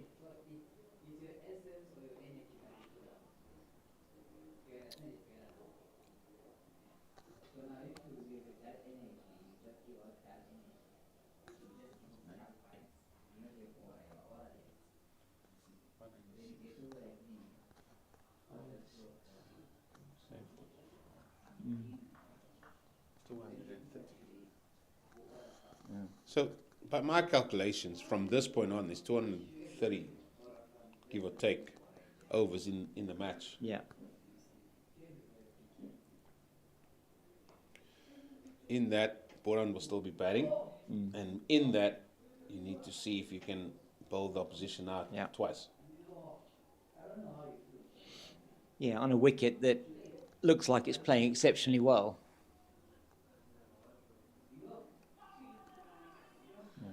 It's pitched outside leg stump. umpires don't necessarily think anything further than that. No. So today, exactly 200 runs put on by Goldrush Boland in the day, and they bowled 52 overs. It's been much quicker in the second session. That's another maiden over from Donovan Ferreira, and just the last couple of overs have almost been a bit becalmed, these two. The impetus that Leon Boerter brought with Jedley van Brieses has certainly disappeared. Yeah, it has a little. And what is that? Still 20 minutes to go? Yeah, 20 Maybe minutes. about 5 overs or so. Yeah. Must say it's a little bit more easy to sit here now. Yeah. It's tough going earlier. It's tough going, okay, Fox. Yeah, it's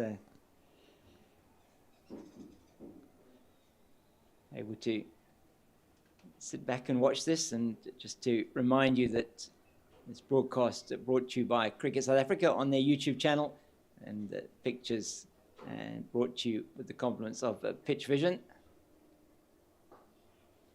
Oh, he's got to go. He's got to go. Oh, he would have been gone, wouldn't he? If that had hit, would have been a call for the umpire, Warren Weingart, to make. But Andre Pretorius missing the stumps. Now the field spreads a bit wider for Jedley van Brieses. Yeah, they've identified that he's the man that will play a few more shots. Yeah. That paddle, I'm expecting that again, potentially. Nobody behind square on the leg side. Not to a ball like that, though. A bit too wide. Tsepo Ndwandwe knows that he wants to do that, to play that shot, so nothing too straight.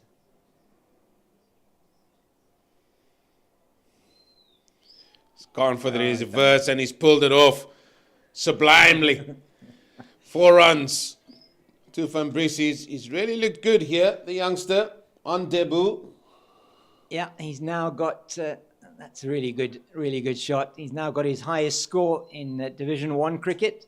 37 is the previous highest in Division 1. He has got 100 in Division 2 cricket for the Garden Route Badgers, the Southwestern Districts team. Now some discussion between Munsami and the bowler. And so Goldrush Boland team now just a couple of runs away from recording the highest score in a 4-day match at Boland Park, and in records from 2004, 2005 it is already their highest score at Boland Park for Goldrush Boland.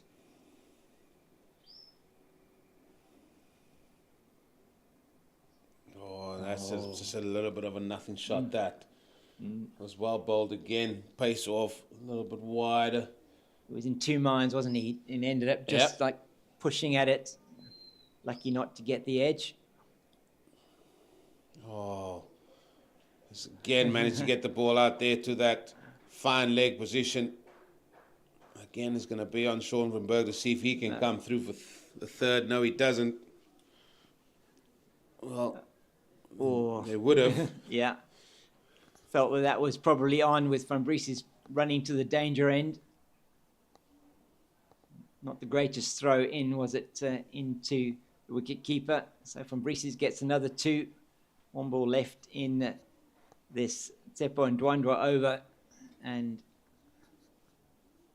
this is now the equal highest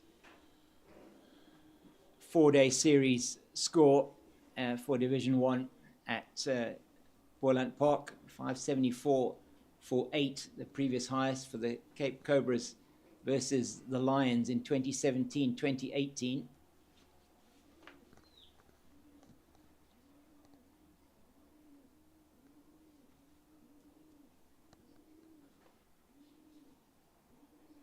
Oh, he's bowled it. And that is his 5th wicket, and that is his Michelle. Van Brieses is looking for the big shot again. And this time he's missed it. And that's well deserved by Tsepo Ndwandwe, picking up his 5th. He's stuck at his job all day long, and he's definitely bowled a lot better today, and he's getting the just reward. Jadley Van Bries's another victim. As you said, he has got the just reward. Just playing across the line to this one, and it's a straight one. Pegs back the off stump. Well bowled by Tsepo Ndwandwe. As you say, he gets his fifer, and Van Bries's goes a very breezy innings from him, 40 off just 38 deliveries. In fact, exactly what his team needed in the circumstances, and he's made a good debut for his team. And now coming to the wicket on debut, Nathan Jacobs. Well, it's just the debutants that are flying in here. Well, the local man himself he came here playing Baker's mini cricket back then as a youngster. In South Africa were coming around and doing their tours and the sort of training clinics that they do have, and he was one of them whenever they came here to this ground. And look at what he's doing now, representing his province in the longer format of the game and making his first-class debut. Yeah, really wonderful to see Nathan Jacobs out there in the middle for Goldrush Boland, as you say. Has a huge following in these parts. Whenever he's been playing in the domestic or club tournaments here, has got a massive fan club, and do get in some really good crowds for those club games here at Boland Park. I forgot about that. He's a rent-a-crowd person. Yeah. He is, Nathan Jacobs. Whenever we come here to those club games, and I mean, there's always loads of people shouting, encouraging Nathan Jacobs, and all of a sudden the volumes have turned up here with a few more words of encouragement for the youngster. And he won't be on strike though. It'll be Sean von Berg, the season campaign. He can't really ask for a better person at the other end with him. Nathan Jacobs making his debut.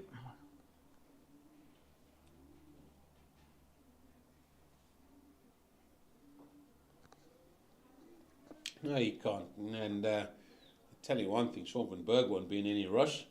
No. He'll just play each ball on merit. Yeah, he'll play his game, won't he? Sean van Berg plays his game.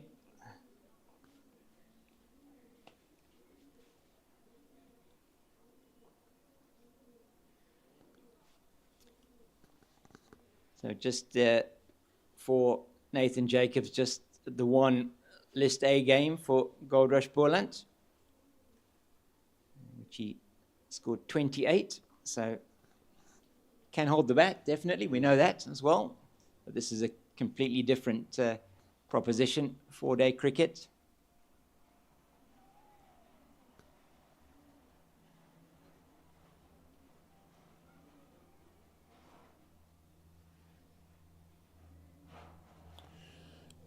Just more on that game at St. George's. It looks like captain of the 4-day team for Western Province and captain of the white ball format for them, Hendricks and Simmons, really keeping Western Province in it there. 176 for 7, putting on a good partnership there. 39 for Simmons, 14 for Hendricks, in pursuit of 281 that the Warriors got in that first innings.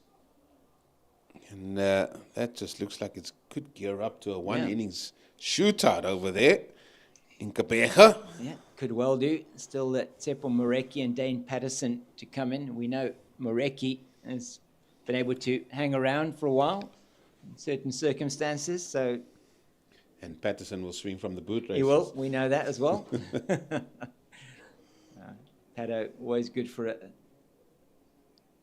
a couple. Down the leg side, doesn't turn at all.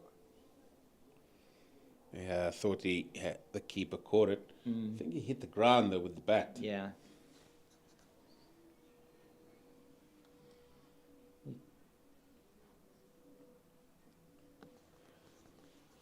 It's good to see. Still got a smile on their face. Donovan Ferreira leading from the front here in this session.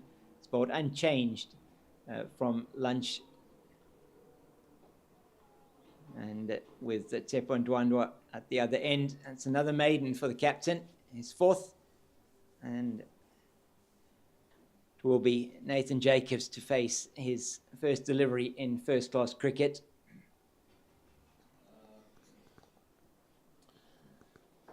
Yeah, he has the ability to hold the bat.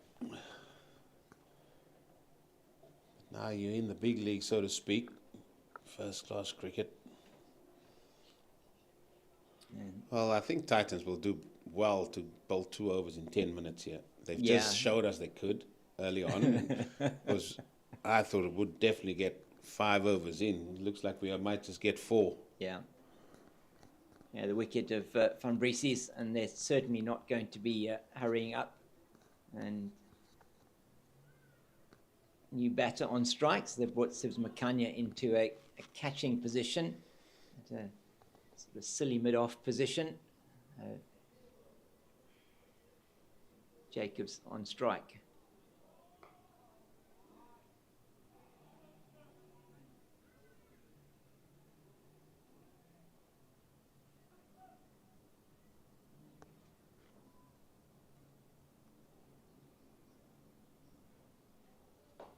Well, he hasn't hung around, used his feet beautifully there, and lofts that over mid-on for 4. You can hear the fan club already in force here for Nathan Jacobs. A lot of applause around the ground that he gets off the mark in first-class cricket. The lovely shot lofted over the man at mid-on. And now the field is spreading. It's spread again. Second ball, he's faced, lofted over mid-on, 4 runs. More encouragement from the locals here.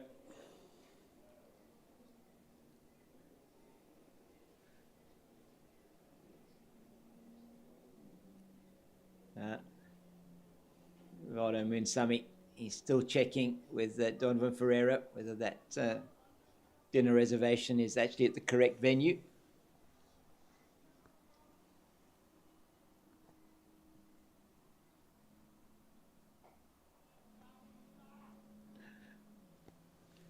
Very nicely forward there, Nathan Jacobs. You've got certainly chirps coming in from around the ground. Here we go again. Here we go again. Yeah. Oh. Captain asking his bowler what he wants. He wants to get off the field. That's what he wants. Exactly. And they will be getting off that field in about 7 or 8 minutes' time. And it's our expectation, I'm sure, that they'll declare it at tea. Who knows? You're right, who knows? Well, they now do have the highest ever total in 4-day cricket, Division 1 4-day cricket here at Goldrush, at Boland Park. And Goldrush Boland have secured that, going past the 574 for 8 declared by the Cobras against the Lions in 2017-2018.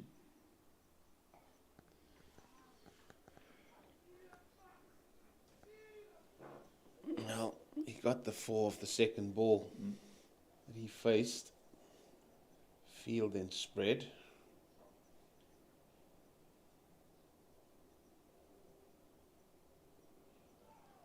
Oh, that must have been close. That must have been very, very close.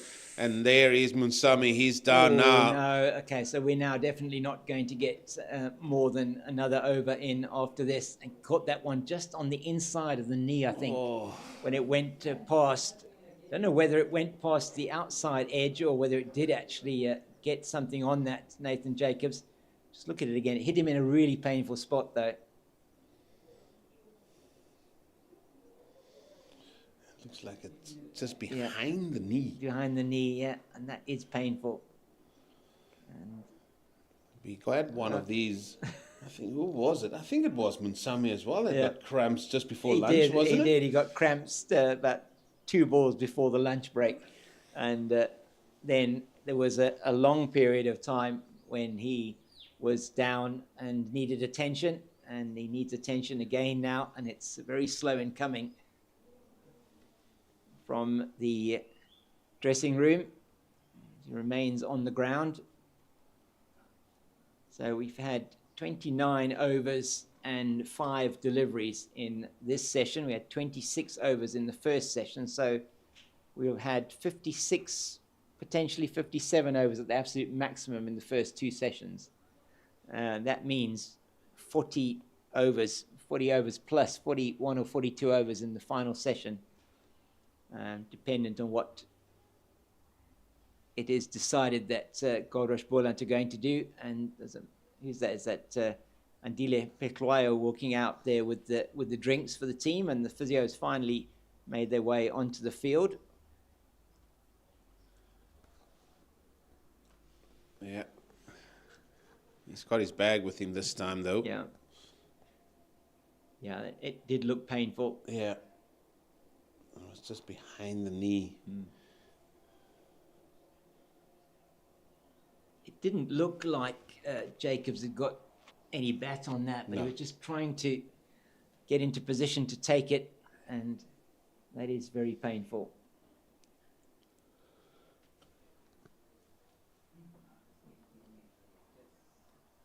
So we are winding down now, definitely to the tea break. Looks like there isn't. It's going to be very difficult to see how there's potentially going to be any another over here. Even what 14:56 on the scoreboard clock. Yeah. So he's still got to get his pads on. He's got to get treated behind the knee. Umpires are keeping a keen eye on it. Yeah. Merrick Brett's still got to do a bit of shadow batting there at the stable's end. So, yeah, I think it was that Diane Khalim having a bit of a chat there and Neil Brunt with Sean von Berg. Of course, Sean von Berg played for South Africa with Neil Brunt in that tour of New Zealand. Yeah, also a former Titan, so... Yeah, they know each other well. Sejo Senekwani just stretching a bit as well in the outfield. That looks like we may be getting Rivaldo Munsami back. Strapping on the pads, so 1 ball left in this over. Will we see it bowled 14:58, just ticked over on the scoreboard clock? Well, it depends whether Donald Ferreira might just come and have another word with his bowler. Yeah, probably. And Sammy's still going to put on his other pad and everything, but by the time he's ready, it will be 59. It will be, yeah. So, Then unlikely. then it's just a question of, right, Mr. Ferreira going to his bowler again and say, listen, just do that, see the clock tick over to 3 bells, and then There we go. umpires will have no choice but to say, listen, let's go for tea.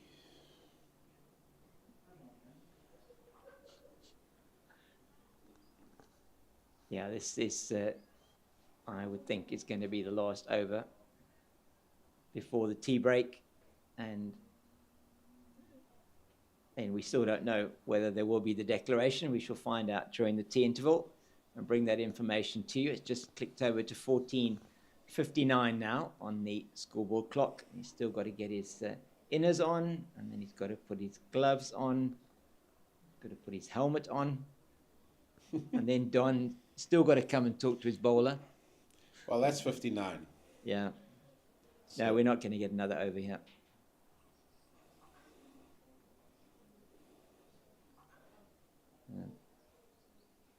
Umpire Tom Okorosi there, I think, talking into his, looks like he had a walkie-talkie there with him.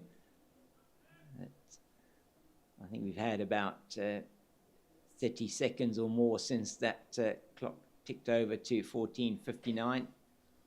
And Dwandwa to Jacobs, probably the last ball before tea. Trying to get after it, another wide delivery. And now Mr. Tom Makarosi, how quickly can he get to the stumps? No, he Can't get there. cannot. Can't get there. He's saying, listen, Warren Weingart, let's just get the bails off, and that will be tea here on day 2, where Goldrush Boland have progressed to 578 for 7. And as the Cape Fox said, we'll see what the decision is going to be here from Boland at the tea break. There's still 42 overs still to be bowled today. So if there is going to be declaration over tea, then that number will remain. So we'll wait and see when we come back. So from us here at Boland Park, we can encourage you to go for a little bit of a tea and a biscuit, because we are going to do that now. We'll join you in a minute.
Welcome back to Boland Park, where it is the batters from Goldrush Boland that have made their way out to the middle with the umpires after the tea break. Umpires Warren Weingard at the north end this end and Tom Mokorossi at the south end of the ground.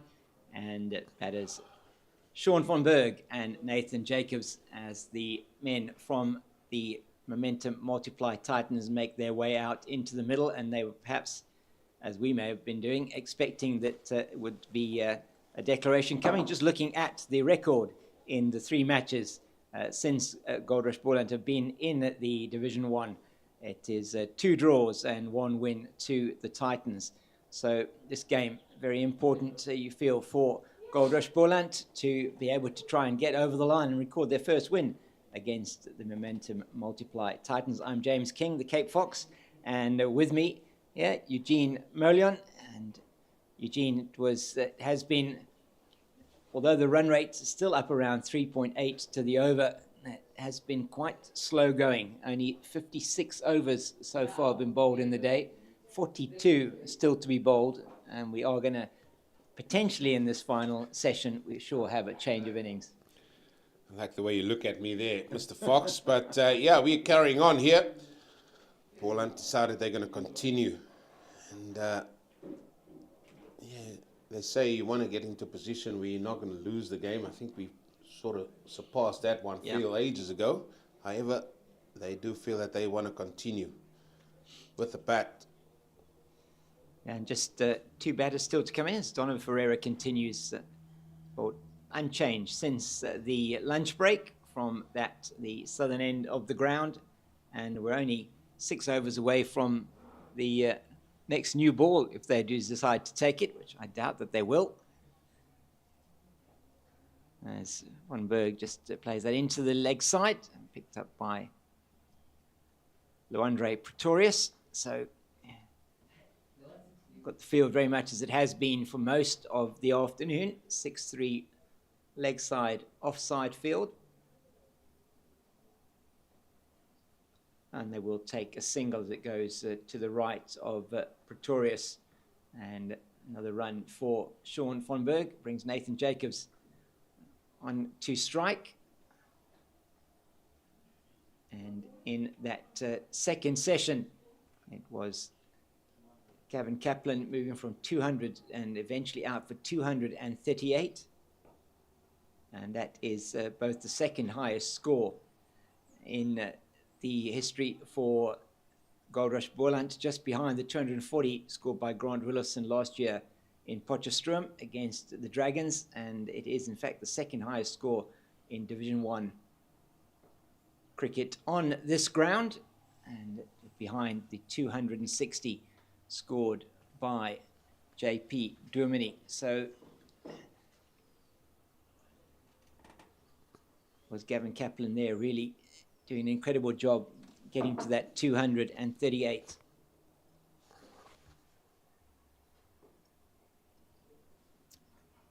And here's the end of another Donovan Ferreira over, just a single off that 579 for 7. And just waiting, we're really now waiting to see when are they going to declare. We had a feeling perhaps they would declare at the tea interval, but maybe they're just going to keep the openers from the Titans guessing as to when they need to be coming out to bat. Well, you have got to have it in your own control. Yeah. And for me, for one, think that Boland got themselves into a position where they're controlling the game, and the ones have got into a position where they could be the sole winners of the game. The longer it goes on, the more it gives a chance here to the Titans just to play away under no pressure, and knowing there's only 2 days left. Where we find ourselves at 7 sessions still left. Yeah, the 7 sessions, and Goldrush Boland have batted, as you say, for 5 full sessions to get to this 580. The pitch still looks pretty good. No signs of it really misbehaving. So the strong batting lineup that the Titans have got, I know they've been out in the field for over 150 overs, but you do feel they have got the batters to be able to get a good first innings total. Yeah, just another news. We have seen Western Province being bowled at for 182, losing in the last 3 wickets on that score. So Warriors having a very big lead of 99, and with the likes of their batting lineup, they can certainly add on to that 99. And then I had another little chat to the groundsman here, in Rupert Bailey, just about the drop in pitches that they have sort of set about. Yeah, and I'll talk about that during this over. Down the leg side is go. Probably going to come back for 2. So the plan is that probably one of the middle pitches, they're going to dig out the pit. Okay. And that is going to be dug out. And then they're going to concrete it. And then there's going to be some sort of airflow that goes through that whole system. So you'll prepare it on the side, and then once it's ready, you just take that one that's in there, take that out, and then that one fills it in. Sure. Seems more complicated for me, but that's the understanding that I got. We have been very successful up there in Australia, as we do know. So it will be interesting to see how it develops here. We know another ground where it is being used is at the Wanderers. And that will be used then for the 2027 World Cup, the intention. That's what they think. Use of the feet. Keegan Peterson, just eludes him. He's quick across the ground. At the ground, he's Peterson. But that ball, not quite getting there. I thought he might get there, that one, Nathan Jacobs. It seemed to hang in the air for a very long time. But Keegan Peterson not quite able to take the catch off his fellow alumni. That's going to be a single for Sean von Berg. Seppo Ndwandwa, 5 for 166 for him. 5 for 167. In fact, that will be at the end of the over. It's bowled 40 overs, so going at just under 4.2 runs to the over, and 584 for 7. It is Goldrush Boland. And with the 41 overs left in the day, 40 overs left in the day, because Donovan Ferreira has already bowled 1 over as well. So 40 overs left in the day. And was it 2 overs for change of innings? Or 3 overs? Two it is. 2 overs, yeah. 2 it is. It should just be 1 with the amount of overs these guys have been bowling. That's true. They're 1 over. Well, only missing a little bit. No. It has been slow going. Yeah, they've been averaging just the 28 overs per session. And if that is to continue in this final session, will mean we will end up with about 14 overs short. Remember, they do get that half an hour. They do. So add another maybe 5 or 6 overs in that. Still think, I mean, if Boland are going to be coming out and bowling, it's going to be the quicks that are bowling it initially. So it's going to be slowish over rate. So, we're going to be short of overs today. Let's just play down the ground past the bowler. He stays on his haunches. Von Berg trots through for another single. Man's got over 5,000 first-class runs. And very useful man to have coming in down the order at number 8 for you, Sean von Berg. And this is a long batting lineup, and certainly has made that pay for them. That is gone up in the air. Somebody's underneath it. Yes, and that catch is taken. And Neil Brunt takes the catch. Nathan Jacobs perishes in the cause, trying to score quick runs. Came down the wicket to Donovan Ferreira, and he has to make way. Nathan Jacobs for 5, and the 8th wicket has fallen with the score on 585. And Nathan Jacobs there, caught by Brunt off the bowling. You just see he came down the wicket, didn't get any of it really, just went up in the air. This time Brunt's not going to make any mistake. and Ferreira gets his second wicket. Yeah, looking to get after it.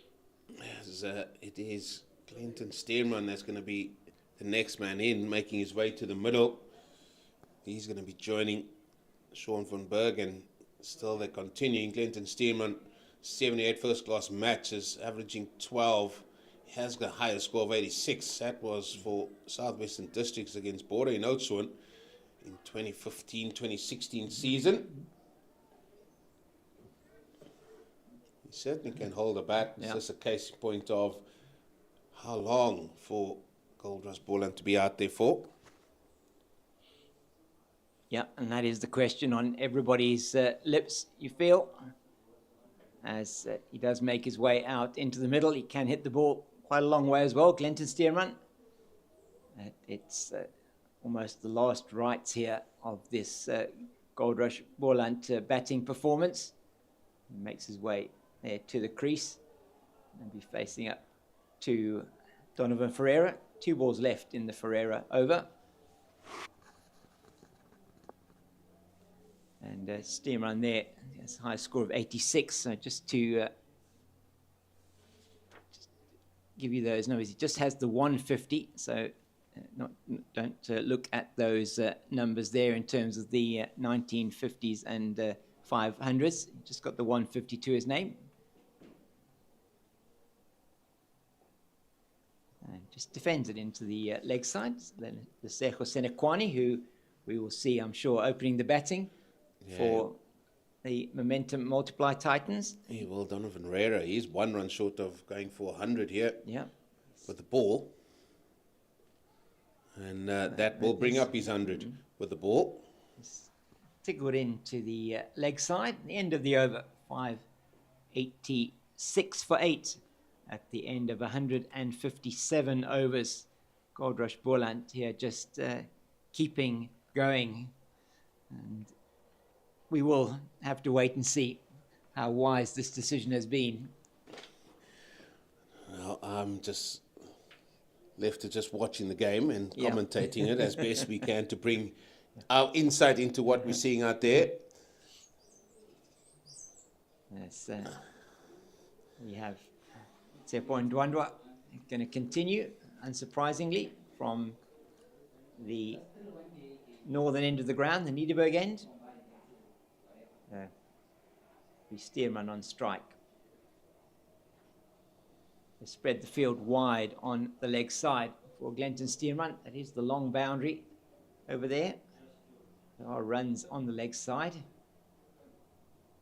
But Ndwandwa has been keeping that line pretty much on or around off stump and just outside. So go against the spin at your peril.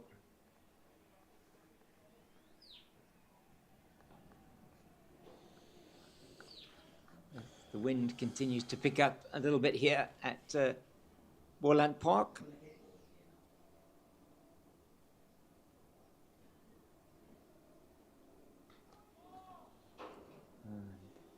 No run as that's played down to Diane Khalim at backward point.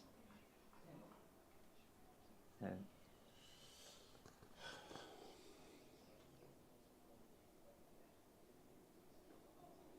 they will take the single this time. It's potentially off the pad, and that's an appeal there from Tsepo Ndwandwa for a run out. Just deflecting it onto the stumps. Umpire Warren Weingart just signaling that's a leg by. Well, Cape Fox, I'm going to ask you, what's your take on this? We're into the third session on day 2. Yeah, I'm surprised at this. I think you want to get them in and want to see if you can't get amongst them as quickly as you can. You know, give yourself a chance to bowl them out twice. And the longer the game does go on and meandering, if I have to call it that, the less chance there is that you are actually going to take those 20 wickets. And we may be wrong. Who knows? I mean, you could find that the bowling attack of Goldrush Boland goes through the top order quickly, but on this wicket, it's looked very easily paced. Just don't see that happening. Yeah, they've got a formidable top 6, top 7 batters. Yeah, and anything can happen. You still got to bowl well, and Boland have to come out there and bowl well. What I'm saying is, we don't know what's going to happen. No. All we are talking about is giving yourself that opportunity Yeah. to do all those things, to get the wickets, give you the time to get those. And still to be going on now, I mean, the Titans will be happy. I mean, there you see Sammy and Victorious, they're happy to be out there knowing that you are eating into the batting time. Yeah, the longer you go on, the more chance they've got of saving the game. They know there's no real chance of them winning the game. That's neatly played. Fielding not done cleanly by Diane Khalim. They'll come through for the single. So he just edging their way towards 600, and at the moment it is just really, there's no intent here necessarily from Goldrush Boland. They're just almost playing out time. A bit of intent there from Von Berg, and he'll take the single. And you see the SNC and the physio. Is it the physio or one of the players walking around the ground? Yeah. And in fact, I think that's a player. I think that is Sia Mahima, I think that is, walking around the ground. Yeah, it is Sia Mahima, indeed, walking around the ground. I don't know who he's walking around with there, just having a bit of a walk. I think that could be Ayan Kamani. That's out there. There's another single goes onto the score.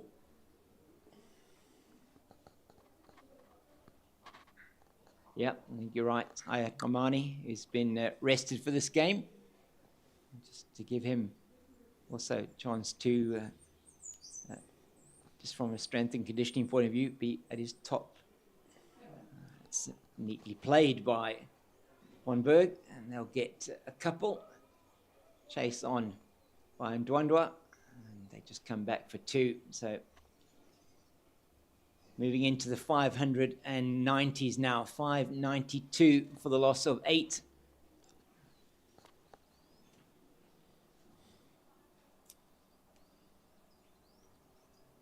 And you just feel, I mean, from this point onwards, it should only be 2 results that are available, either a draw, which is the most likely result, or a win for Goldrush Boland. That's tickled into the leg side, 593 for the loss of 8. And it's been a productive over this one so far for Goldrush Boland. And they're now just 1 run away from equaling their highest score in Division 1 cricket, and they're going to get that now. So they now equal the score that they achieved in that mammoth 594 for 6 declared against the Northwest in Potchefstroom last year, when Grant Rulofson and Gavin Kaplan put on 390 for the second wicket. And Rulofson getting 240, and it was Kaplan on that occasion getting 166. On this occasion was Kaplan getting the 238 and Rulofson the 150. And so it is the men from Goldrush Boland. They're going to continue batting. 594 for the loss of 8. Well, they declared 600. Yeah, just looking at the time, we've had not quite 20 minutes after the resumption. Got potentially 2 hours and 20 minutes left of the day, because we're not going to... nearly got it through there. Tsepo Ndwandwa. We're not going to get all the overs bowled by 5:30, so we're going to be going through until 6 o'clock. And 2 hours, 20 minutes left. We're going to have 10 minutes for the change of innings. That's swept. Oh my goodness me, that has been missed with the spin by, who is that down there? Is that Neil Brunt? There's Janko Smit. And the spin did him there completely, didn't it? Well, This is what you get taught at a very early age. He was lining himself up, and then the ball decided, no, it's one of Sean van Berg's good balls, good leg break balls, and that sort of beats him 4 runs. So well, he won't do that again in a hurry. No, he won't. So this is now the highest score by Goldrush Boland in 4-day cricket, and it is the highest 4-day score on this ground. So this has not been topped before, so it's unlikely. The Titans are, at this stage, I think they're looking at it and saying, okay, we're going to need to set our stall out and bat for 2 days.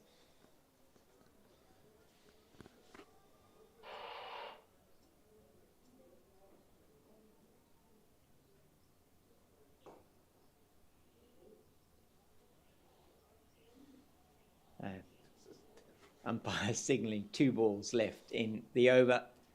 We're all just waiting to see when is that declaration going to come. Is it a matter of time? Are they going to give themselves 2 hours? They want to give themselves less time? And that's an appeal for leg before wicket against Glenton Stearman, given not out.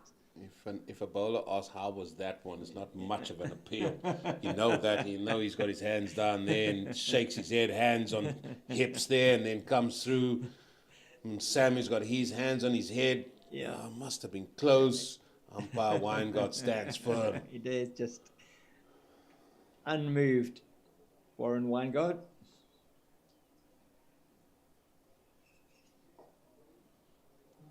Oh, he just cloths that one into the offside, and the end of another over from Tsepo and Ndwandwe. His 42nd, 5 for 171. So certainly wasn't able to exert the level of control that his captain would have wanted, but he's taken 5 wickets. As we looking down there to some of the spectators, is it? Who else have we got down there? Eugene, can't really see. Oh, that's my namesake Eugene sitting there. Big fella on the right-hand side. Okay. Having a couple of Coca-Colas, by the looks of it, on a lovely Friday evening. Absolutely gorgeous place to be on a Friday afternoon evening here at Boland Park. As we head into the weekend, and what a weekend of sporting action it is going to be. And from a cricketing point of view, these 3 Division 1 games. And of course, in the Rugby Championship, it is the Springboks playing against Argentina tomorrow afternoon. And I need to believe the URC starting tonight. That's correct, yeah. Oh, that's firmly hit down. Oh, that's a fingertip. That is a fingertip by the Don. Sore, isn't it? That happens. Oh, some neat work there with his bat by Sean van Berg. Oh dear. And yeah, so and yes, as you said, the URC starting this evening. It's Stormers in action against Leinster. Not an easy game for them. That one missed everybody. As they'll be taking, I think there is going to be byes, and it is actually well saved by Luandre Pretorius, and they'll come back for 3. Throw is reasonable from Pretorius, but not before they get back for 3 byes. Just missed everybody. And look at this effort here from Luandre Pretorius. 160 overs in, and he does manage to pull that one back just before the rope. Well done, young man. 600 then up on the board for Goldrush Boland, and that is the first time as a team that they have passed 600 in the Division 1.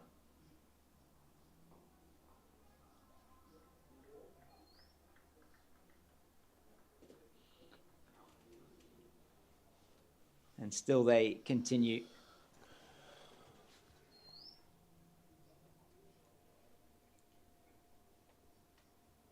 So we went into lunch at 124 overs. So we've had 36 overs now and nearly 37 bowled with Ndwandwe and Ferreira unchanged since the lunch break. Cape Fox trying to cheer me up here. I am trying to look at any positive sign. Van Berg sending Stearman back, and that's at the end of another over. 161 bowled, 603 for the loss of 8. Glenn Stearman taking a glance over to the dressing room, saying, okay, are we declaring now? And the answer is no. Don't see any movement over there at all. Eugene's got his eye on that dressing room, and it has been a day of attritional cricket, you could call it, really. Yeah, it's been very, very difficult. And men out there, Titan just waiting to see what's happening. And yeah, there we go. Kamani and Sia Mahima. Yeah, all of us, including the Titans, was waiting to see when this declaration will be coming.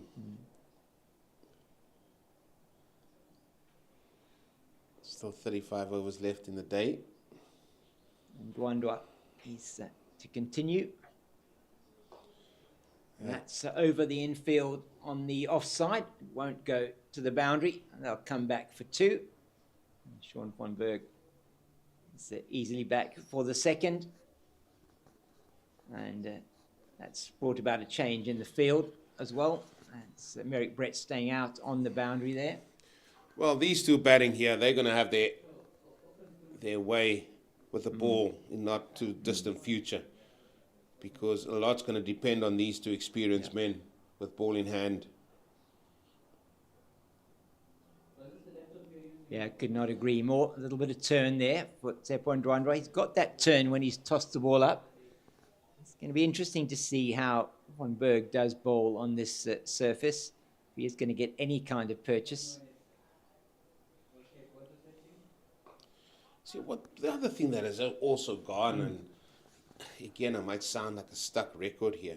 The other thing that has gone here is, in games past, like teams were reluctant. Once there was a big total, they sometimes declare behind and things like that to try and make more of a game out of it, to see if they can move it forward. Yeah. I doubt it very much we'll see that here. No. So, wholeheartedly, all the emphasis is on Goldrush Boland. Why? Yeah. Because of where they are, and they're going to come back for a quick second. And through they come, and Sammy down, rolling around yet again. Yeah. But they have to show the impetus for this game. So they're going to have to come out. They're going to have to take wickets. They're going to prize out wickets. From what we've seen and the evidence that we have seen, it's not going to be easy. No. And so that is the point. It does give them the chance to set more attacking fields. But on this kind of wicket, difficult to see that. Doubt whether we'll see that bar the first 10 overs. Yeah. And unless Sean Van Berg gets into a good run and really spins his web. But as time goes on, and who knows, we can be proven wrong, and we just feel that from what we've seen and the evidence that we've seen, that is dragged. I say it's dragged because he actually went down, he came down the pitch leg side of the ball. So he really had to stretch to get there, and then just dragged it with him to long on. Over comes to an end, and yet we continue. Sean Van Berg again looking at something, either the scoreboard or up there to see what's happening. I still don't see anybody warming up. I don't see much movement. We make the time now, 12 minutes to the hour 4. So how long are they going to give themselves to bowl? As it is, everybody just waiting to see when that declaration is going to come. It's going to have to come at some stage, unless they lose the last 2 wickets in quick succession. It hasn't looked like that's the potential too much to happen.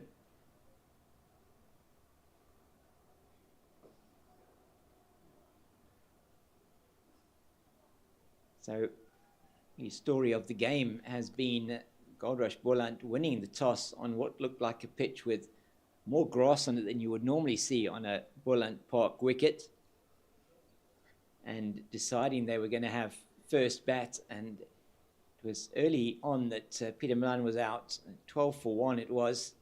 Very good bowling from Diane Khalim, and then was the Rulofsson and Kaplan show, as they put on 280 for that second wicket and broke the record for the highest second wicket stand at Boland Park, and they didn't quite break their own record of 390 for Goldrush Boland, which they put together at Potchefstroom last year. It was Rulofsson the second to go, scoring 292, and he scored 150. And then another big partnership between Mgijima and Kaplan, and Mgijima out for 80, scoring 454. And since then, really, it's been just a story of keeping a scoreboard ticking over in that partnership. A very good one, as I say, of 162. Gavin Kaplan eventually the fourth man to fall with a score in 238 LBW to Tsepo Ndwandwe. That's well played, and that is going to go down to the boundary for 4. Just gave it the charge, did Sean van Berg, adjusted well, and that's gone over the rope, and that takes them to 610 now for the loss of 8. Firstly, initially gave him a lot of room, and then Ferreira throwing it wide, and then did well to reach it, and then played it nicely through point. And so Gavin Kaplan, 238 for him, his first double 100 in first-class cricket. As I say, just wickets after that was 510 for 4, 525 for 5, 557 for 6. Bit of impetus shown through Leon Botha and Jedley van Brieses. And then the last wicket to fall, 585 for 8. Nathan Jacobs on debut, just getting 5 runs. And Sean van Berg and Glenn Steerman now been there, just batting at about 3 and a bit to the over. Here's the old reverse, and coming off the bat says Mr. Umpire Tom Mokorosi, and I've just been told to include this word into what I'm here to do, and the word simply is stunning, and the only thing stunning about today has been the weather, the view. It has been a stunning day indeed here in Boland Park, and the mountains around here does make for one of the most picturesque settings to watch cricket. A privilege to be able to do that, as Sean van Berg takes his helmet off, giving us the indication that maybe they're going to declare, but no. It's 615 for the loss of 8, and 6 off that Donovan Ferreira over, and he'll be facing up once again to Tsepo Ndwandwe. You know what I would do if I was Donovan Ferreira now? I would take that second new ball. Yes. I would ask Dan Khalim and Mr. Smith just to come and just bowl it short. Yeah. Why not? Why not? Because that's going to take my time. They'll take longer to get through the overs. And the cameraman Shoaib there giving you a view of the picturesque setting here at Boland Park. Really is beautiful, looking out to those mountains to the south. And thank you very much, Shoaib, for that. And Bandile, our producer, as it's Tsepo Ndwandwe. And he plays that into the leg side, does Sean van Berg. And it's going to be the Titans that are going to have a mountain to climb here if they're going to get to this total of 616 now.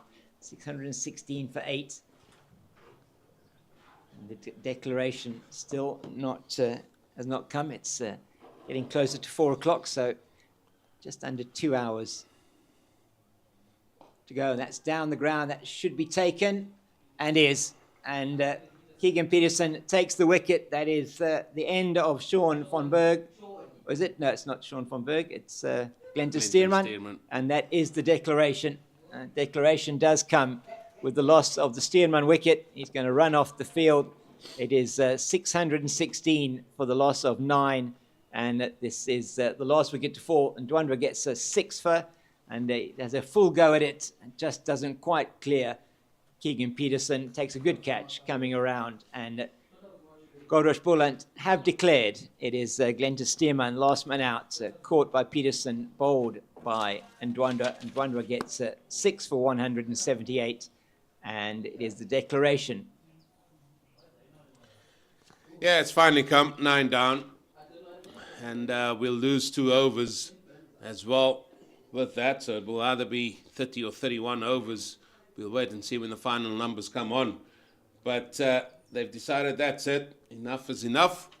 And that will give them, but the likes of just 5 minutes short of 2 hours to have a good crack at the Titans. They've stuck at their guns. I think they were a lot better today. But look at that for the scorecard there. Led by Gavin Kaplan, 238. He batted superbly. Grant Rollison, he scored 150. That was all yesterday. Aviwe Makajima contributed 80. And then the new man on debut, Van Breesy's getting quite breezy 40. But hats off to Tsepo Ndwandwa. 6 for 178. Stuck at his guns. So too did Donovan Ferreira. The spin twin, 2 for 115. Dan Khalim, he didn't do much bowling today. Can understand that. He picked up that wicket early yesterday morning off Peter Milan. So, all in all, 616 for 9 declared. Goldrush Boland. And we're going to have a short break. And we'll take up commentary once the game resumes. See you in a bit.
we got Neil Brunt and Senekwani.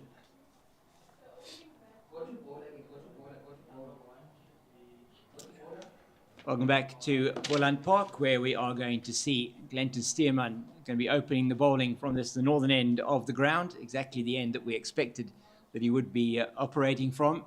And it is going to be taking first strike, Lesego Senekwani. Let's look at Glenton Stearman's numbers. 256 wickets, an average of 24.2, excellent average with an economy of 3.02, best of 7 for 12. And how Goldrush Boland would like him to get amongst the wickets early on today, as they posted a mammoth 616 for the loss of 9.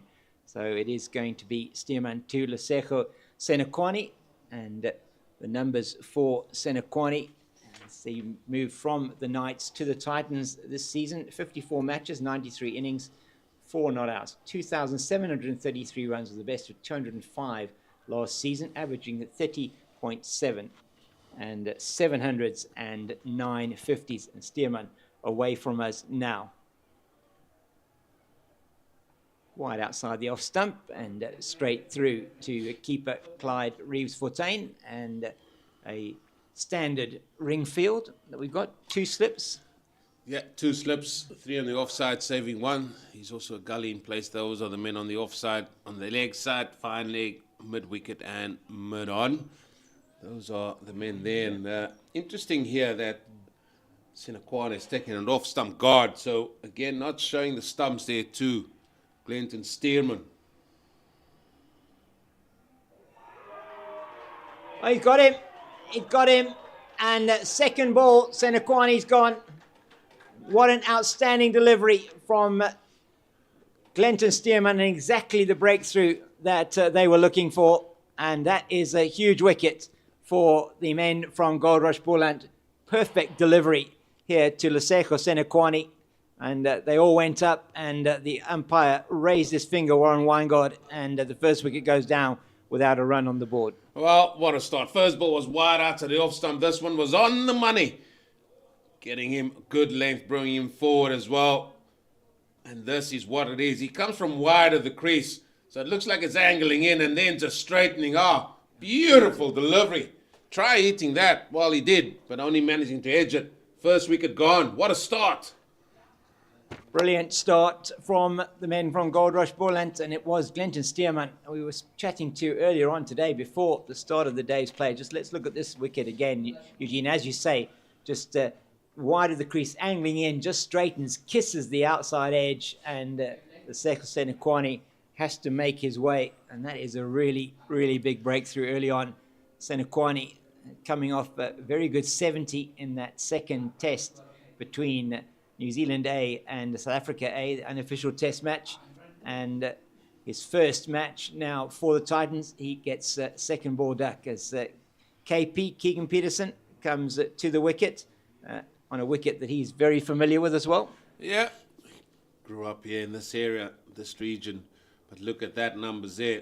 Still lots of cricket about him. He's only 32, averaging 38.4, and he would love to see himself back into the time when he was a very prolific run scorer and forced his way into the Protea side, and I'm sure he still have those ambitions. High score of 225 not out, and how the Titans would want him to keep that going there and get a double 100 here for himself and for his team.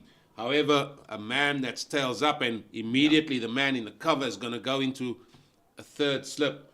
So Blade Capel, he's going to go to first slip. Second is Aviwe Makajima. Third is, I think that's Gavin Kaplan. And then Rulofson is also finding himself there at Gully. Wow. That's a Capel on the field.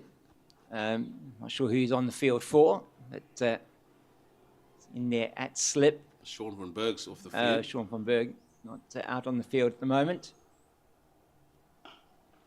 And then behind that goes to Van Brieses at mid-on. So another good delivery from Glenton Stearman, and was going to be really important. But look at this wicket again, Eugene, and it really is brilliant bowling from Stearman.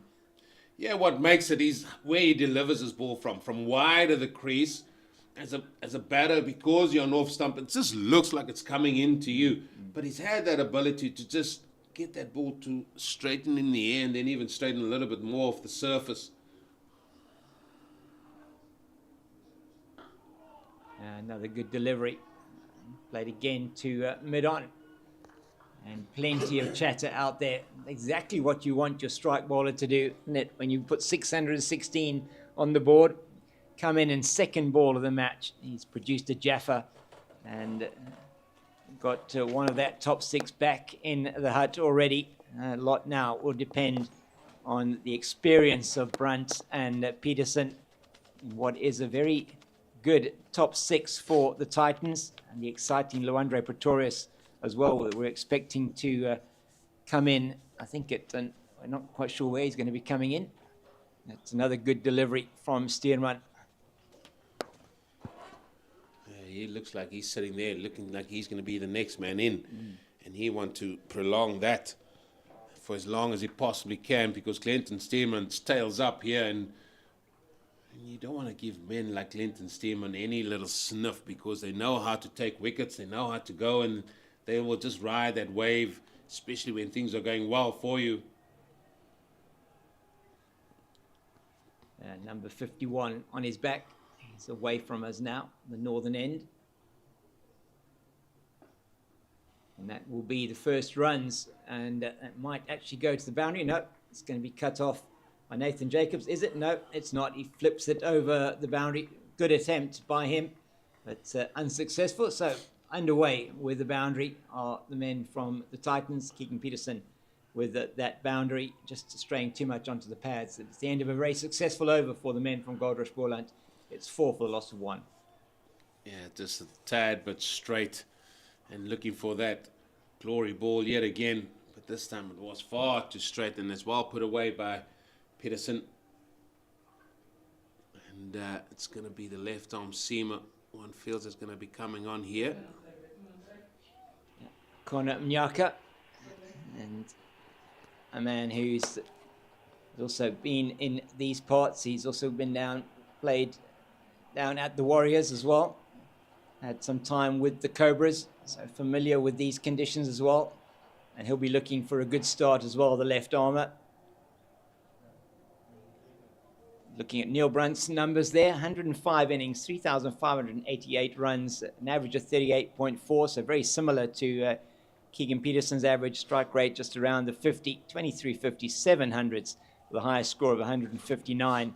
And he'll be wanting to look to play a long innings today, as it's going to be left arm over the wicket to the left-hander, and that's a little bit short first up, and Brunt doesn't miss out, plays that one past Jacobs at mid-wicket and down to the boundary for 4. It's a good shot for him first up. Ah, just for intent. Banged in, boom. Yeah. Lovely pull shot. 4 runs. Short arm jab, really good from Neil Brunt. 2 slips, a gully, man at backward point, cover, mid-off, mid-on, mid-wicket, and a long leg. So a standard field. First up, Mnyaka's in again. He's in behind that, and down to Leon Buerta at backward point. So Willifson in the covers. We've got Mgijima at first slip. And the Connor Mnyaka's numbers, 23 innings, 18 wickets in first-class cricket.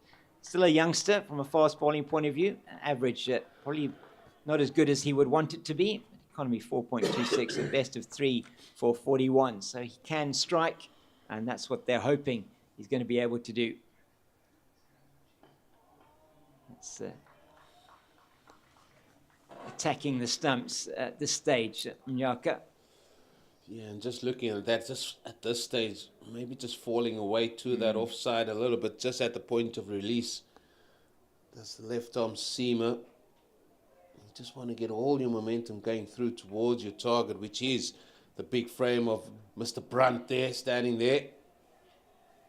He has represented South Africa as well. Yeah, it's a top order full of players that have represented South Africa. There's that movement again. And this is what we said throughout yesterday is that how consistent can you be there? Yeah. And there he's gone on, hit the back of a length. That's where you want to be, fourth, fifth stump, and just say, listen, who has got the more patience? Me as the bowler or you as the batter? That's what you got to say to yourself. So far, maybe Boland have learned the lesson from what they've seen in that first day. And Brunt certainly playing at that one outside the off stump, playing a miss through to Reeves Fortain. And yeah, they're going to need to make sure they are disciplined in their bowling. They can't just make sure that they're putting it in the right areas. That one just a little bit too wide on that occasion. Yeah, too wide and too short. Just need to earn a fuller length because there is still a little bit of tinge. It's a brand new ball. Yeah. Still, this is just its second over. Yeah, nice hard new Kookaburra he's bowling with from the southern end of the ground. Needs to back up Glenton Stearman. Just the one ball left in the over. As you said, perhaps just a little bit on the short side. And that, again, just short of a length and played neatly into the offside by Brunt. The end of 2. It's 8 for the loss of 1. Yeah, it's easy to ride that for the big fella, Neil Brunt, and it should just a little bit fuller. That's where you want to be. Stearman going to take off his trademark floppy hat and his glasses, give them to umpire Warren Weingard, and start his second over. Success in that first over.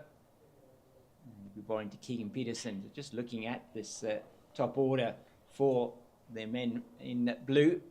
They have got, as you said, Senekwani played a test match for South Africa against Zimbabwe earlier on this season, or this year. Oh, It's another beauty from Glenton Stearman.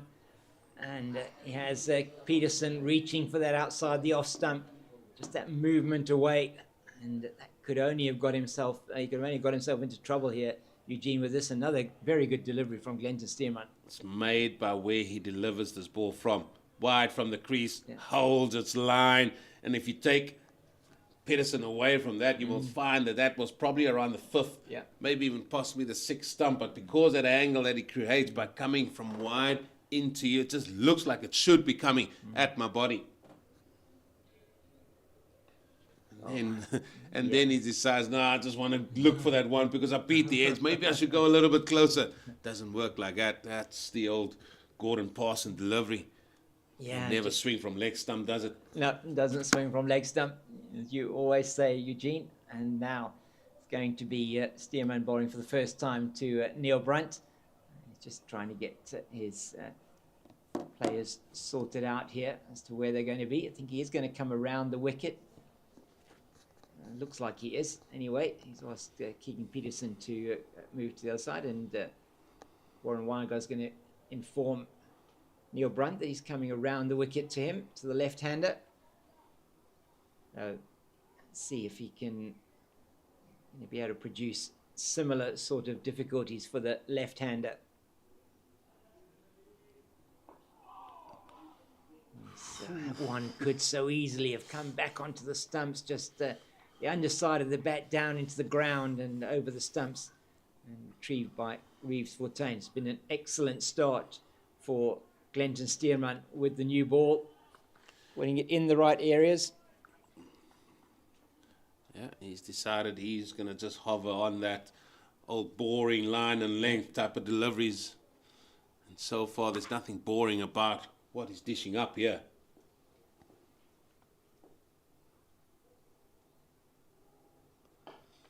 Yeah, on the money again, and that's what is asking all the questions here, Stearman. Neil Brunt. Yeah, into his second over, and just the third over of the innings, and the second delivery of the innings got an absolute beauty to Lesego Senekwani, and he had to play at it. He was expecting it to come in, and just straightened on him from wide of the crease, edged through to Reeves Fortain behind the stumps. Away from us now to Brunt. Again, making him play, very important early on. Yeah, he's making him play, he's bringing him forward, he's asking the right questions, and you can see that Brunt's very reluctant to maybe just come forward there at this early stages. We saw in the previous over when it was back of a length or short, he latched onto it quite quickly. I mean, the men from the high felt down, they're always good pullers, Yeah.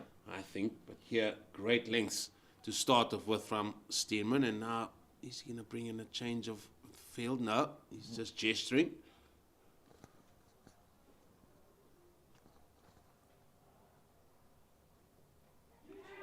Oh, what a catch! Oh, what a catch! What That is a incredible. catch! An incredible catch there at second slip. That Gavin Kaplan, is it? I'm not sure who took that catch. I think it is. I think it is Gavin Kaplan. Look at that again, and that is a brilliant delivery. Once again, just straightening as it came in from outside. It is Gavin Kaplan, and look just a at that leading, catch. leading edge. Oh, my word. And Glenton Stearman is on fire, and Neil Brunt has to make his way. It is 9 for the loss of 2, and it is Brunt on his way, and he has gone for 4 of 10 deliveries. So, again, brilliant. But what a catch from Gavin Kaplan. Well, you could easily forgive him if he didn't get hold of us, because it looked like for all money that Neil Brunt was going to hit that onto the onside. Played a little bit too early, got a leading edge. It was dying on him as well. Yeah. But this has certainly been a game for that man Gavin Kaplan, as Leandre Pretorius now comes in, and how's that for first class stats? Yeah. An average of 65, still only 19 years of age. Well, a highest score of 153, that came in the test match against Zimbabwe. But here, Goldrush Boland are well and truly on top here. Oh, indeed, Glenton Stearman, 2 wickets in his first 2 overs, and at the end of that 3rd over, 2nd wicket of Neil Brunt. And once again, it was that similar type of delivery. Yeah, it was a similar type of delivery. I'm just looking my eye across to the change room. Looked like Gavin Kaplan was going off. Oh, maybe hurt his hand. And maybe he did hurt his hand, because those are ones that might have squeezed, the ball squeezed the fingers into the ground. So he's going to just go off the field. We hope he is okay. And Sean von Berg is back on the field, so it means Blade Capel will just continue. Von Berg goes into first slip, Aviwa Ngajima into second slip. So it's going to be Akona Mnyaka is going to be bowling for the first time to Keegan Peterson. And Glenton Stearman absolutely on fire.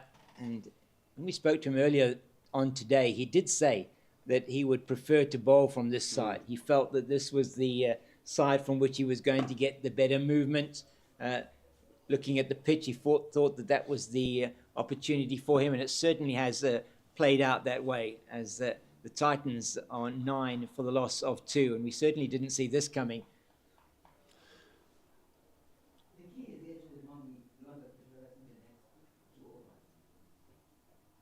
That's across the right-hander through to the keeper. So Mnyaka's got to back up Stearman here. Yeah, he's got to do that, but it's just about how Boland can make inroads in this first innings. This is the big one for me. How are they going to go through here? They've picked up 2 quick wickets through that man, the ever-present, evergreen, Glenton Stearman. Yeah, they need a follow-up here. They've also got Sean van Berg. We're going to probably see most of him. He could even bowl spin with that harder ball. Mnyaka towards us now. So that's better, making him play. And to Peter Malan with the trademark towel at the back of his trousers. Oh, there's the catch again. Round the wicket. Looks like he wants to hit that onside, but brilliant catch and kept in his left hand. Yeah. Brilliantly done by Gavin Kaplan. It's been his day. The 200 man gets a fine catch, diving way to his left. Yeah, and as a bowler, isn't that great to see your catchers in the slips taking the difficult chances?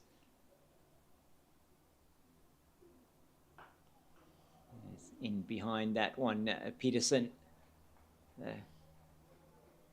Mnyaka been a bit better in this over. than he was perhaps in the first one against Brunt. Perhaps that length, as you say, just wanting to get that length a little bit fuller. Just a touch, just a tad fuller, draw him forward. What you'll find from Keegan Peterson is he can bat long periods of time, and he won't be flustered by what has gone on before. He knows he's got a job at hand here.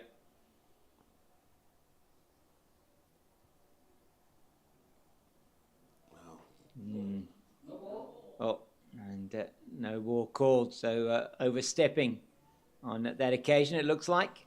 I don't think that was a back foot no ball. So the first front foot no ball that we've seen. Kanamyake just needs to make sure that he's getting that foot behind the line. Did try and probably bowl that one a little bit fuller, but it was very wide of the off stump. It's wide to full. Not a lot going for you. No, not really. And he bowled a no ball as well. Towards us again. Yeah, it's a bit better. Still perhaps a little bit short of a length. He can leave those all day, Keegan Peterson. Yeah, but that is what it is. Can you leave that all day? Yeah. Whose Maybe patience not. is going to run out? That's the questions, and you got to just keep asking yourself those questions. Much better. You've got two slips. You've got a gully in place. You can get the ball moving across. If you get a little bit straight, you've got a man in with wicket catching. That's Glenton Stearman who finds himself there.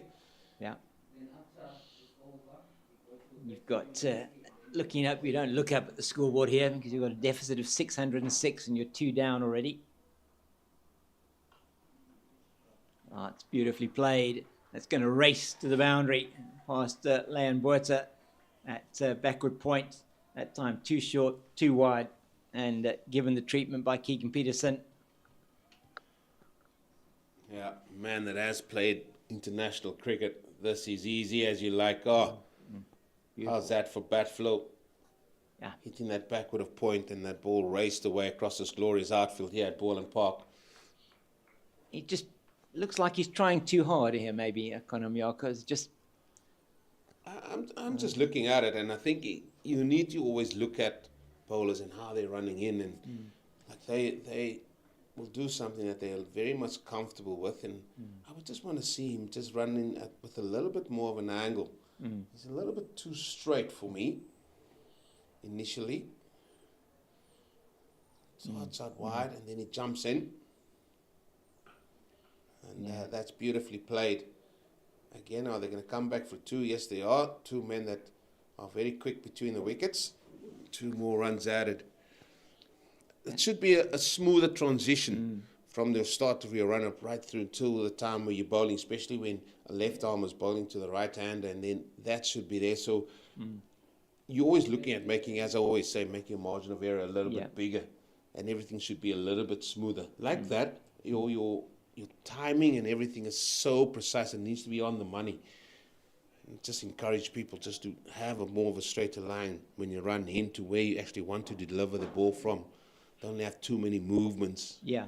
Too many curves inwards.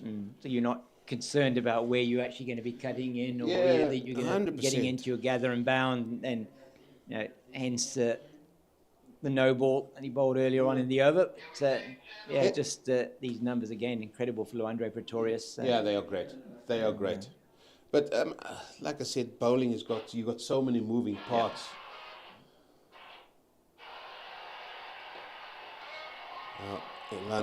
He's away. He's Mr. Pretorius, and he could get just an extra run there, so it's just a 2. And as we said, he loves batting here. Yeah. Saw him through the SA20. He was hitting the ball to all parts. He's been picked up again and given the contract by the Pole Royals. Was one of their choices that they had, and why not? He's done so well for them in his debut season.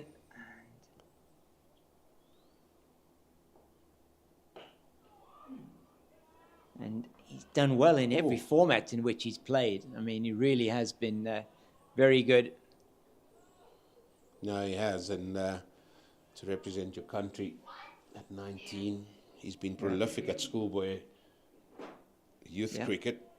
Saw him for the first time a couple of years ago at the the Kai Majola cricket week at Makanda. And, been playing for the Lions then. Yeah, he's playing for the Lions then because he's from St John's, is it? St Stithians initially, and then went to Cornwall Hill when the Titans picked him up. And I'll tell you a story about that day. And it was a semi-final, I think it was, at Makanda. The Lions were playing, not too sure who they were playing, but I mean, we rocked up at the ground and everybody was talking about Landry Pretorius and everything else. And the unfortunate thing for him was he got given out LBW. Oh dear. And obviously we were covering the game and ball pitched a good foot and a half outside leg stump. Oh dear. Yeah. I was looking forward to seeing him go. And those things do happen, don't they? And, a certain Mr. Parker was also playing in then. all right, in the same team. In the same team, yeah. Also went to the same school at that stage, Quena Mapaka, so they know each other very well. And Quena Mapaka, I'm just trying to think who picked him up in the SA20 auction this time. It was picked up quite early. The Super Giants picked him up. Yeah, Super Giants, Durban Super Giants. Very good, got him for a very good price as well. What's a good price these days, Mr. King? 2.3 million. A good price. That's a bargain. It was a bargain compared to Diavop Brevis, definitely. Whoa! Oh yeah, he slipped there, and not surprisingly, that's called a wide. But he just seemed to slip on the. I hope he's all right. Well, that could be on the sort of the greener grass, and sometimes your foot does slip. The spikes don't go all the way into the greener part of the grass, or the ground, or the grass there. And we just hope he's okay. He's on his feet now. Yeah. That did hurt, though. You can see that. He's a strong man. His captain's coming across. Have a look at this, Eugene. He's coming around. He's trying to bowl, I think, from quite wide of the crease. No, not. He isn't actually. Just that back foot seemed to slip. Well, his back foot, but I think his front foot just gave in as well. So you can see how he's gingerly just walking on that left foot of his. Yeah, he just indicates a slip there a little bit. So the spike's not maybe going in, or the foot not landing like it should do. But he's a strong man. He's Clinton Stearman. He enjoyed his Heritage Day. I said he had a braai for 2. Yeah, very nice. Yeah, it's you say Heritage Day just a couple of days ago, 24th of September. And is synonymous with the cooking in the national way, the national pastime. I'll just say it like an East Cape Fox. It's braai time. It's braai time. Braai time. It is braai No time. cooking. We braai, fellas. We braai, definitely. And so Victorious on strike again, and twiddles his bat as he normally does.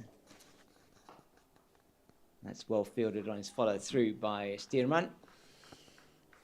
I'm watching the man at mid-off there, Van Briesies, and saw him just pick the ball up of the first ball of this over, and he moves quite quickly. Yeah. As well. Well, he's a youngster. Yeah. But it's impressive how quickly he gets across the ground. He's really like lightning in the field, isn't he? He was quick between the wickets when he was batting. And that was a good 40 that he scored there. Pretty much a runner ball. Jedley Van Briesies, he'll be happy that he's made a good contribution in his first game for his new province, and I'm sure he's feeling very happy to be out there on the field. As it's Stearman, last ball of the over. Down the leg side, well taken by Clyde Reeves. For 10 at the end of the Glenton Stearman over. It's 19 for the loss of 2. The men out, if you have just joined us.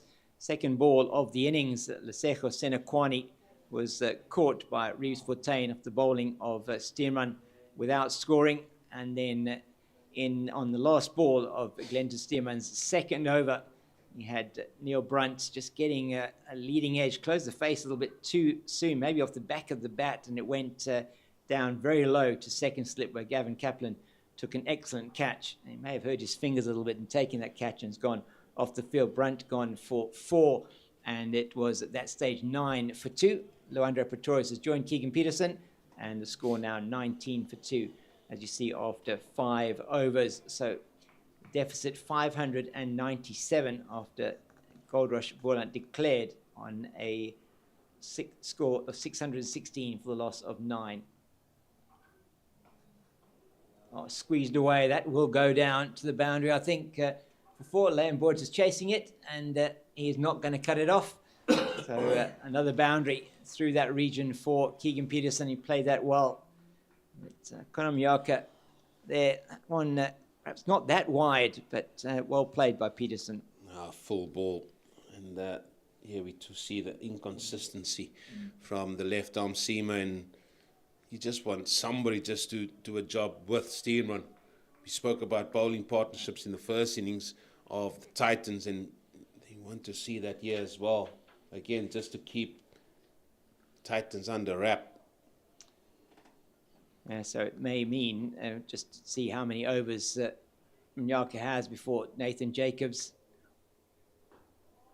It's a better delivery on the line of middle and off stump before Nathan Jacobs perhaps gets his first run at first class level. Yeah, they've got Nathan Jacobs, they've got Leon Buerta. Those are the two other seamers they have. They've got Sean van Berg, and now Viwe Makajima can bowl some spin, leg spin and off spin between them. So, yeah, we're expecting will be quite an occasion for young Nathan Jacobs to play here in his first class match for Goldrush Boland. He's been given the nod, while a couple of the more seasoned campaigners are still at this stage not up to full fitness. So really a great opportunity for him to make a mark here for his team. Yeah, and I hope they do give him a bowl tonight, just to settle the nerves. And you know, there's 25 overs left, 24 overs left in the day still after this one. So it will just make him sleep a little bit better, knowing that he has bowled an over or two, or as many as they can today.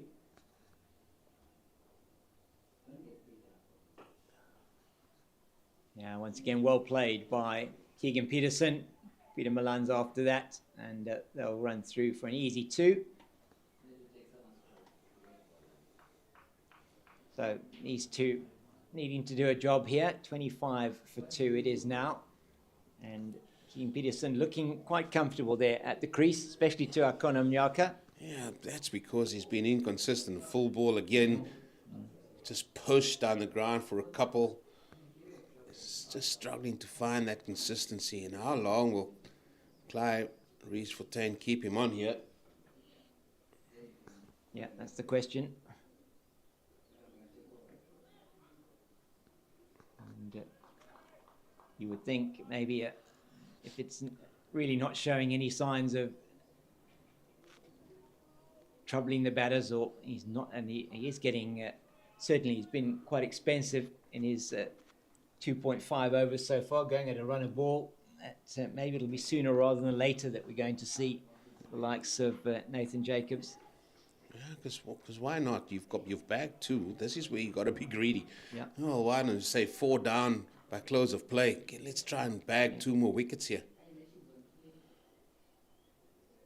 Oh, that's too full. That is bread and butter. I mean, that ball, if the boundary rope was the actual fence that's around this ground, it would have rocketed into that. That's how well he timed that. Glorious shot from Keegan Peterson. Exactly what that ball deserved. And this is what we've been talking about with Conor Mjaka. That one is just a wide half volley. And thank you very much.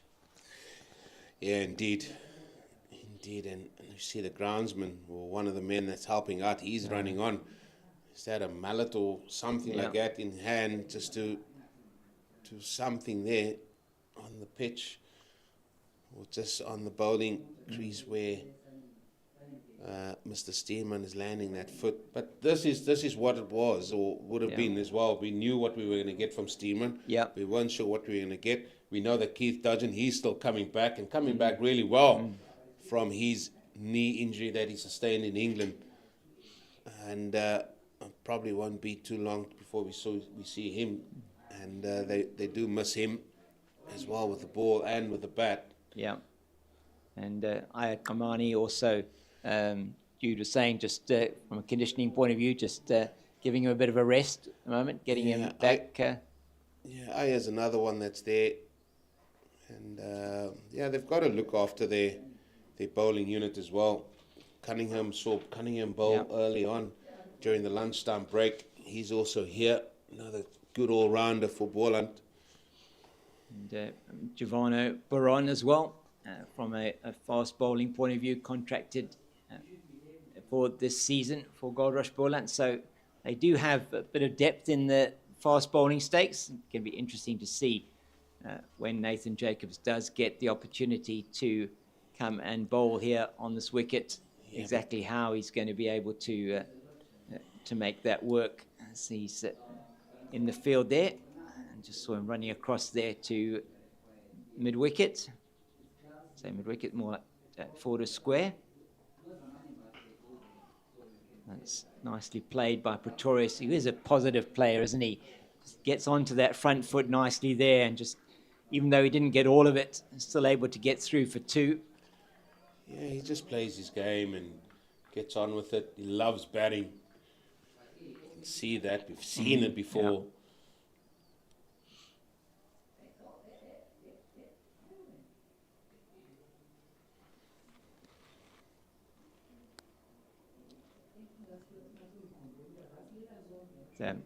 We're seeing perhaps what we had expected to see was a good positive start from the Titans.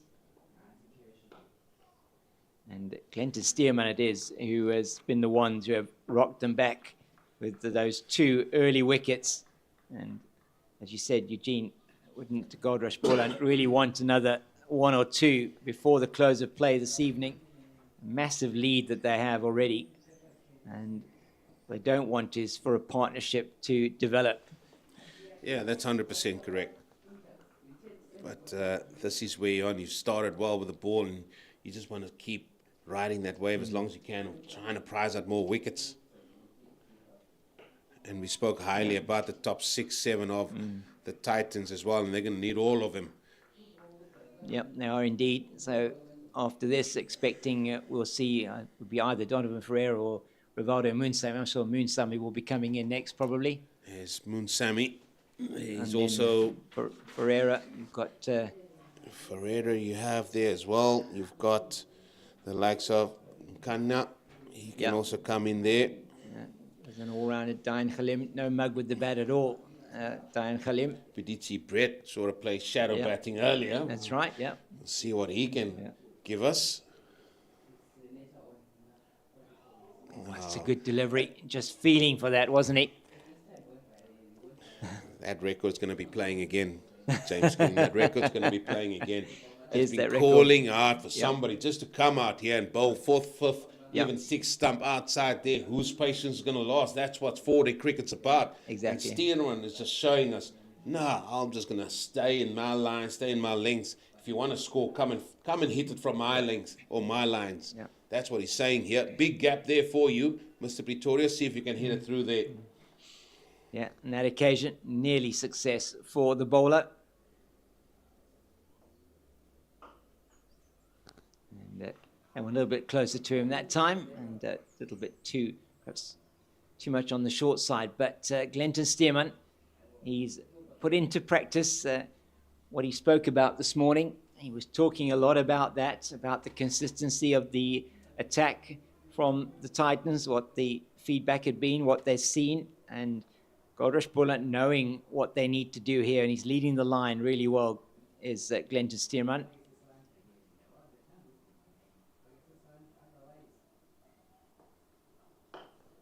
Oh, and then he just airs and strays onto the pads, and Pretorius picks that one up. It's an easy shot for him. A really, really good-looking stroke from the youngster, and what a talent he is. Luandre Pretorius moves to 8, doubles his score with that boundary just on the pads. And he's not going to miss out. Just maybe straining for a little bit more there was Glenton Stearman, and beautifully picked up by the young man who is the youngest player, I think, in Test match history to score a 150. Oh, I'm sure he is. And certainly the youngest player in South Africa to get a debut 100, to score 100 on debut.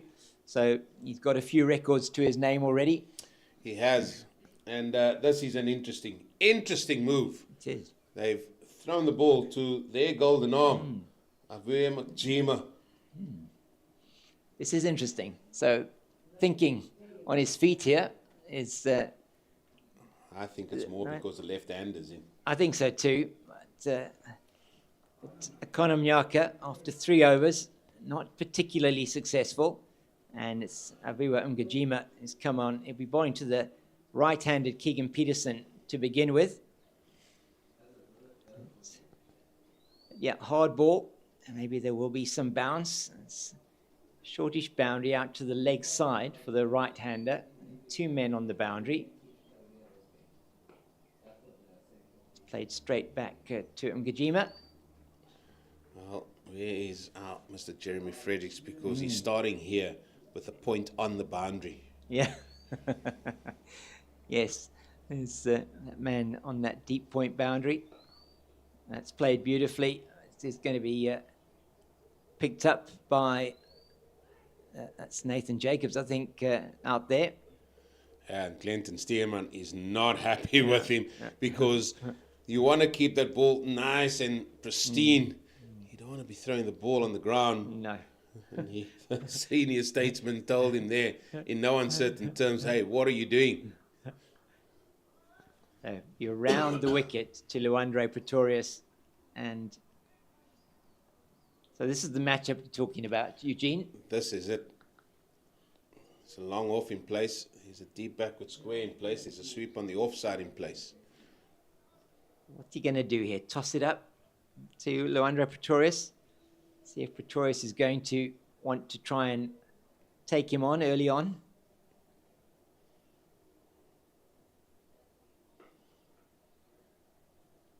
He does. It's into the ground and straight to the man at that short extra cover position. It is Glenton Stearman. Got Von Berg at slip. Milan at almost a deep gully.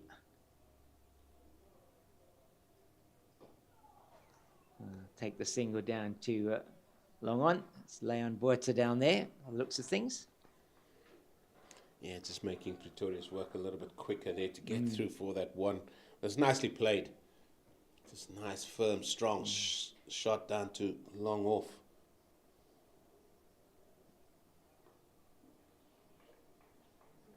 Yeah, so not a bad over so far from Aviwa Mgajima.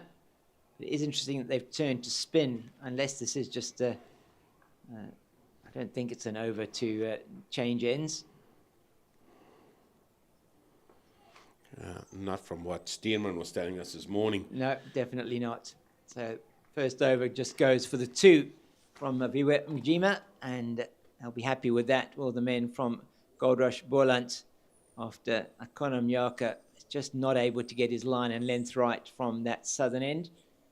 And will be Stearman, no doubt, to continue as he chats to his captain and gives his hat to umpire Warren Weingard.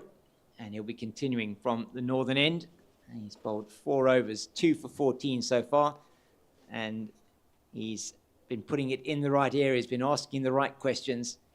And the prized wicket here of Luandre Pretorius is something that Goldrush Boland will be looking for.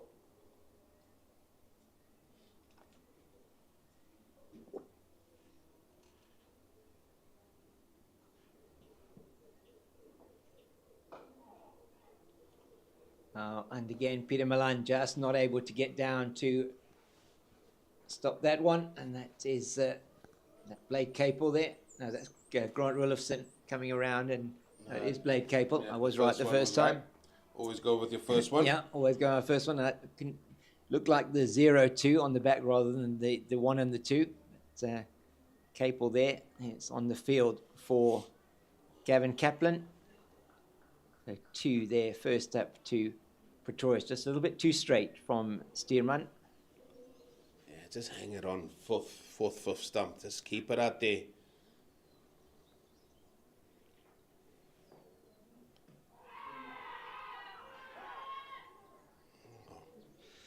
big appeal. Yeah, it looked like a good shout actually from here. Maybe a bit high, but and maybe just angling down the leg side. No, he's indicating it got bad there. Oh, he hit it. My initial thought was it was 2 sounds, Yeah. but maybe it was pad on pad. Let's have a look at this. Yeah.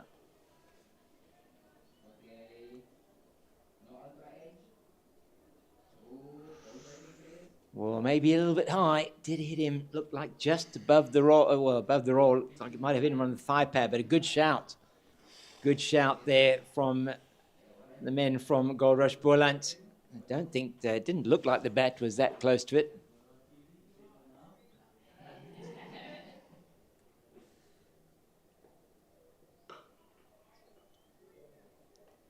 And back to the bowler. So Stearman asking all the right questions though here. Yeah, he is. Just don't go too straight. Don't go look for the glory ball. No. I'd like to have a look at that LBW shot once again, because Clyde Reed-Fontaine said that he felt that it was pad on pad, so ball coming off 2 pads. Yeah, I don't think that he hit that one. Like he was late on the shot. It's a very close call. And that's just eased down the ground, and they will turn for 2 despite the speed of Jedley van Brieses, who does an excellent job there coming around from mid-off, just a push down the ground. I'll tell you one thing, the run rate's not the problem. Here he is again. Yeah.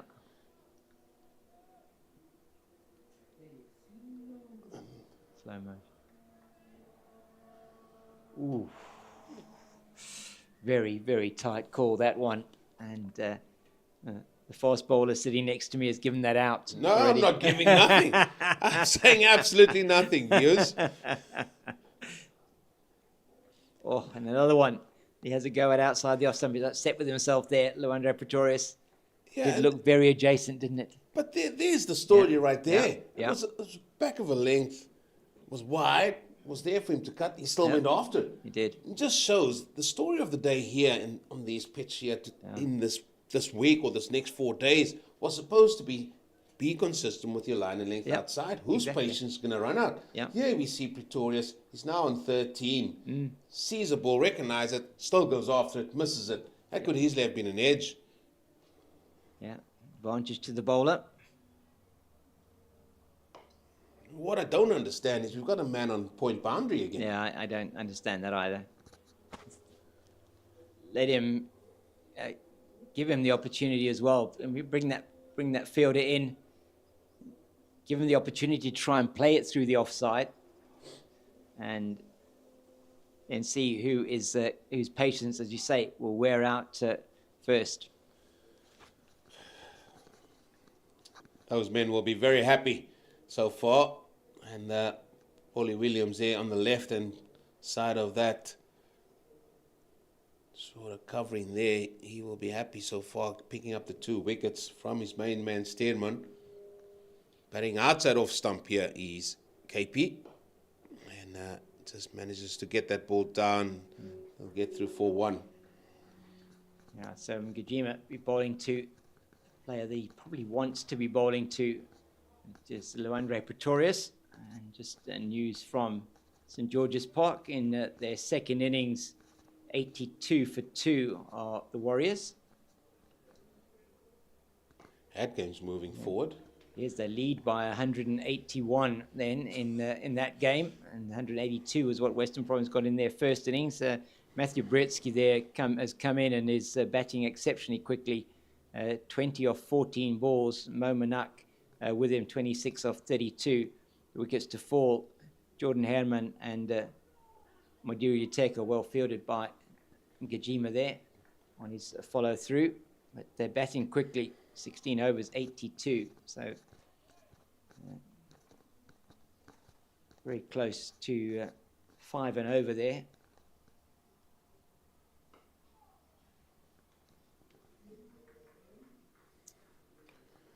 Yeah, that's why I said that game is moving forward at a very, very quick rate. Still 2 days left and still some overs left today out there in Kabeja. And Northwest are 1 down, but 141 on the board versus the Tuskers.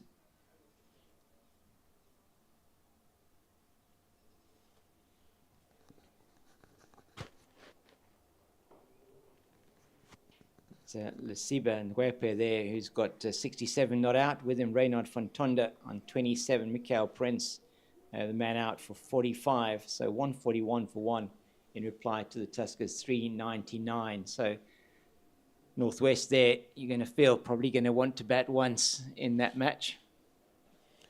Well, that's what they're going to have to try and do. They've got to pile on the runs there as quickly as they can. Yeah, good fielding once again off his own bowling by Mgajima. Another over that goes just for the 2. And that is the end of the 10th over. It's 43 for the loss of 2. So they're batting at a very good rate here are the Momentum Multiply Titans. And a lot of that courtesy of that first spell from Akona Myaka, where he went for at a runner ball in his 3 overs.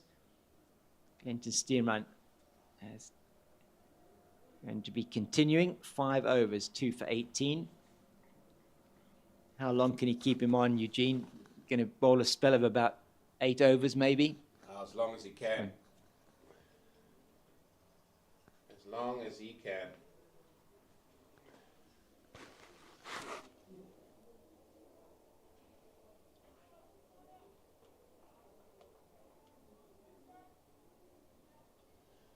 Still coming around the wicket. He had a word there with Sean van Bergen, just thinking about the lines and everything else. I think he's going to try and get to the left-hander.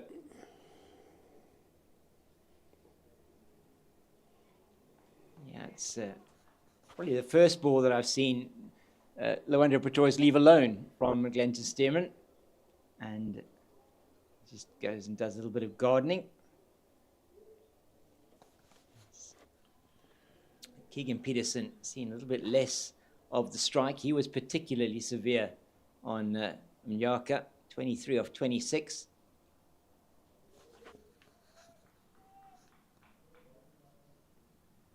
But, we do know, as you said earlier on, both of these batters can bat long, and that's what they'll be looking to do. He plays that perhaps not convincingly, and that is going down to the boundary. And Will Boort, yes, he does cut it off this time. That's good work from Leon Boerta to just save 1 run.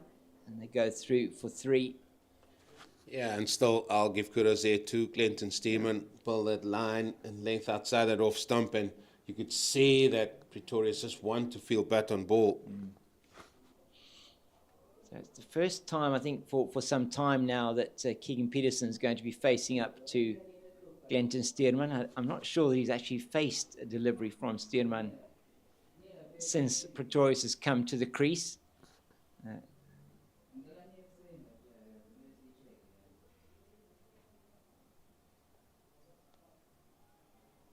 He's going to be away from us now to Peterson. He's hit that. He's hit that. Yeah, and he does indicate to Glenton Stearman, and they got a tickle on that one. And again, a good delivery, angling in this time to Peterson. And that, whatever he did get on that with the bat, probably saved him in that instance. Just looking at it again, he has got something on it. Yeah, he's right in front of the sticks, but there's definitely 2 noises, even from where we're sitting. Yeah. But once again, Glenton Stearman asking all the right questions here. Ooh. This time, I think probably hitting him outside the line. No, Not a bigger field. I think it's hitting him in line, Cape Fox, You but think so? it's just going Maybe down the leg side. Yeah, it's another good delivery. Down the leg side, just the angle. Yeah, just the angle, taking it down the air. Did hit him in line, you're right. He's trying to play it into the leg side. So 2 deliveries have been targeting the stumps. What's he going to do now? Going to be maybe just on that 4th or 5th stump line. He got in this time, and that is the finger goes up from umpire Warren Weingart. That is the 3rd appeal in the over, and Keegan Peterson trapped on the crease. He looks very, very unhappy there with perhaps he's unhappy with the decision, or just unhappy with himself that he's out, and he has to make his way back to the pavilion, and that I think will be drinks potentially. They were calling on. I don't know whether they were calling on the drinks. Let's have a look at this one again, Eugene. Getting wide from the crease. That's a full toss right on the stumps. And yeah, if you're going to stand in front of your stumps like that, the only thing I can think of, maybe he thought he got a little bit of a scratch on that. Yeah. But umpire Warren Weingart gave that in the affirmative for Stearman. He's got 3 for. Wow. What a turn of events here. It has been a really fantastic display from Glenton Stearman, and the players are going to take a drink, and we will just take a little bit of a break now with the score on 46 for the loss of 3 after 10.5 overs.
Welcome back to the action after the drinks break. Glenton Stearman picking up the wicket of Keegan Peterson with his 5th ball of his 6th over.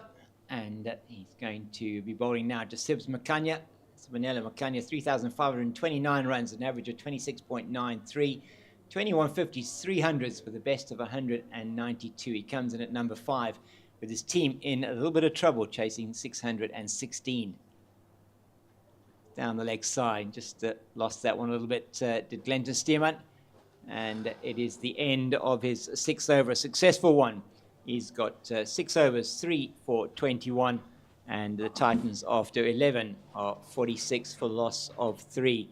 And just looking at this dismissal once again, as you said, Eugene, it's full ball hitting on the full, and that one is in line with off stump, and would be going on, you feel, to hit leg stump probably. Yeah, it's just he didn't get far forward, and the only thing that could save him was probably if there was a little bit of a scratch on. Yeah.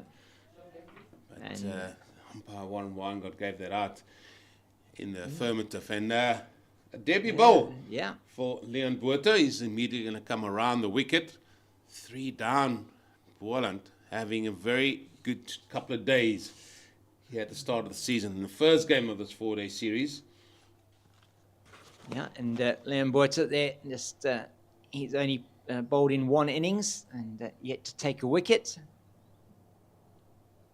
That one a little bit too short outside the line of the off stump and left alone by Luandre Pretorius. And a lot now sitting on the shoulders of Luandre Pretorius. Perhaps I got a bit of a surprise that Sibs Makanya came in at number 5, but again, very accomplished batter, the all-rounder, averaging nearly 29, Botha towards us again. That's just tickled away into the leg side, down to long leg, and they'll go through for the single. Yeah, he's looking just to bang that in, but he'll be well served just to throw that length a little bit fuller, as it is Baron that's on the field as well. So another person went off. It might have been Glenton Stearman. We'll have a look. I can't see him out there. So he probably went for a change of shirt. Yeah, I think you might be right. And don't see him out there either. And you say Giovanna Baron, number 27 on his back. I thought I saw that 27 as it's Botha into Makanya. First delivery, targeting the stumps. And it's in behind it nicely. Makanya. Well, here's a chance. Here's a chance for Boland. Yeah. Get a 4th wicket here. Yeah. They've got, 19 overs left in the day. Might not get those. No, We won't get those in. I can tell you that now. So about just over 50 minutes left to play. Yeah, so probably 12, 13 overs maybe. If we're lucky. Yeah. Oh, it's on the pads, and from Breeses is very quick. He does cut that off, and it's so well done, and he actually keeps it down to 2. That's good work from Breeses in the field. He's quick across the ground, the young man. Seems to glide across the turf. Yeah, he does. He's very quick. But this is where Leon Botha just need to learn from Stearman. Just be patient out there on off stump.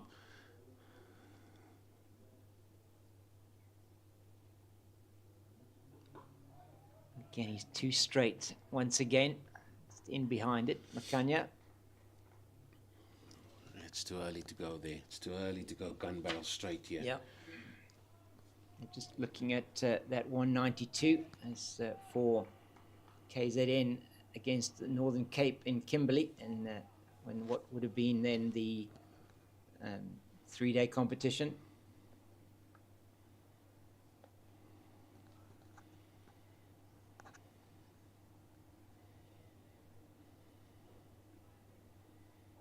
There you go. There you go.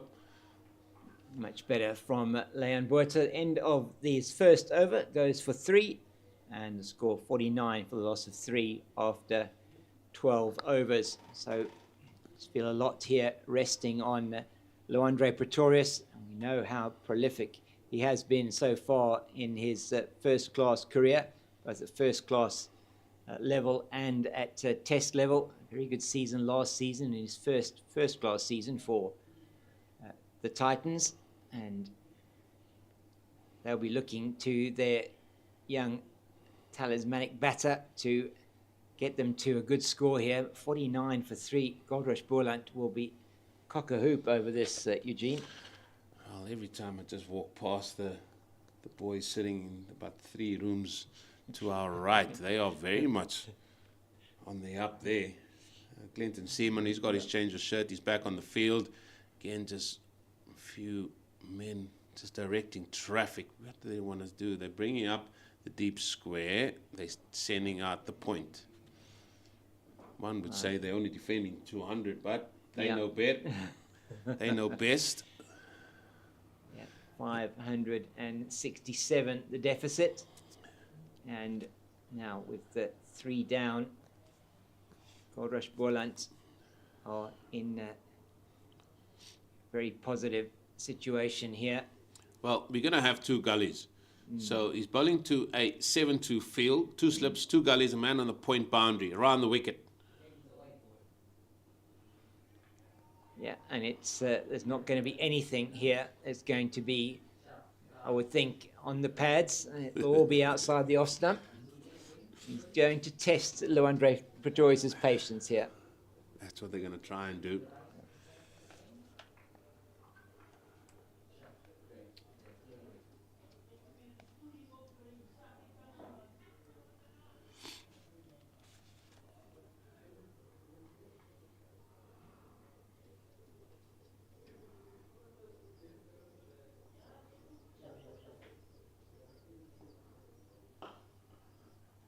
That's beautifully played. Yeah, lovely shot. And Brees is going to cut that off, is he? Yes, he does. That's brilliant work once again. And they only get through for 2. That is outstanding from Brees in conjunction with Milan.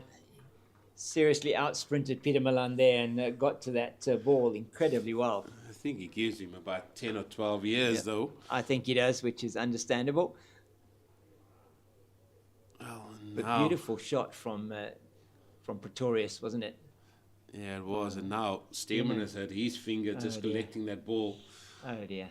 And that has brought about another change in the field. And the man that was at extra cover, he is going to go across. That's Nathan Jacobs to, what is he? He's a man at mid-wicket by the looks of it. No, so he's giving him even more space outside that off stump. Saying to him, okay, you want to play it through the offside? Be my guest, Luandre Pretorius. Just too straight on that other delivery. Good shot from Pretorius.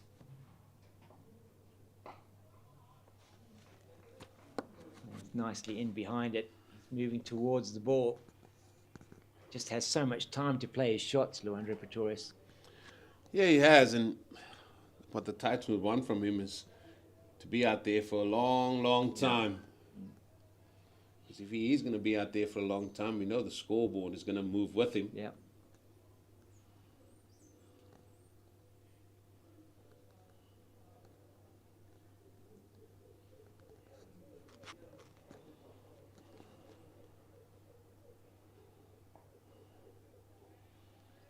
Yeah, so not tempted on that occasion, outside the line of the off stump.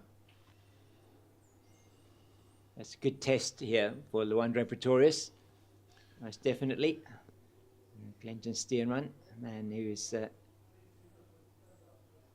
very experienced campaigner.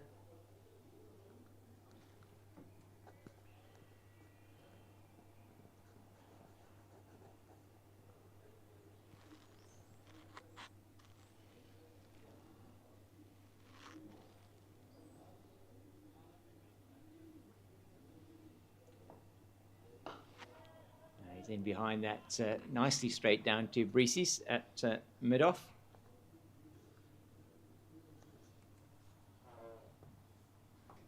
Okay, Fox looking at some more information from what's happening elsewhere. No, I'm looking at Clinton Stearman's test career, 2 test matches for South Africa, and it's the 1 wicket for him in those test matches, but he has represented South Africa at test level. And just the 1 T20 international as well. He did play for South Africa A as well.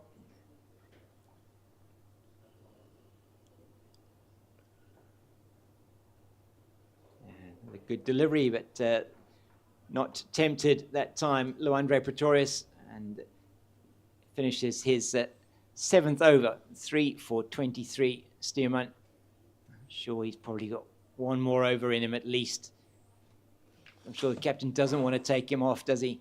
No, and I said, if you want to have a good run in it, it's got to be your first spell. 3 for 23.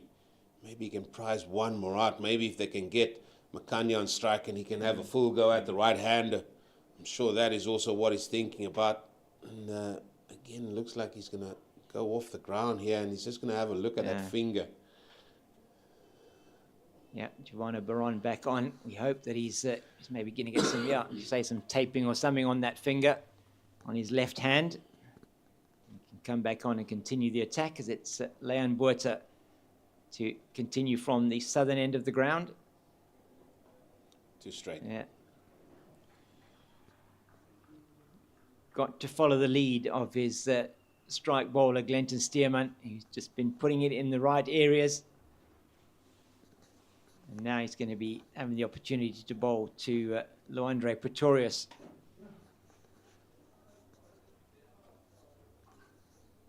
So, story of the day has been that overnight at 367 for the loss of 2.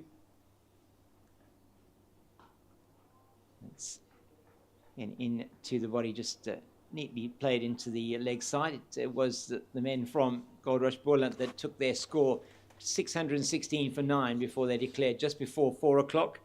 And then the Titans came out to bat at just after 4:05.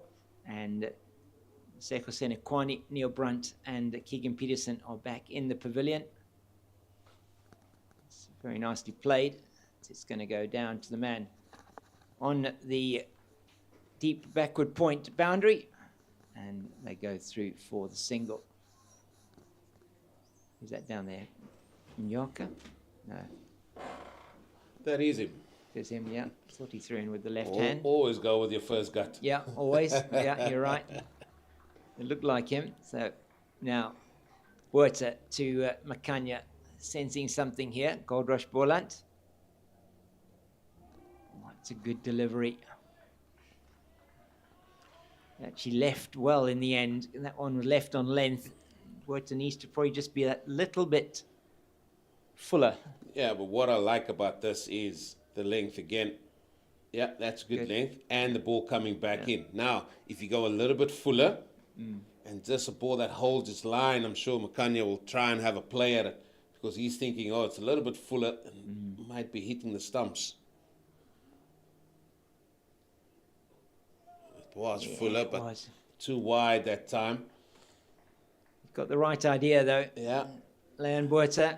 And that's where the experience of these players around him is going to be very important. You've got Peter Milan at mid-on. Sean von Berg, Aviwa Ngajima in the slips. Clyde Reeves-Fontaine, hugely experienced as well. Glenton Stearman leading the line for Goldrush Boland. On that, very close to the stumps as it went down into the ground and bounced up and over the leg stump. And it's at the end of the over. Just looking at this one again. This was a good delivery. Was fuller. He had to play at it. Oh. And nearly went back onto the stumps. So Leon Buerta doing what you asked there, Eugene, getting it that little bit fuller. I think we may be seeing a change of bowling here. Is it Mnyaka? It's going to come on from this end, the left armour. Didn't have a chance. I don't think he bowled. Maybe he did bowl to. He did definitely bowl to Luandre Pretorius. So give him an opportunity to come in from the end where we have seen there has been a little bit of movement. He needs to make sure that he tightens up. 3 overs, 0 for 21. Yeah, and again, you just need to take the game by the scruff of the neck. Why not give the ball to the man at first slip there? Yeah. Even with a ball that's only 14 overs old. Because what you get from Sean van Berg is they'll probably play at a lot more balls. You know he's going to be at the batter all the time. Yeah, I'm with you. I think we should see him bowl before the end of the day's play. But as you say, maybe now isn't a bad opportunity for him to come in.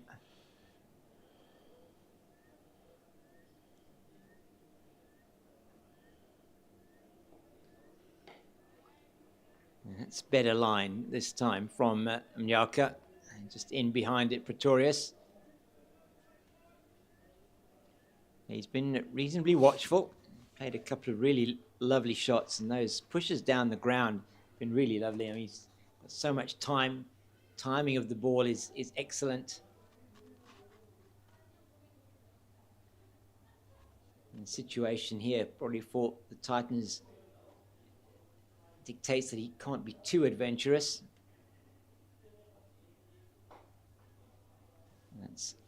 This is better from Mnyaka. He's looking better to the left-hander.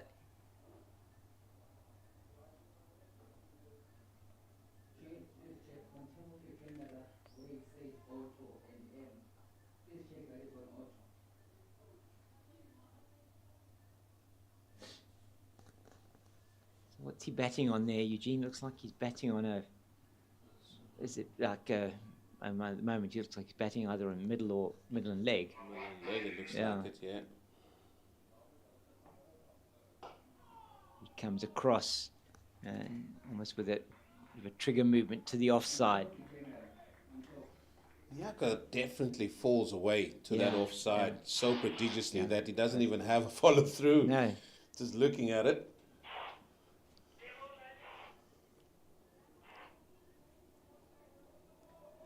Interesting. I mean, I first saw him sort of 6 years ago when he was playing for the Cobras, and he just then looked like a real talent.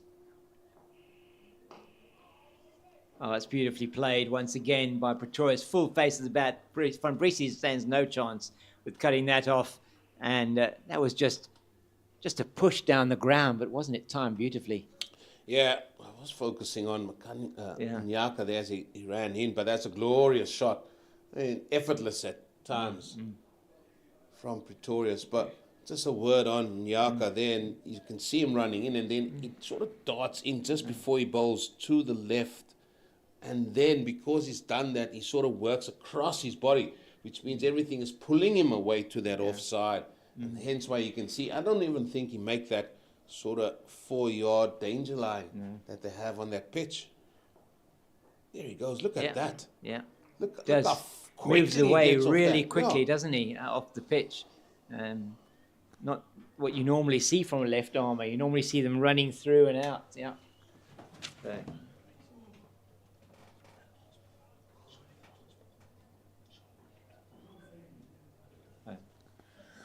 We'll hopefully see if he bowls another over. Yeah. But that last ball there, James, was a perfect illustration just how much he pulls away to that offside. And the 4-yard dots that I'm talking about is the one just on the side of the pitch that they have. Those are for the danger lines. Yeah. Because that joins up with the one that's just on the right and left hand side of the stumps as you look at it there. Yeah. And he literally pulls away before that. I'm sure of it. Yeah. And that just shows clearly that the momentum is certainly not going to where he wants it to go. It's just pulling him across. Yeah.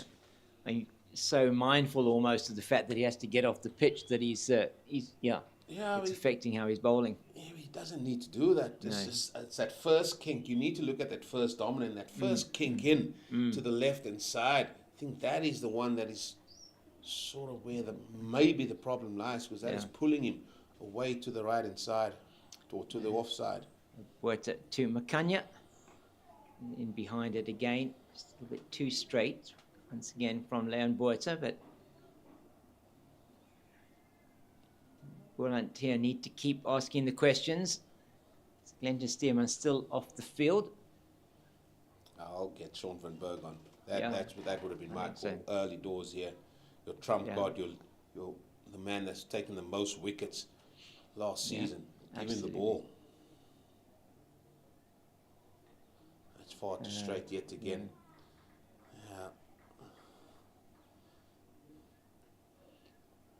It's not that type. Sorry to cut you in. It's not that type of pitch that we've accustomed to here.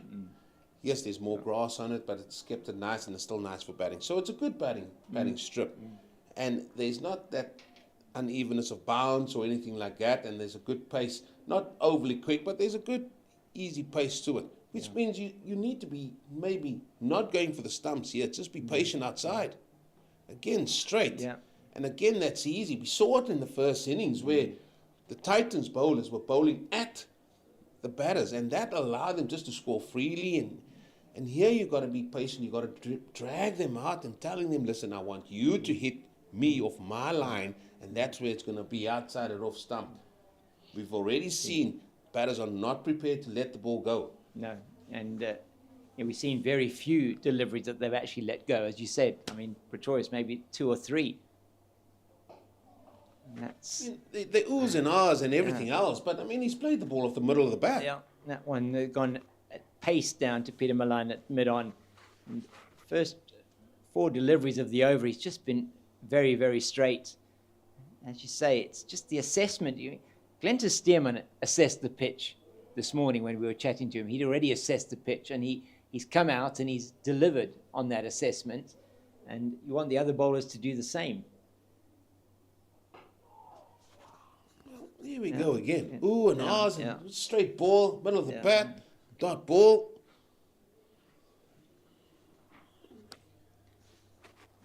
Now he looked better in the last over when he was getting that ball outside the off stump.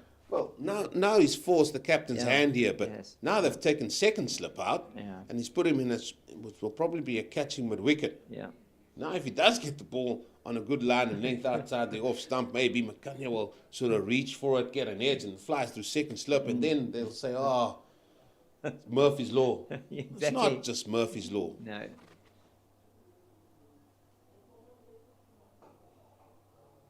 No. But he does bowl straight again, and McCunya's easily up to that one. So that over, just a 2 off it, but no real chance created, no opportunity to create a chance for a wicket. And the end of the Leon Botha over, he's bowled 3, and he's gone for just the 7. It's going to be Nyaka to continue, and we're bowling to Pretorius. So interesting to see how he can, if he can, get this in the right areas to Luandre Pretorius. I was saying 6 years ago, he sort of had raw pace. He was younger, more lithe perhaps than he is currently. But it just to me seemed to be somebody that, if directed properly, would have a fantastic future, fantastic career. And he's far too straight again. That is going to probably be 2. Giovanna Baron is coming around there, and the substitute fielder, they do get back for 2. So far too straight again from Nyaka. Yeah, and with that, been pulling away to the offside so much, you're not going to get your wrist behind it like you want it. Your margin of error is so small, and your timing it just has to be on the money all the time.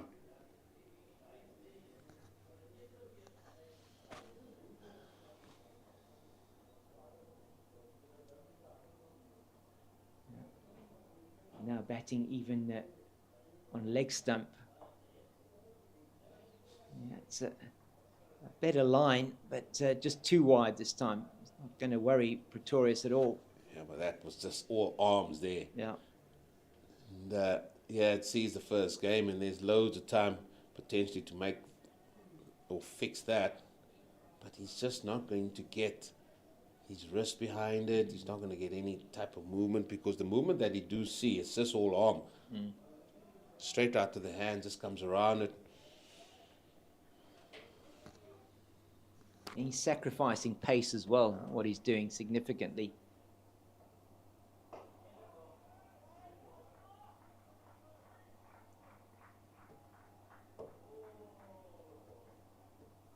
.61 for 3, halfway through the 17th over.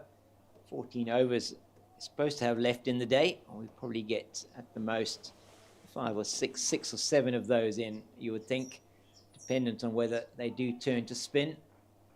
But how many overs is Clyde Reeves-Fontaine going to give Conor Nyaka and Leon Botha?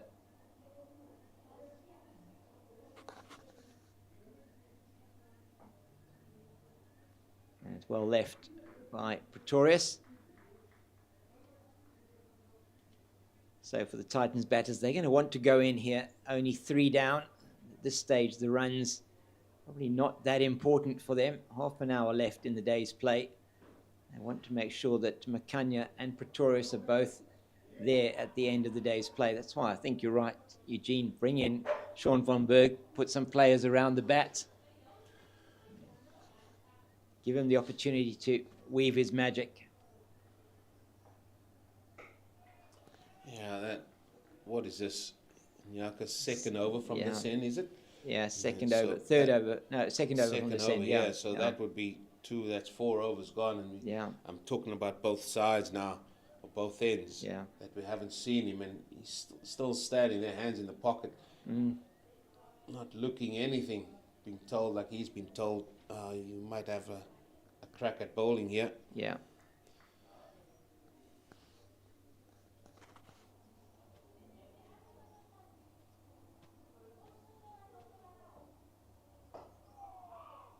Once again, full face of the bat from Luandro Pretorius. And that's what's so impressive with him. I mean, look at how he played that. I mean, he literally wasn't even a check drive. He was just bringing his bat down onto the ball. And had that gone past, the fielder would have probably raced away down to the boundary. So very impressive how he's able to get his everything in line over that, his eyes, his wrists, and in the line of the ball, playing it out into the offside, off the meat of the bat. He just seems to have so much time to play his shots.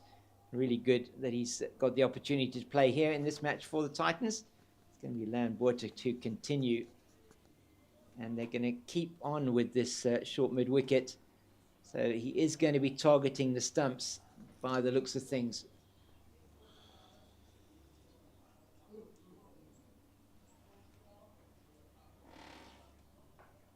But why it's not been as effective in this game from previous games, what we've seen, is the evenness of the bounce and the easiness of the pace. Usually you do get one that do have that little bit unevenness and goes under, and it's a little bit more trickier to play.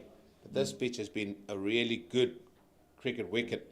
Bowlers had to really work hard. If you show patience and show consistency, you can get something out of it.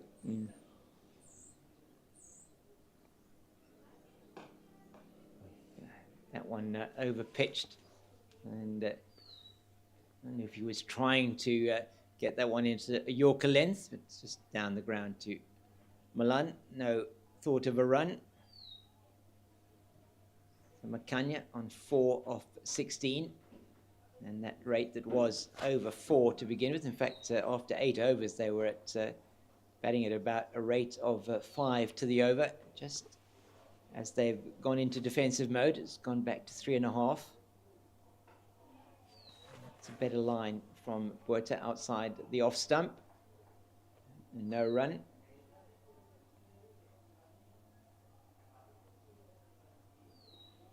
Beautiful late afternoon here at Boland Park.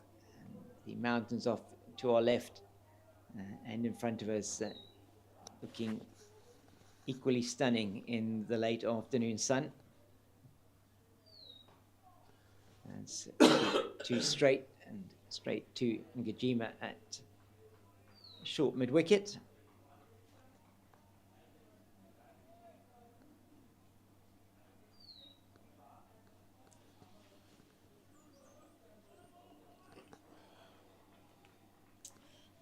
Minutes to go.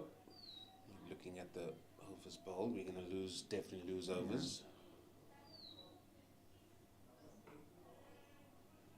Now, if he consistently hits that line and that length, I mean, he'll be more so in the money. Umpire Tamoko Rossi. Oh, there we go. Eagle Eye says, listen, just having a look while he's looking. So it means he's not definitely sure at this stage. So nothing's been said. Yeah.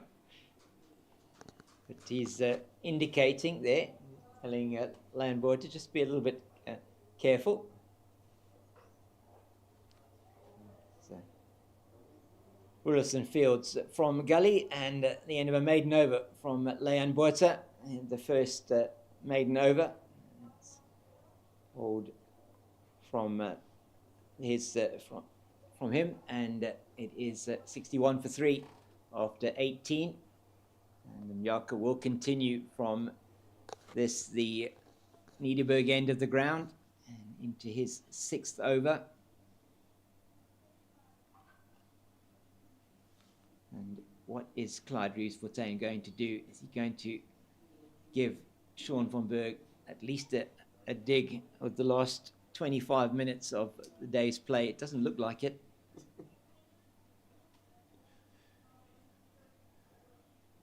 Take the game by the scruff of the neck. Yeah. That's the saying, isn't it? It is indeed, yeah. Take it by the scruff of the neck. They are in pole position. They have the team still trailing by 555. And that's quintuple Nelson, 555, and we've got them 3 down. Quintuple Nelson. Quintuple Nelson, yeah. Oh dear.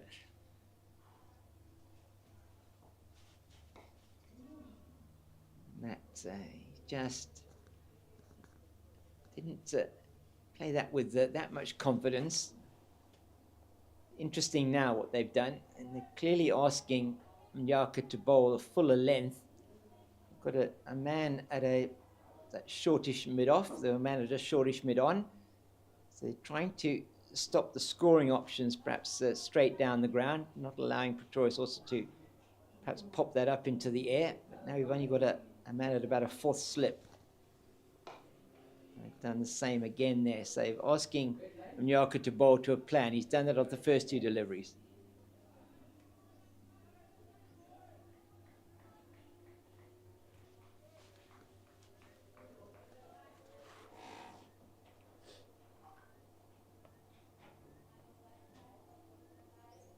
So we're over number 19 now, and we literally have done away with the slips.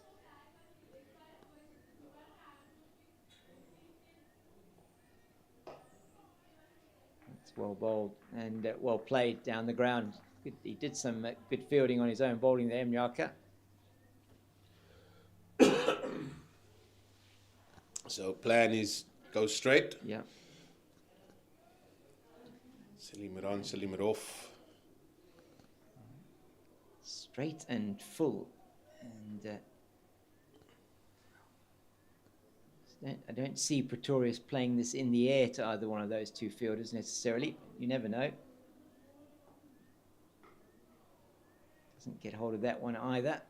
Second one the over that hasn't quite got in the meat of the bat.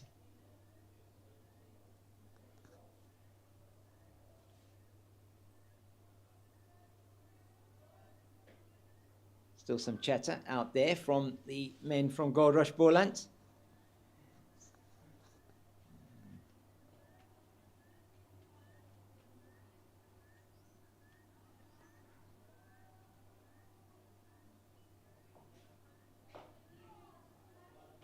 Once again fielded by one of those 2 fielders short in, this time Gajima at shortish mid-on.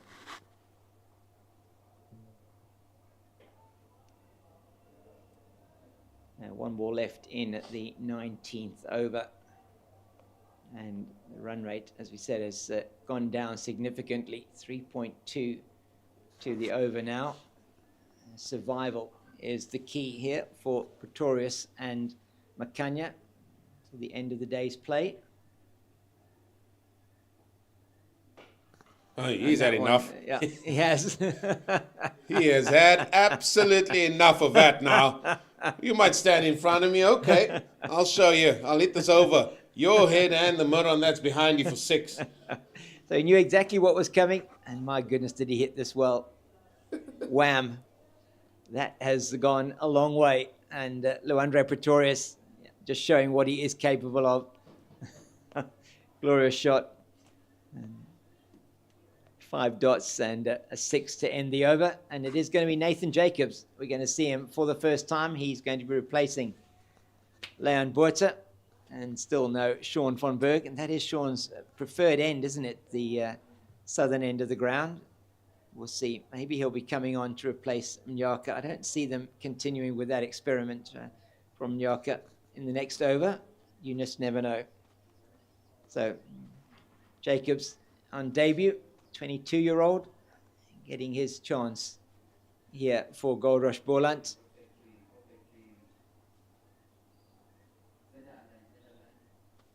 And it'll be his first ball in first-class cricket coming up. They have now got that field setting more, well, in fact, they've got it for him bowling straight. Again, you've got that man at that shortish mid-wicket position. You've got two men deep on the leg side. It's like Van Brieses and Mnyaka. One at deep square, the other one at deep long leg. Man at mid-on, a mid-off, extra cover, backward point, gully, slip. And again, it nearly gets dragged on from the first ball from Jacobs. And that's a good line from the young man. First up. Schwanfenberg doing a couple of windmills, maybe. Maybe. I hope so. I mean, it certainly is an opportunity for him. Let's have a look at this first Nathan Jacobs delivery. A nice, smooth action, doesn't he? Just a short man. Not, he skid on a little bit. That's well met by Makanya. Straight delivery. Yeah, we'd like to see that back leg of his right leg just on contact. Yeah. Not point too much behind him. When you say too much, is that where the toes are pointing, because it does flare out a little bit, that back foot. And then he's just got to do all that, get all that energy reverted back onto that front foot of his. But yeah, he's got loads of potential. Yeah, see what you mean there. As he's, and again, just outside the off stump. Yeah. Whatever movement might have been on offer with Glenta Stearman earlier on is now no longer in play here, it looks like. So, looking pretty much gun barrel straight. Yeah, Schwanfenberg is sort of moving his arms a little bit, so you never know. Makanya, 4 of 23 deliveries, so survival very much the thing for him, and that's in the air for a short while, but straight down to Leon Buerta at a wideish mid-off.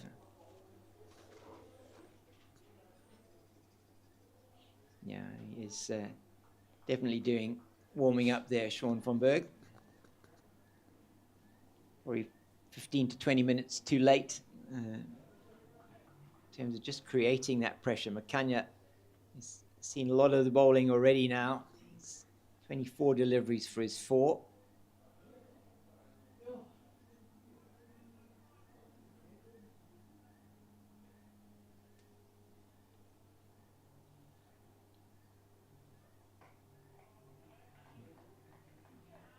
He's in behind it again. Jacobs.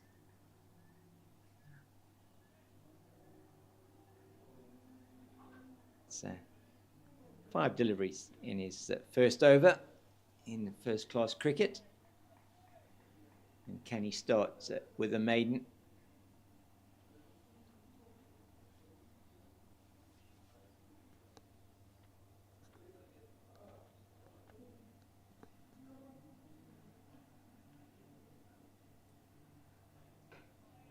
That's another good delivery, and he does start with a maiden, and got Makanya to play at a significant number of those deliveries. Nothing really happening off the pitch now.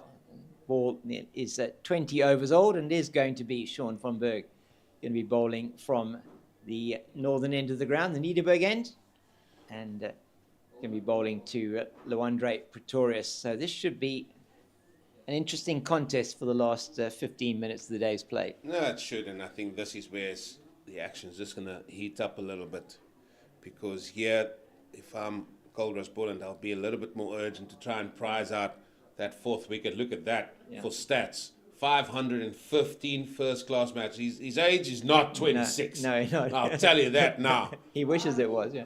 I think that's supposed to be 36. But, yeah, 29.4 average, 3.23 economy, and the best of 8 for 54 here against the Warriors last year at Boland Park, which was an outstanding performance. So he's aged somewhere between the number on his back and the number that you just saw on the screen. So he's going to be in to bowl to Luandre Pretorius. He's had such a great day as Bandila, and he's just messed it up. Oh, what's he doing, man? He's young. Yeah. And well, if Van Berg was 26, he's got a long career still ahead of him. He does. And he could get well over 1,000 wickets in first-class cricket. Simon Harmer, we saw the other day, closing in on 1,000 wickets. So, quite incredible.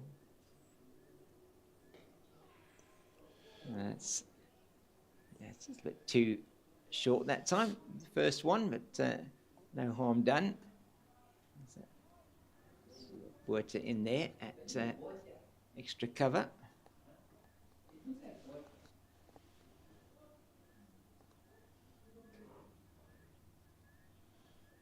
Oh, it's just tickled down to the leg side, so he's going to have a chance to bowl at Sibs Makanya here. Well, you know, Pretorius, he loves to hit the ball over that deep mid-wicket cow area. Yeah. And I'm sure Van Berg knows he doesn't want to give him too much room outside that off stump.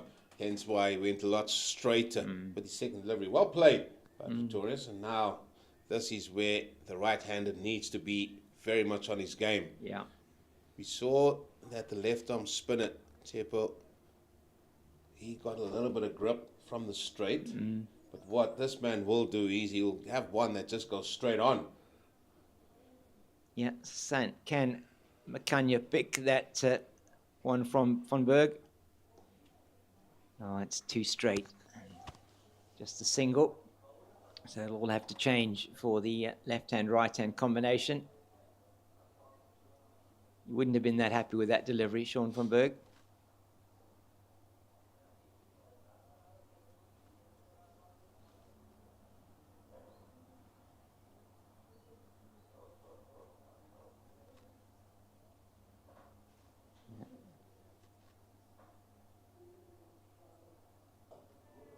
Yeah, that's Sean Van Berg, we know. Just a little bit of loop in the air and nicely forward is Luandre Pretorius.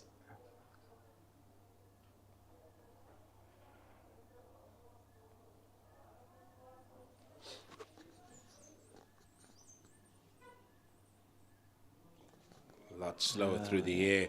And there's the man. He's like lightning across the ground. Absolutely. Might as well just stick to Breeze. Let's call him the Breeze. The Breeze, yeah. Fambrices. Fambrices, he just does. He breezes around the entire outfield. He's so fast on his feet.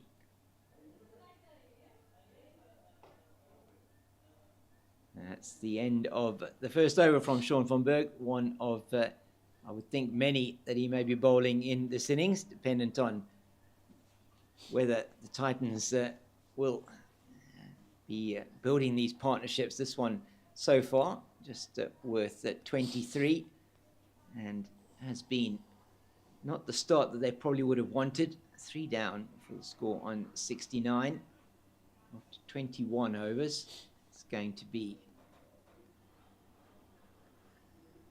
Nathan Jacobs to continue and be bowling to Sibs Makanya. Started with a maiden. They have done here, what they've done is taken out the slip for Jacobs. They've got a man in at a short catching extra cover position. Stearman's back on the ground as well, at mid-off. Okay, that's good to see.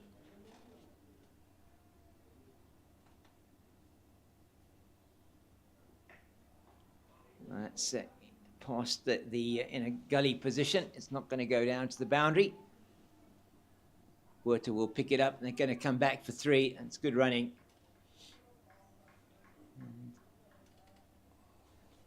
So Jacobs now get a chance to bowl for the first time to Luandre Pretorius. And I think they're going to have a similar sort of field for the left-hander. Man short in at extra cover, and then more conventional extra cover, and deep point boundary, and more actually more a cover position, mid off, mid on, mid wicket. Man on the boundary at square leg and at long leg.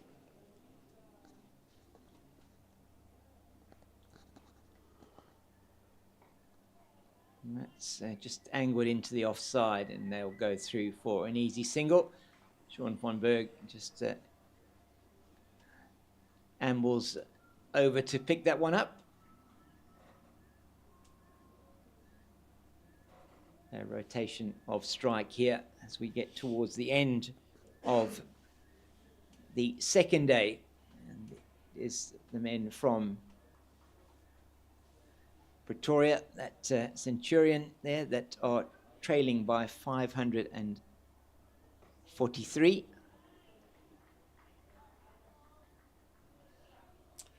Yeah, they've got a mountain to climb, but if they can get through this day 3 down, they can come back tomorrow after a good bit of rest, set out their stall. They know what they have to do. They have to bat for the majority of the 6 sessions that remain. Yeah, it's a task that they are certainly could be up to. Oh, it's a good delivery this time. Makanya rushed a little bit with that one. And he's on 8 of 30 deliveries, so he's must have been sent in there with the job to just stay there until the end of the day's play. We know that he can bat deep as well. He's in there for his batting as much as he's in for his bowling, the all-rounder. Just taking a bit of time. One just a bit of hurt him a little bit. Umpire Warren Weingart just coming to see if he's okay. And yeah, it might have been hit midships there, but also you've got one eye on that clock. Yeah, definitely. They've had one eye on the clock I'm all not day. I'm not saying that he hasn't been hit yet. No, yes. He definitely has been hit, and no male cricketer have to be hit midships. I'm telling you, brings water to the eyes. That does indeed. Everybody else laughs. Look at Clyde Fortuyn. Look at him having a wee smile. Tom Okorosi, he's even having a little bit of a grin there. And the only person not smiling is the man sitting down on the ground. Yeah, indeed. He's flat out now. Yeah. Certainly Grant Rulofson's giving him a lot of encouragement there. Just a bit of a tap on the thigh. And so, yeah, this will take out a little bit more time on the day. Jedley Van Breeses is doing what all good batters should do. He's picking up his bat and having a bit of shadow batting. There we go. Well, elsewhere, while this is happening out there in the middle, the Warriors have extended their lead to 213 runs. They're 114 for 2. 8 wickets still in hand there. And that is at the close of play. The Dragons at the close of play against the Tuskers have gone on to 190 for 1. Wow. Still trailed by just 209 runs with 9 wickets in hand. And then the Eastern Storm are going great guns against Limpopo, 281 for 2. Wow. Also at the close, after Limpopo got 341. But let's just try and put this day into perspective. Yep. James King, while we sit and wait for Makanya to get ready, it's been an interesting day. It's been a day that, the Titans have been better with their planning in terms of bowling. And they've really sort of curtailed the run rate and didn't allow Goldrush Boland to get away with them in terms of runs. But it's a day that belonged to a certain Gavin Kaplan, a magnificent double 100. And he was well supported as well by Viva Makajima. Obviously, Grant Rulofson yesterday getting his 150. And as you said, a day that belonged to the first-time double Centurion and then it was with that declaration at 616 for 9, which is the highest score by Goldrush Boland in the Division 1 4-day series, as well as the highest Division 1 score on this ground in 4-day cricket. It was then the top order that came under the scrutiny of Glenton Stearman, and he ends the day, I think, 3 for 23 are his numbers. Outstanding bowling from Stearman in 7 overs, and took the wicket. The second ball of the Titans inning of Lesejo Senekwani, then Neil Brunt and Keegan Peterson, and it's been Luandra Pretorius and Sibonela Makanya who are intending to bat through to the close here, which is now some 5 minutes away, and Goldrush Boland heavily in the ascendancy here, leading by 543 runs as the Titans look to make sure that they can bat out till the end of the day without losing a wicket, and then tomorrow come out and set their stall out again and bat long and bat deep.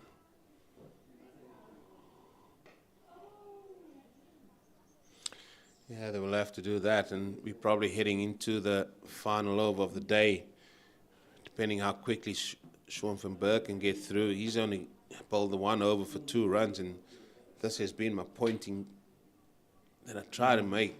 That a man that has taken a lot of your first-class wickets last season, he's only going to have 2 overs here at best, in a time and a position where he probably could have bowled a little bit more and maybe prize a few more of the batters out of the Titans. Yeah, and you just felt that with them, 46 it was for 3, that there was an opportunity there perhaps to bring in your premium bowler, and the one premium bowler that has had to go off the field, and Van Berg now just with the last over of the day. And it's as easy as you like for Pretorius. So it's just nothing seems like on offer yet for Van Berg. But it's going to still have 5 deliveries to Sibs Makanya.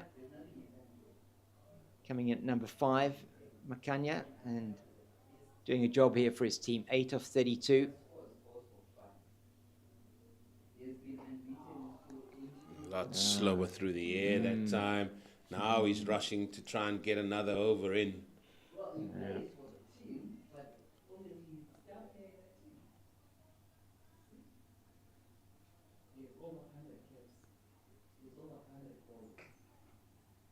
Oh, and that's short and wide and played through the cover region for 4. And that one he bowled it a little bit quicker, was a bit shorter, and got the treatment. He's not happy with himself. Sean van Berg, previous delivery certainly was a far better delivery, and that one got the treatment that it deserved by Sibs Makanya. He moves into double figures, 12 of 34. Luandra Pretorius, an important innings for him and for the Titans, 37 of 61. And that's much better from Van Berg. 2 balls left in this over. It's 17:58 on the scoreboard clock.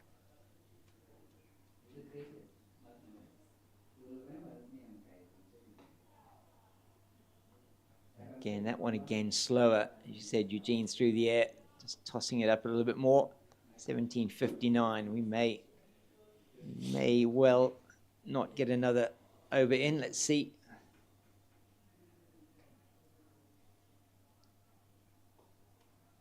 He gets something on that, and that is going to be a single, and he will keep the strike for the next over. Or will it be the end of the day's play? I think it might be that umpire Tom Mokorosi will make his way, and he will get to the stumps there before it clicks over to 6 o'clock. So we will see another over from Nathan Jacobs. Yeah, one more it is. He was trying his best not to get there. He was. Almost like he's walking on a treadmill at times, Tom Mokorosi. Yeah. That was far too quick for Titans liking that. Was way too quick. They didn't manage that very well at all. Titans, and so it's going to be Makanya is going to have to face the last over from Nathan Jacobs. Oh! My goodness me, that was not that far away from the off stump, leaving it alone outside the off stump, and that one was foolish. Let's have a look at that again. Yeah. Good leave. Fourth stump line, Yeah. good leave. It was a good leave. It looked closer initially than it really was. So can the local hero, Nathan Jacobs, prize another batter out? Not like, oh, that was in the air for a while. My goodness. That so easily could have been the wicket. Slightly shorter from Jacobs, and Makanya went for that one and just spooned it up over the head of that short man in short mid-wicket. Well, that was interesting.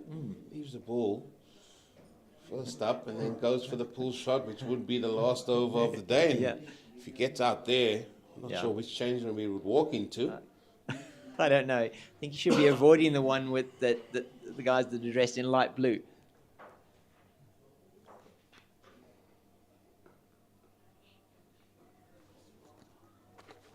And Pretoria solidly behind that. 3 balls left in the day's play, and has at times been slow cricket during the day today, and a little bit more absorbing in that opening spell from Glenton Stearman, and prizing out the 3 Titans wickets. Still is a good batting track, and we are expecting that Titans will make a fist of this batting effort. That was in the air, just stopped on him a little bit. One bounce to Peter Malan.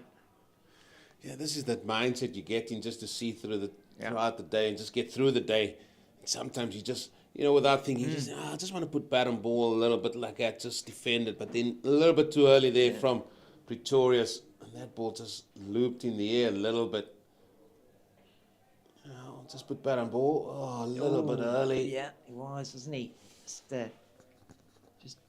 didn't follow through on it, perhaps luckily. And 1 ball to go in the day's play. 80 for the loss of 3.